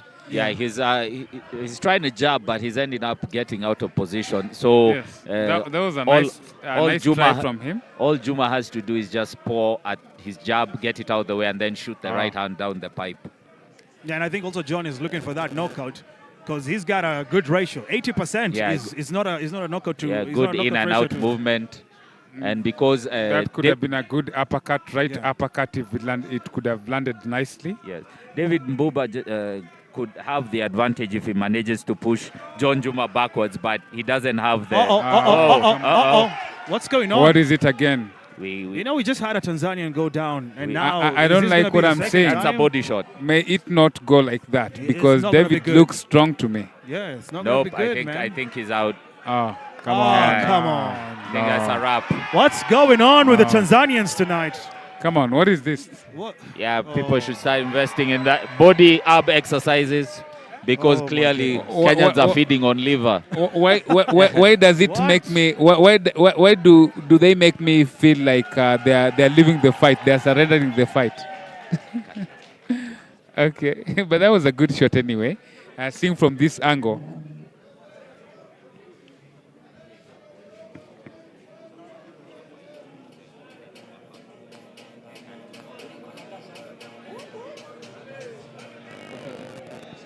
That was a nice... did you see the body shot? I think we were so engrossed in the fight. Yeah. Yeah, that... he lost it, actually. He lost it. He doesn't look well. Are we running this back or we are over? No, it's over. It's over. From what I'm seeing from the third man in the ring, he's actually ruled it out. The third man in the ring had decided that you just can't go down and then claim, oh, I'm back up. You already had the 8 count. He's actually, decided to let it go. The third man in the ring has ruled it out. You've lost it.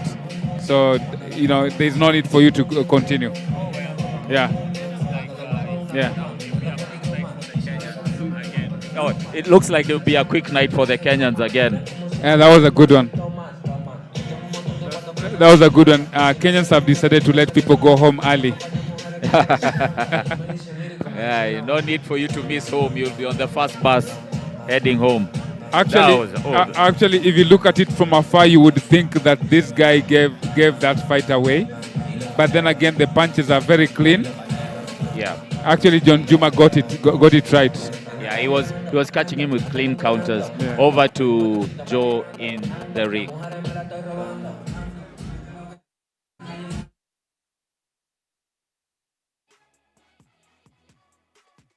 Okay. The winner by knockout in the second round at 1 minute. Ladies and gentlemen, John Juma! What a fight. Aya, sasa tuongee kidogo. John Juma, usiende mbali, tuko nawe. Manake tuko Tanzania saa hizi. Ningependa kuelewa ni nini kilichokuweka kidogo, nini kilikuwa imefanyika ukaanguka chini? Huu mchezo una matokeo matatu: kupigwa, kushinda au kusale. Kwa wakati mwingine unapokutana na kitu ambacho unaona kimekuzidi uwezo, unatakiwa ukubali, usilazimishe. Maana kuna maisha mengine badala ya ngumi. Ila mpinzani wangu nilivyomuona, sema tu mimi sijatrain vizuri.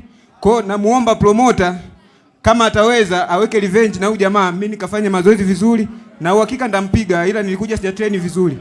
Kwa nini unakuja kama hujatrain vizuri lakini na ulijua hii ni uko main event? Nimezoea mabondia nao kukutana nao asilimia kubwa nao wanakuwa hawajajiandaa vizuri. Kwa hiyo mpinzani alikuwa amejiandaa vizuri. Kwa hiyo naomba promoter anipe nafasi tena nije wakati mwingine. Nitakuja kitofauti na naomba anipe huyu jamaa. Haya, asante sana bana. Tunashukuru ndugu yangu, asante. John Juma mshindi wa leo. Ndugu yangu, umesikia anasema hakuwa amejiandaa. Wewe unakubaliana na hiyo maoni? Kwanza hata huo si fighter. Fighter ni mtu anashinda kwa gym na train siku zote. Ladies and gentlemen, just to let you know, John Juma has had 11 bouts. This was the 11th one and he has won all 11 fights. Wewe makofi ya John Juma bana. Nataka kujua sasa tunaangalia wapi? Unajua umekuwa main event leo. Are you aiming kwa title fulani tujue ni aje Morris afanye mambo yake? So far Morris ashafanya mambo. Mambo iko jikoni, by next month ama hiyo mwezi mwingine nakuja mambo itakuwa sawa. Alafu pia tunashukuru sana SportPesa juu mabondia wengi mtaani huko wanadai kuturn pro na SportPesa imekam through. Sasa tunafurahia sana. Yes. Asante sana John Juma mazee. Shukran bana. We want to thank SportPesa for making this happen. This could never happen without SportPesa. SportPesa has been absolutely amazing, giving us the best night ever with UFS Boxing, the best promotion you can have in the country. Thank you so much, Maurice, for being the lead of everything, man. You've been amazing. Thank you so much. To everyone else, remember, next month, February 26th, we are having another SportPesa Boxing Rising Stars. So be ready, be entertained. We've got you all night long. This has been awesome. I've been your greatest ring announcer, Joel Sunday. See you guys on the next one, man. Have a lovely night. Thank you. Wonderful event. That was a wonderful event. We, as Joe has pointed out, we want to give our thanks to SportPesa and to UFS Boxing here awesome, amazing, headed by Maurice Odera. Put on a fantastic show. Yes. Even for the little fans that we had here, you could feel the energy, and I hope you felt it through the screen. My name is Teddy Moremi with my co-host Dan Olwach. Yeah. It's been a pleasure to take you through the fights. A very good one. We hope that you'll tune in to more and more fights coming down the pipe. We have very big events coming. We can't wait. Yeah, we can't wait. We can't wait to share them all with you. February. Follow our social media pages at UFS Boxing. Clarify the date kindly on February, on which date specific? February 26th on a Thursday. Yes. Same time for the Rising Stars. Yeah. Thank you. And as we wrap up, may you have a good night. And congratulations for every person who has come out to support this event. This was amazing. Thank you. Sana.